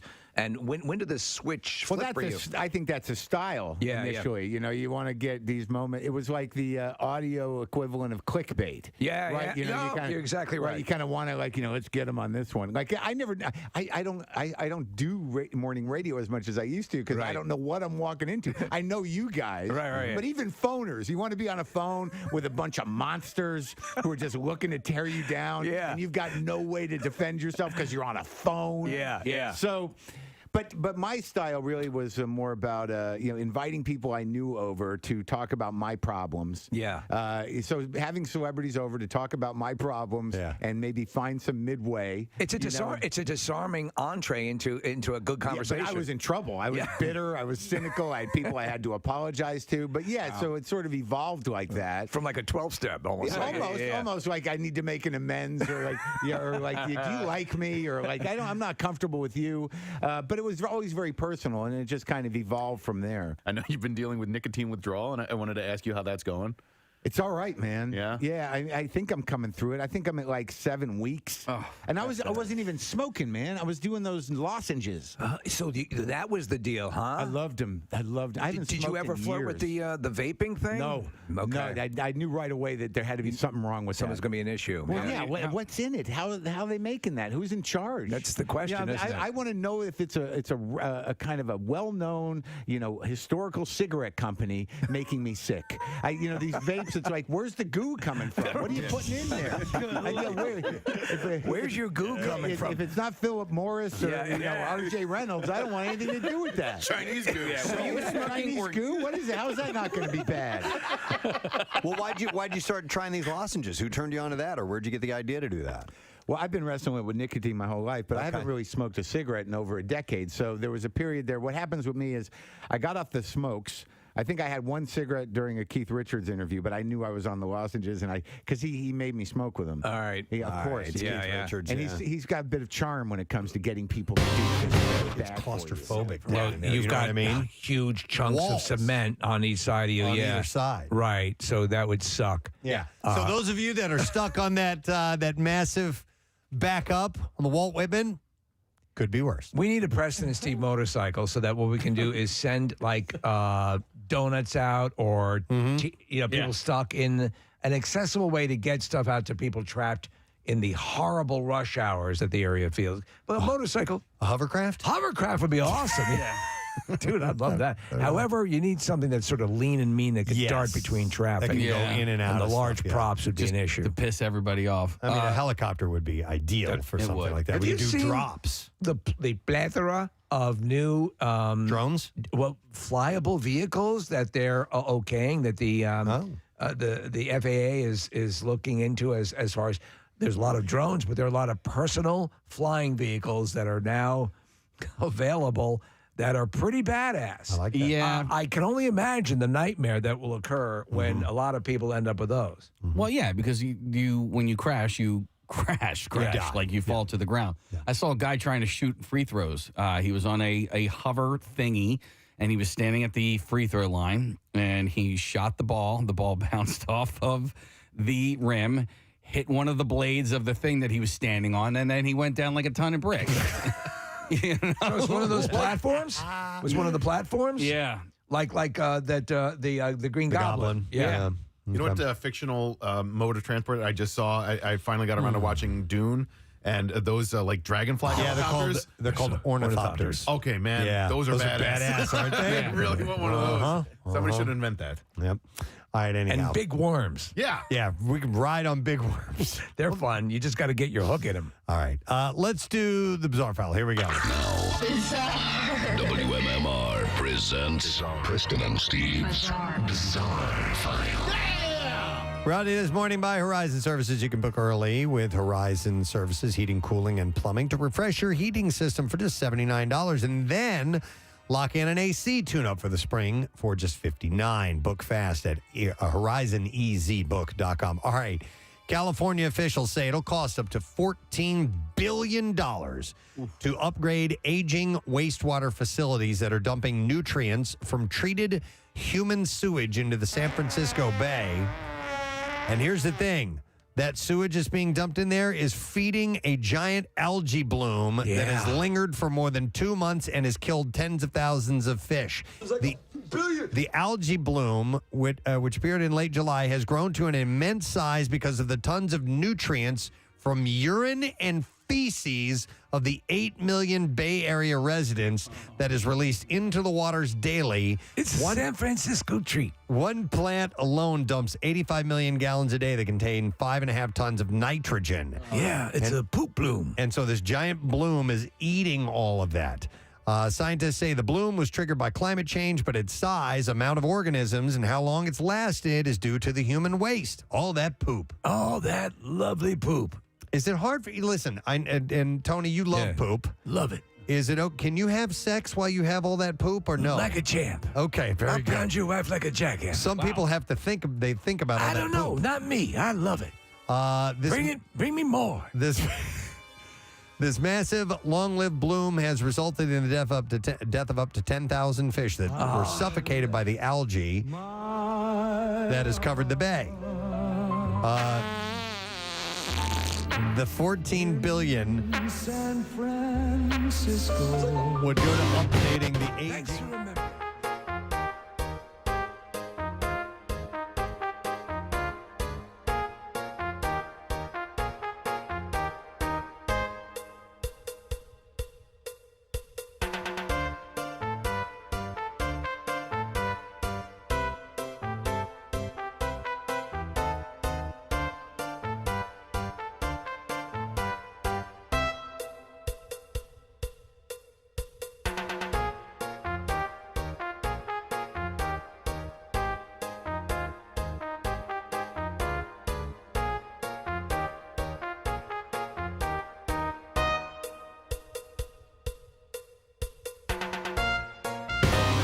survive. Oh, totally. Yeah. Yeah, I mean, A bull's gonna bull. do you expect? Yeah. 7 deaths occurred in the eastern Valencia region, where the practice of releasing bulls into the streets for their entertainment has sparked debate, with the other fatalities taking place in the regions of Madrid, Castilla y León, and Navarra in the north. This year's toll raises to more than 30 the total number of people who have been killed in the bull running event since 2015. This summer's victims, who died from injuries sustained while racing through the streets alongside a group of hefty bulls known as Bus al Carrer in Valencian, were between the ages of 18 and 73. 6 of them were men and 1 was a woman, a French woman who was the oldest victim. They died after being gored or trampled by the bulls. Countless other people were injured, among them minors. Bull running events are a highlight of summer festivities across Spain, with the best known being from San Fermin Festival in the northern city of Pamplona. As in Dune? Experts are divided about when the practice of running the bulls began, but Cuellar, a town, claims to have a historical record dating back to the 13th century. Wow. I think they could hang this up, gang. But it's barbaric. It is. And and again, people are getting killed. There's footage of a guy, I don't know, it might have been Spain, but they have a bunch of bulls and he smacks the bull from behind, and the bull within a flash kicks back and knocks this guy across the room. And the bulls get victimized as well, man. So they get hurt and killed. Absolutely. So, It's cruel. They ought to hang it up. A Georgia deputy police chief who was arrested last week for soliciting a prostitute was in town for a polygraph seminar. Has no one heard of a perk at work? Cartersville deputy police chief. We can use prostitutes. The police chief, Jason DePrima, was arrested just before midnight on Thursday after responding to an online escort advertisement, which was part of a sheriff's office undercover human trafficking sting. So he picked the wrong prostitute. The day before, DePrima had initiated contact with an undercover detective, but later said that he got spooked and asked to see her the next night. On Thursday, he agreed to pay $120 for a half hour of full-service sex upon meeting up at the undisclosed location. What does that get you? After it says full service. Wow. After he gave the undercover detective $180 along with a multi-pack of White Claw hard seltzer, detectives arrested him. Prior to the takedown, DePrima had told the undercover detective that the previous night he had talked with another prostitute online. That person instructed him to put a $200 on a Cash App card, take a picture of it, but once he did, the person took the information from the card and stole the money. And the sheriff said, this guy's a cop, and he was conned by a prostitute. DePrima was arrested on charges of soliciting prostitute and transported to the jail. He was released later, 2 days later after bonding out at $500. $50, it's 75 for 150 for the ass, and 300 for it all. I forgot about that. What movie was that, Kathy? So that was for The Nail? Yes, that was for The Nail, and they were like, you are not believable as a hooker, so you're going to be the mother that cries in the bar when somebody gets killed. And That so makes better sense. That was my... This is your audition? $50, it's 75 for 150 for the ass, and 300 for it all. 150 for the ass. I can't. It's not bad. We still have Delicious. that. Yeah. I mean, honestly, that's a pretty good deal. Listen, I have a Memorial Day sale going. Yeah, there's a Memorial Day sale going on. I don't even believe myself. Yeah, It's really and cool. for an extra 25, you can arrange my spice rack. I mean, here's the deal.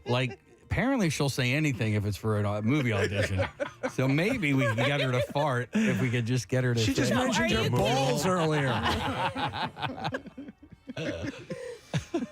Oh, my God. One last story. A startled Sunshine State driver spotted what appeared to be a large dead alligator tied to the back of a Jeep SUV this weekend south of Melbourne. Did you see this thing? I did, yeah. It's huge. It's Oh, my God. The massive creature was knotted up from its shuttered snout all the way down to its tail and did not appear to be alive.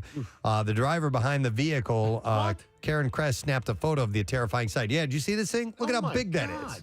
I can't believe that thing's got to weigh like close to 800 pounds or something stupid like that. It's enormous. Maybe, I don't know, 400 pounds. Anyway, but from August 15th to November 1st, those with valid permits from the state's Fish and Wildlife Conservation Commission are allowed to hunt the reptiles. More than 15,000 people apply for just 7,000 permits 8 years. So they don't know who this is or if they legally bagged it or what. They say the largest crocodiles are the saltwater crocodiles of Australia. So that's what I've heard. Okay. And so... but this thing's big. I know. Yeah. All right, and there you go. That is what I have in the bizarre file for you. All right, as we take a break, can I give away one of these? Let's give one of these. I have a case of Trogs Lucky Holler Hazy IPA. We'll take caller number 8 at 215-263 WMMR. It's a hoppy, hazy harvest ale. Delivering bright waves of pineapple juice, juicy citrus, and ripe passion fruit. And it's so good you want to holler. So pick up a 6-pack today at your local Acme Market. Caller number 8, we're going to set you up. 215-263 WMMR. We're going to take a break. We'll be right back. Lesson question, trash music news coming up. I do the gum. It took me years to sort of quit, but then I kind of leveled off on lozenges. I was on gum for a while, but they're not good for your jaw. And then someone, Tom Rhodes, another comic. Yeah, we've had him in. He's great. Yeah, he turned me on to Walgreens cinnamon 4 milligram lozenges. So cinnamon, okay. See, I was always the mint lozenge guy. Yeah, no, I don't. And I don't do the mint. I don't mind them in a pinch. I'll do them. Why cinnamon? When you're an addict, you'll do anything. What do you got? The mini ones are too much for me. The little ones dissolve too quickly. So were you in effect like chain sucking? Yeah, for sure, man. Are you kidding? I loved it. I looked forward to them like cigarettes. So, but what happens to me is I'll get off everything like I am now, and then I'll decide like I think I can have a cigar. Yeah. And then I'll have a cigar, and then within 2 weeks I'm having 2-3 cigars a day. Yeah. And I feel like my mouth is rotting. So then I got to get back on the lozenges to get off the cigars, and then I'm locked on those. So you got to look at me because I'm the only one who's currently addicted to nicotine, and I 130% know exactly what you're talking about. What are you on? Yeah. Just the mints? No. Now I'm on. Oh, you're dipping? Yeah. The thing is, like with that, I've done that. But but I'm not smoking. But I'm not. I get it.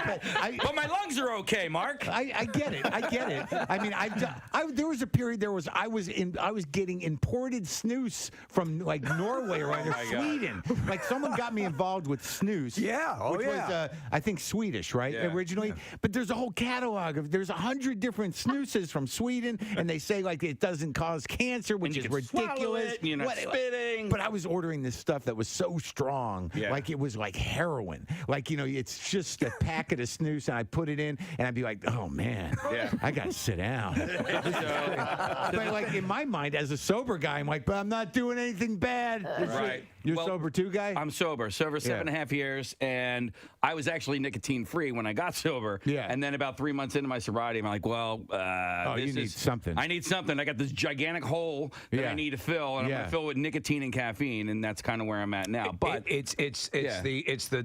my brother who had never smoked in his life, when he became sober, he started smoking. Really? Yeah. I've been through. I got 20 years sober, so I've been through a lot of different options. Yeah. With the. But I'm looking. You're not even drinking coffee. You got food. Yeah. You got nicotine. You got sex. Yeah, and those are my. If I can move those around, go through a rotation. Like the one thing I never do, thank God, is gamble. Gamble. No. I never got that sickness. I do not like losing money.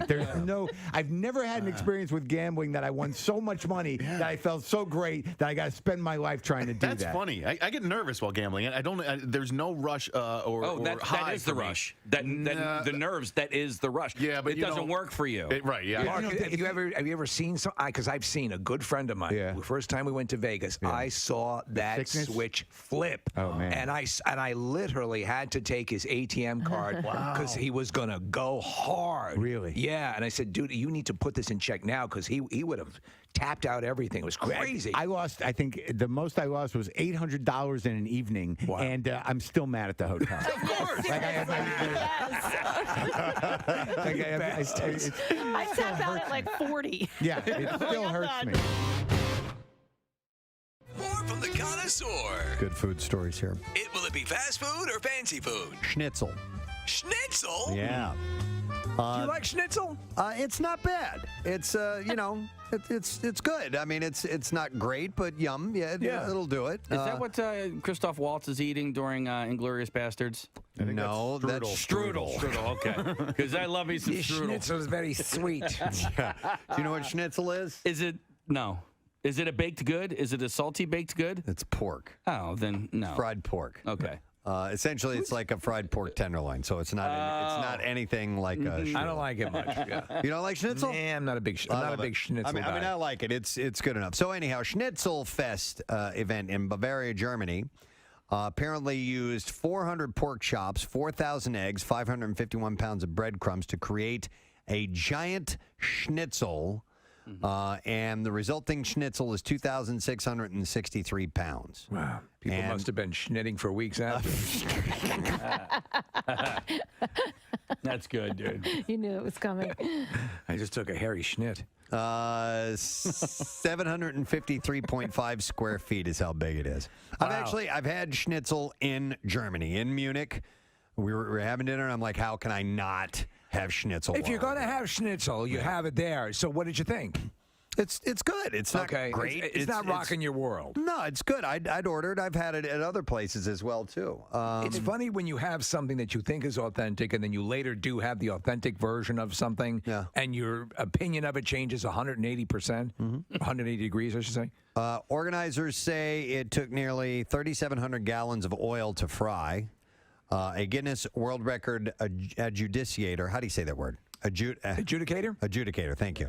Was on hand to verify the schnitzel's measurements. They called me just schnithead. And certify that it broke the previous record of 1,212 pounds, so it blew that record away. And it was then split up into 4,800 portions and sold to attendees at the festival. Yes, we put it on a conveyor belt and it comes right out to Schnitthorn. Keep going. Do more. What were you going to say? You were going to say something. Well, so it's just a pork chop, basically? Yeah, I don't know if it might be the tenderloin case. I'm not 100% sure what part of the pig it is. But yeah, it's like a fried pork chop or a fried tenderloin. Yeah, I never really cared for pork chops. Oh, man, I do love pork. I know, and people, like my father loves them, and I like them only if they are incinerated to the point. No. That's the only way I can eat You got to get them juicy. All right, well, anyhow, they made the biggest one in the world. What cartoon has a character named Schnitzel? That was Chowder. Chowder, that's it. And Okay. Schnitzel would only say rattle, rattle. He never said anything other than that, rattle, rattle. I was looking for that, and I came across something that says Schnit in the bathtub, so I'm going to Go ahead, let's hear what that is. I don't know what that is, but... Oh, no, someone decided to take a shit in the bathtub. Not again. You know what that was from? What is that from? That OxyClean parody. You remember? Oh, yeah. Oh my God, that was funny. That was very funny. That was... Where they add the dialogue. Just take this effing thing right over here and rip this. Oh, look at that. Someone schnit in the bathtub. Oh, no, someone decided to take a shit in the bathtub. Not again. Not again. I saw this story. I thought this was kind of interesting. A pair of panties belonging to Adolf Hitler's wife, Eva Braun, sold at auction for around $6,000 over the weekend. Oh, geez. The pink... Put on the panties! Yes, the pink... The ones that I like, the pink ones! The pink silk panties, embroidered with Braun's initials, came from a private European World War II collection. They were sold to an anonymous UK telephone bidder. These are like bloomers. Who also bought her, you're right, they're huge. Yeah. Who also bought her white lace night dress for $5,000. You know, there's some guy wearing these things, staring in the in the mirror. Yes. Oh my God! You know, as obviously as staggeringly aberrant as Hitler was with all of his little things, like his all the weird, creepy stuff. Mm-hmm. Him having sex is at the bottom of the list of things I want to think about Hitler doing. Yeah. Auctioneer Jonathan Humbert said that there was perennial interest in items from the Nazi Germany area. In the same auction, a bracelet presented by Goering's wife, Emmy. I got you something. Sold for about $3,000. Oh my gosh, he vintage Javid. The gold-plated bracelet dated 1938 has a central locket with a swastika and opens up to reveal a picture of Hitler, of whom Goering was a close confidant, of course. So there was a picture of Hitler in this locket that he gave to her with the bracelet. That's right there. Too cute to not commit genocide. Oh, my God. Happy wife, happy life. I actually said that phrase to someone the other day, a minute, and it's the truth. Mm-hmm. Honestly, and you know when things, you walk in and you can feel it in the air. Oh yeah. Oh no. I know. Oh no. And then when I say it's because you're on your period. Oh my God. You said that one time and you never said it Is again. it girl things? What did you say? Oh my God. They turn into Rambo. Yeah. They turn into Rambo. It's gonna get bloody. I'm coming for you. Oh my God. Kathy, what were you going to say? Oh, having my period, having to use the feminine hygiene products, spitting on us, calling us baby killers. And we know it. It's so bad. I hate it, but listen, use it. I'm an animal. I do once again. a month. As I've said, my it's pretty even keel. I don't have the Jekyll and Hyde thing. You know. No? Yeah. God, Never had that. What country was Hawaiian pizza invented? 215-263 WMMR. We will go to Kara and see if she knows the answer. Hey, Kara. Hey, Gadzooks. Gadzooks to you, Kara. So, do you know what country Hawaiian pizza was invented in? Canada. That's correct. Yeah. They call that the Big Island, Preston. Because it used to be, it was pineapple and Canadian bacon, which is essentially ham anyway. But I remember when you first would order, or at least I remember when I first ordered Hawaiian pizza, that it was advertised as pineapple and Canadian bacon. There you go. Would never have guessed. It's like a nightmare for me. I love it. Really? The cooked fruit situation for me is yeah, like that's I'm out. right. I'm just out. That's right. Any hot fruit. Yeah. There's a band name, Hot Fruit. Damn it. I got to write these down. Romano, come down and see my new band, Hot Fruit. We sizzle. We're sick. They sizzle. I'm sorry. Did I hear that again? I'm Captain Romano, come see our new band, Hot Fruit. Boys, we sizzle. Hot Fruit. All right. Anyhow. What do we play? I'm interested. That's a good question. Nothing but Shania Twain. All night. Oh. Let's go, girls. All right. Want some Hawaiian pizza? Hot fruit. And the director, by the way, is a guy named Jim Mickle. He's from Pottstown. Jim Mickle. Oh yeah, actually, he did a movie I've mentioned before, a vampire movie, a really good vampire movie called Stakeland. No kidding. Yeah, really well done. Okay. Kathy just got a message. Kathy just wants Everything to. okay? Yeah, she just wants to listen to some music. Yeah. Turned over to B101. Later, I'm trying to win the Station I prize. really love. I'm trying to win Richard Marx tickets. Can you guys be quiet? Can you guys just take a break for a minute? Yeah, by the name, it's ROMANO. Oh my God, thank you. I'm so excited. I can't. I'm at work. Yeah, you can't get more excited than that. Yes. You can't get more excited that you just won tickets. I can't. I'm at work. I work at WMMR. I do the morning show. Well, can you go outside and scream? Kathy at WMMR.com. You can't win this. You could actually walk one block down and pick up the tickets. Guys, I'll be right back. You know what else I noticed? Ooh. I noticed Rage Against the Machine. 93.3 WMMR, part of our back to school A to Z, and the Renegades of Funk. Bring us up to 10:22 a.m. on this Thursday morning. Preston and Steve show. Before we get into our particulars, and by the way, here's a text that says, guys, imagine a 46-year-old guy in a silver Camry blaring this like he's 20. I do it every time. I'll never grow up. Well, thank you, sir. We hope you never grow up. Did you bring me a gift? That's for Kathy. What is it? I don't know what it is. Marissa won't tell me what it is. It came from an anonymous source, but it is a present for Kathy. All right, there's a gift bag here. That's a nice little bag. Is it $150? No, for the ass. Yeah. I thought it was $350. Come on. Is it waffles? No, it's $300 for the whole thing. Oh. All right, That's so, all right, here you go. To 50, it's 75 for 150 for the ass, and 300 for it all. Yeah.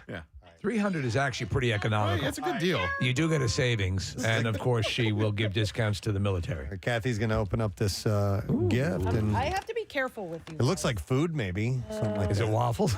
Oh, my God. If it was waffles, I'd give it to you. Okay, now it's inside a... Is this from Marissa? It's from an anonymous source. Marissa. Okay. It's not from Marissa. AKA gift Marissa. wrapped, too, Yeah. inside of the gift bag. So Definitely not from a guy. I'm going What to be the- nervous. great lengths to... I don't know what this is. I have no idea. A white Oh, it powdery looks like a substance. container or something, like Tupperware. Yeah, see, I was thinking it was food, maybe. Come on. Oh, it's Jackie Bam Bam, I bet you. Hold on. Okay. My God. Oh, is it underwear? I think he forgot my birthday gift this year. And let me... If it's a Victoria... No, maybe not. Oh. What is it? No, I can't... No. We can't say this on the air. We can't say this on the air. What is it? Oh, man. Dude, Marissa's No. cracking up in the other room. I lied to somebody, and if we talk about this on the air, this person's going to know that I lied to them. Oh, okay. All right. Oh, I am so curious. Marissa, thank you so much. All I right. love you. Nick, Casey, you guys are not going to be inconvenienced anymore because Okay. of this gift. All right, great. So, Oh. Okay. I know what it is. Oh, I got it. All right. I know what it is. I have no idea. I do. I'm in the dark. Well, let's break for commercial and we'll tell you. All right, well, we'll have to wait because we got a couple things to do. To Oh, 50, it's 75 for 150 for the ass, and 300 for it all. okay. It's a gift certificate for that. Figure this out in a moment. All right. In the meantime, we have something to give away to you, the listener, and we have a pair of tickets to see Bill Burr Friday, September 16th, Wells Fargo Center. And we are presenting that show. And the question I have for you is, what device will help out the cow who got her head stuck in a tree? 215-263-WMMR. Question from our 8 o'clock hour. What device will help out the cow who got her head stuck in a tree? 215-263-WMMR. If you heard it and you know the answer, call now. And we'll do the trash while you're calling. The trash business is a gold mine. 93.3 WMMR with Preston and Steve's Hollywood Trash. All right, we're going to get right to it. Steve, what do you got for us this morning? Well, Catherine McNamara has been signed to star in a new series, Walker Independence, which is a prequel to Walker, which is a reboot of Walker, Texas Ranger. In a related story, 82-year-old Chuck Norris himself will star in another sequel series called I Need a Walker. Oh, my God. Model and influencer Paige Lorenz claiming that Bachelorette alum Tyler Cameron used her to help him promote his brand on social media. Friends of the dim-witted Cameron have come forward calling the suggestion ridiculous, noting that he often causes fires by putting charcoal bouquets in the microwave. Oh, my God. And finally, Britney Spears' sons Sean Preston and Jaden James say that while they love their mother, it's her constant running to social media that has strained their relationship. Britney immediately apologized to the boys and promised to do better in an interpretive dance she posted to TikTok. And that's your Hollywood Trash. All right, we're looking for an answer to the question, what device will help out the cow who got her head stuck in a tree? 215-263-WMMR. We will go to Mitchell for the answer. Hey, Mitchell. Hey, how's it going? Good, buddy. All right, what will help out the cow stuck in the tree? A belt of dynamite. Yes. Perfect. Thank you, Mitch. Hang on. 4-pack of tickets is Preston. Oh, no, I'm sorry. A pair of tickets is the Preston and Steve Show presents Bill Burr Slight Return Friday, September 16th at the Wells Fargo Center. And tickets are on sale now via wellsfargocenterphilly.com. Now, Preston and Steve's Music News on 93.3 WMMR. Yeah. Alrighty, we'll dive right into things with Foo Fighters. And Taylor Hawkins' tribute concert was a very intense affair, and not even seasoned professional Stuart Copeland was immune to getting emotional. The Police drummer who performed at the event reflected on the evening in an interview with CBS This Morning, where he particularly went on about watching Hawkins' son Shane sit in behind the kit with his father's band. He said, I started crying. Yeah. He said he's got it. He's got such power, enthusiasm. He's got his father's stance, musical language. That was really emotional to see young Shane up there. Shane, of course, joined Foo Fighters for the penultimate song of the 6-hour evening, playing drums on the classic My Hero. How old is Shane? 16. All right. The circumstances alone made it an incredible, if not difficult, event to watch. But the young drummer's talent combined with the song's subject matter made the perfect cap to a tribute show brimming with love. But even Stuart Copeland was going, man, I couldn't handle it when that happened. Ozzy Osbourne has set a goal for himself to be back on stage by next summer. The rock legend, who is recovering from... To Kill a Mockingbird, right? Several surgeries, no. As well as the effects of, I guess it's Parkinson's, too. It says PRKN2. Okay. He said, I've just got to get back into a rhythm again. My balance is all left up, but I've got to keep going. I mean, I'll probably always have a limp, but I don't mind as long as I can effing walk around without falling on my head. But let me back on that. Was he diagnosed with Parkinson's? I thought so. It's an early onset Parkinson's disease is what Parkin 2 is. Okay. Electric Boogaloo. He continued saying, I have a goal that next summer I will be on stage. If I put every effort into it and still can't, at least I'll say that I haven't tried. At least he can say that At he least I didn't can't try. say that I haven't tried. Okay, there you go. That's basically right. Yeah. MTV has released a new edit of Måneskin's performance of Supermodel at the recent VMAs after the bass player, Victoria De Angelis, her top fell off. Oh. The network posted the performance clip on social media, writing, blessed to share Måneskin's VMAs performance in all their glory, the way that we couldn't on TV. Thanks for being supermodels and superstars, my loves. By the way, they're all like really good-looking people. They are. And wasn't he wearing assless? They wear next to nothing on stage, yeah. Her, too. I mean, she goes out with, like, just nipple pasties on and stuff. Oh, yeah. Yep.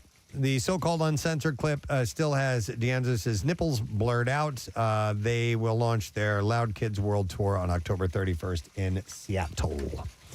Stephen Page, the co-founder and frontman of Bare Naked Ladies, is set to release another solo album. The 11 new tracks were written and produced entirely by Page, including the new single called Zoom. Page, who left Bare Naked Ladies in 2009 for a solo career, has already played several of these songs on his virtual concert series called Live from Home. The ticketed Zoom event had been ongoing every Saturday night for 2 years, and now he has over 90 episodes archived. Excelsior will be his first album since 2019 and available for downloads on September 30th. A vinyl version will be out early next year. On November 7th, Bruce Springsteen will once again headline the annual Stand Up for Heroes benefit, taking place this year at Manhattan's David Geffen Hall at Lincoln Center for the Performing Arts.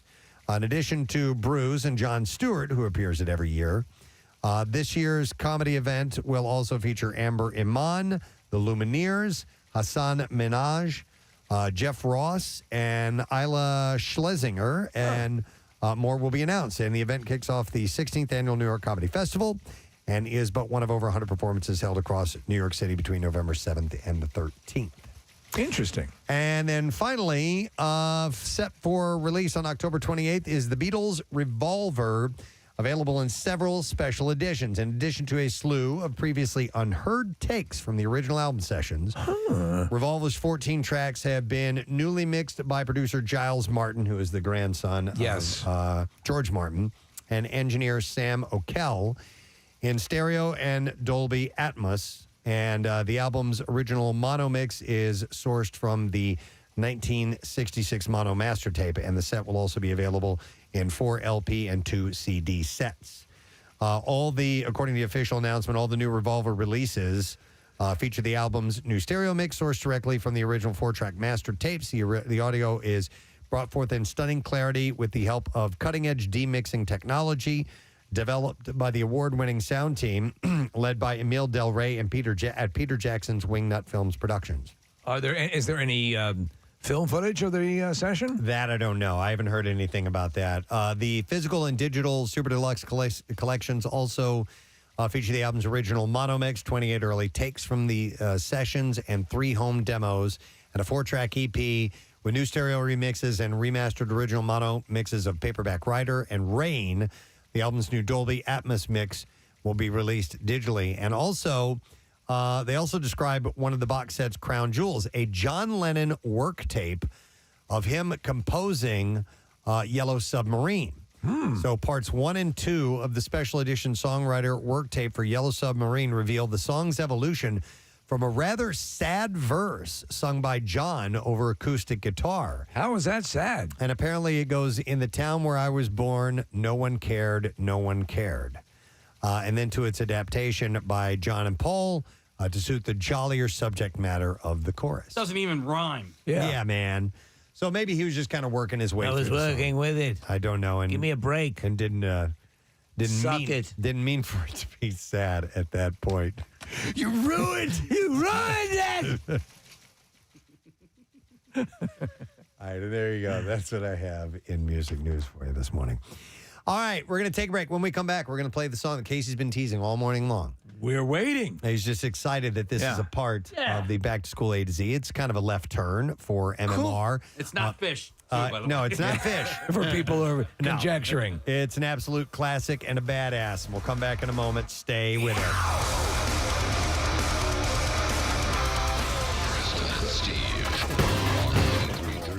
TCW.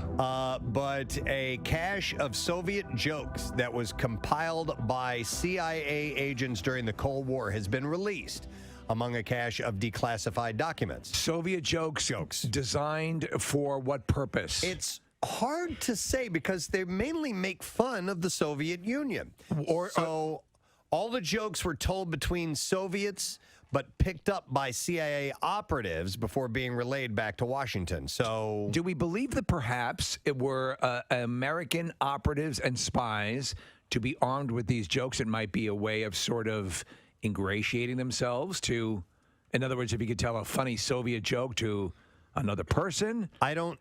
They're not clear on what the purpose or was of this it was. for their I think it was just them. Soviet review. It was just part of the gigantic lists of stuff that they have at the CIA. There's a lot of Yakov Smirnoff stuff here, right? The list was addressed to the deputy director of the CIA, but is believed to have been circulated among senior White House officials. One joke featuring Ronald Reagan made it to the president's desk, and he found it so funny that he began to use it himself. That's the goddamn funniest thing I've ever heard. So here, you want to hear the joke? Please tell me. Tell me, Mommy. An American tells a Russian that the United States is so free that he can stand in front of the White House and yell, "To hell with Ronald Reagan."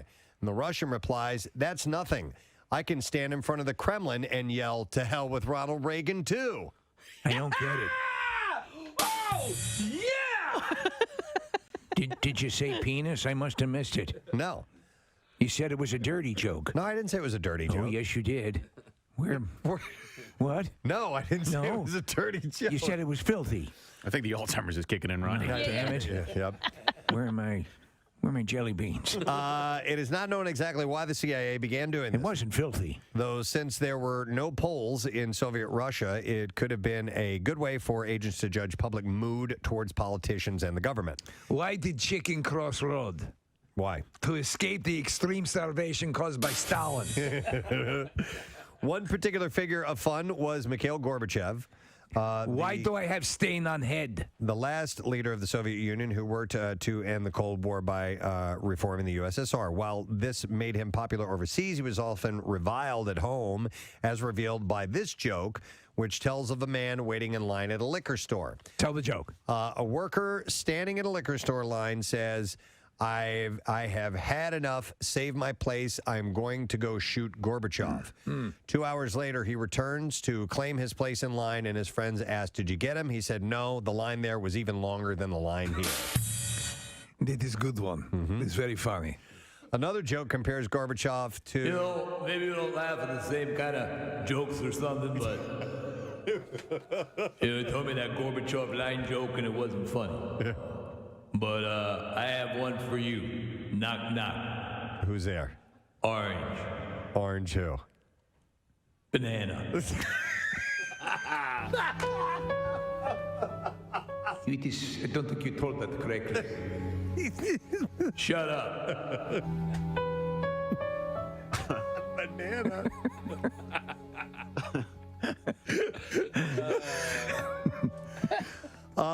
So Stalin. I'm going home. Stalin was also. Knock, knock. Who's there? Stay in your seats or you'll all be shot. He's funny, yes? Knock, knock. Who's there? You will starve in gulag. I'm here all Zavik. I would say try Seville, but there is no veal. Try cannibalism as we starve out all of the population in Siberia because of extreme poverty caused by Stalin. Thanks for coming. Knock, knock. Who's there? They murdered my wife. That's sad. Yeah, but if you think about it, she was nagging. It's a way Homer. Have you heard the banana joke? Heard funny joke from Rocky. Knock, knock. Who's there? Orange. Orange who? Banana. Oh, God. Oh.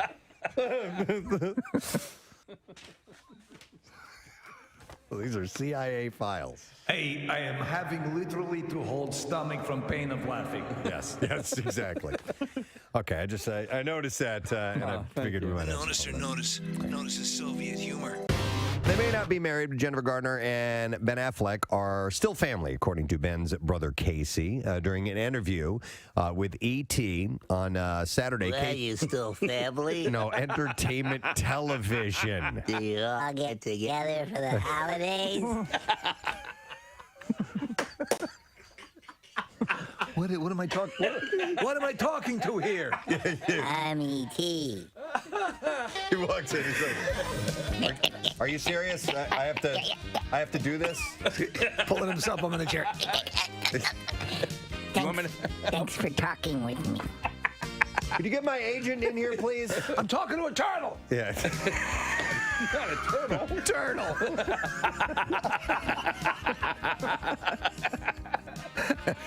Oh my God. I want a goddamn Oscar. It was during an interview with E.T.'s Kelty Knight. Oh, okay. Whoever that is. I left that part out and I just said E.T., all right? So it was at the Are you still family? How much longer is he going to be in rehab? Holding up his finger. Oh my God. E.T. could probably fix his addiction problem with his magic finger. You're right. His heart. Touch his heart. Heart light. Whole new human being. New Ben, new Batman movie.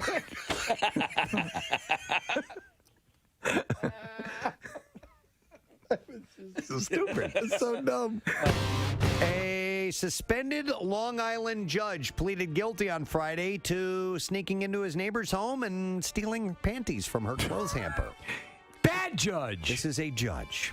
Robert Sakale pleaded guilty to second-degree attempted burglary. He was detained on March 29, 2018 when he had been knocking on it.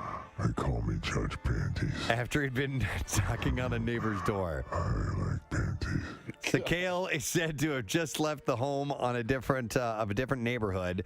Of a different neighbor prior to arriving at the second neighborhood's home. I'm touching myself under my robe. The first neighbor was identified as 23-year-old former intern at the Islip Town Attorney's Office. Islip, yeah. Islip, where the judge used to work. Now, police found that the judge had several pairs of panties stuffed down his suit jacket. Oh, my God. And his raincoat when they apprehended him.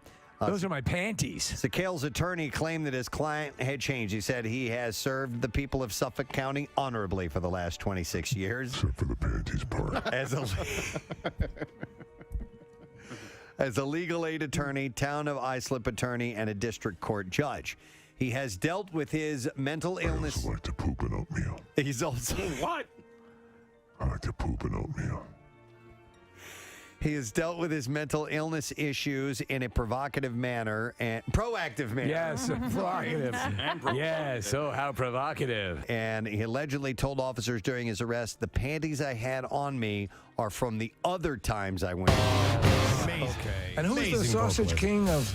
That was Abe Froman. Yeah. It was somebody else. Yeah, I got him but confused. she's the queen of soul. sausages? Case, Not- you were right. Yeah. I'm glad we played that. That was awesome. Right? That was fun, wasn't it? It was fun. You never know what little surprises are going to pop up like that. Aretha Franklin, the great. And MMR's back to school. A to Z. I'm looking at the text messages coming in, and people are totally digging that. Absolutely. Effing phenomenal, somebody says. RESPECT, effing phenomenal. Dancing in my dump truck? Yeah, somebody's just rolling along in their dump truck, dancing along. Love it, man. Love ya. Love ya. Did you see the movie, by the way? Did you see... I did not. With Jennifer Hudson. Yeah. No, you know what? And she's amazing, too. She's just an incredible singer. She basically got the nod from... Yeah, from the family. Yeah. If there was somebody who could pull it off, it would be her for sure. So anyhow, we're ready to wrap up the program for today. And we just need to do the letter of the day. Okay, We didn't have any guests on the show today, so let's fire this up. Preston and Steve on 93.3 WMMR. Now, the Daily Letter. All right, the Preston and Steve Show is brought to you today by the letter R as in R-E-S-P-E-C-T. Good. We got one more to go, and we're going to give away a Piezeek round barbecue and fire pit kit from Landis Block. And Landis Block, you can start imagining your own backyard paradise by looking at the photo gallery online at landisbc.com. And yes, we give that away tomorrow. Pretty sweet deal. Nice. All right, let me just thank our sponsors. Preston and Steve Show is brought to you today by Dunkin'. The Preston and Steve Show runs on Dunkin'. Also brought to you by Acme Markets, fresh foods, local flavors. Acme, the official grocery store of the Preston and Steve Show. And brought to you by Squeezed.com. Feel great and lose weight with Squeezed. Tomorrow on the program, getting ready for Eagle season. So our buddy Tyrone Johnson from down the hall, the Fanatic, is going to pop in. Nice. Love to see Tyrone. We'll have an expert talk a little bit about what's going on in the world of football here in the city of brotherly love. So Pierre's coming up next. He's got A to Z and anything else? I don't know. Hell knows, but he's going to take good care of you as he always does. That's it. We're done. Rage on. Have a great day. We'll do it again tomorrow, friends. Bye-bye.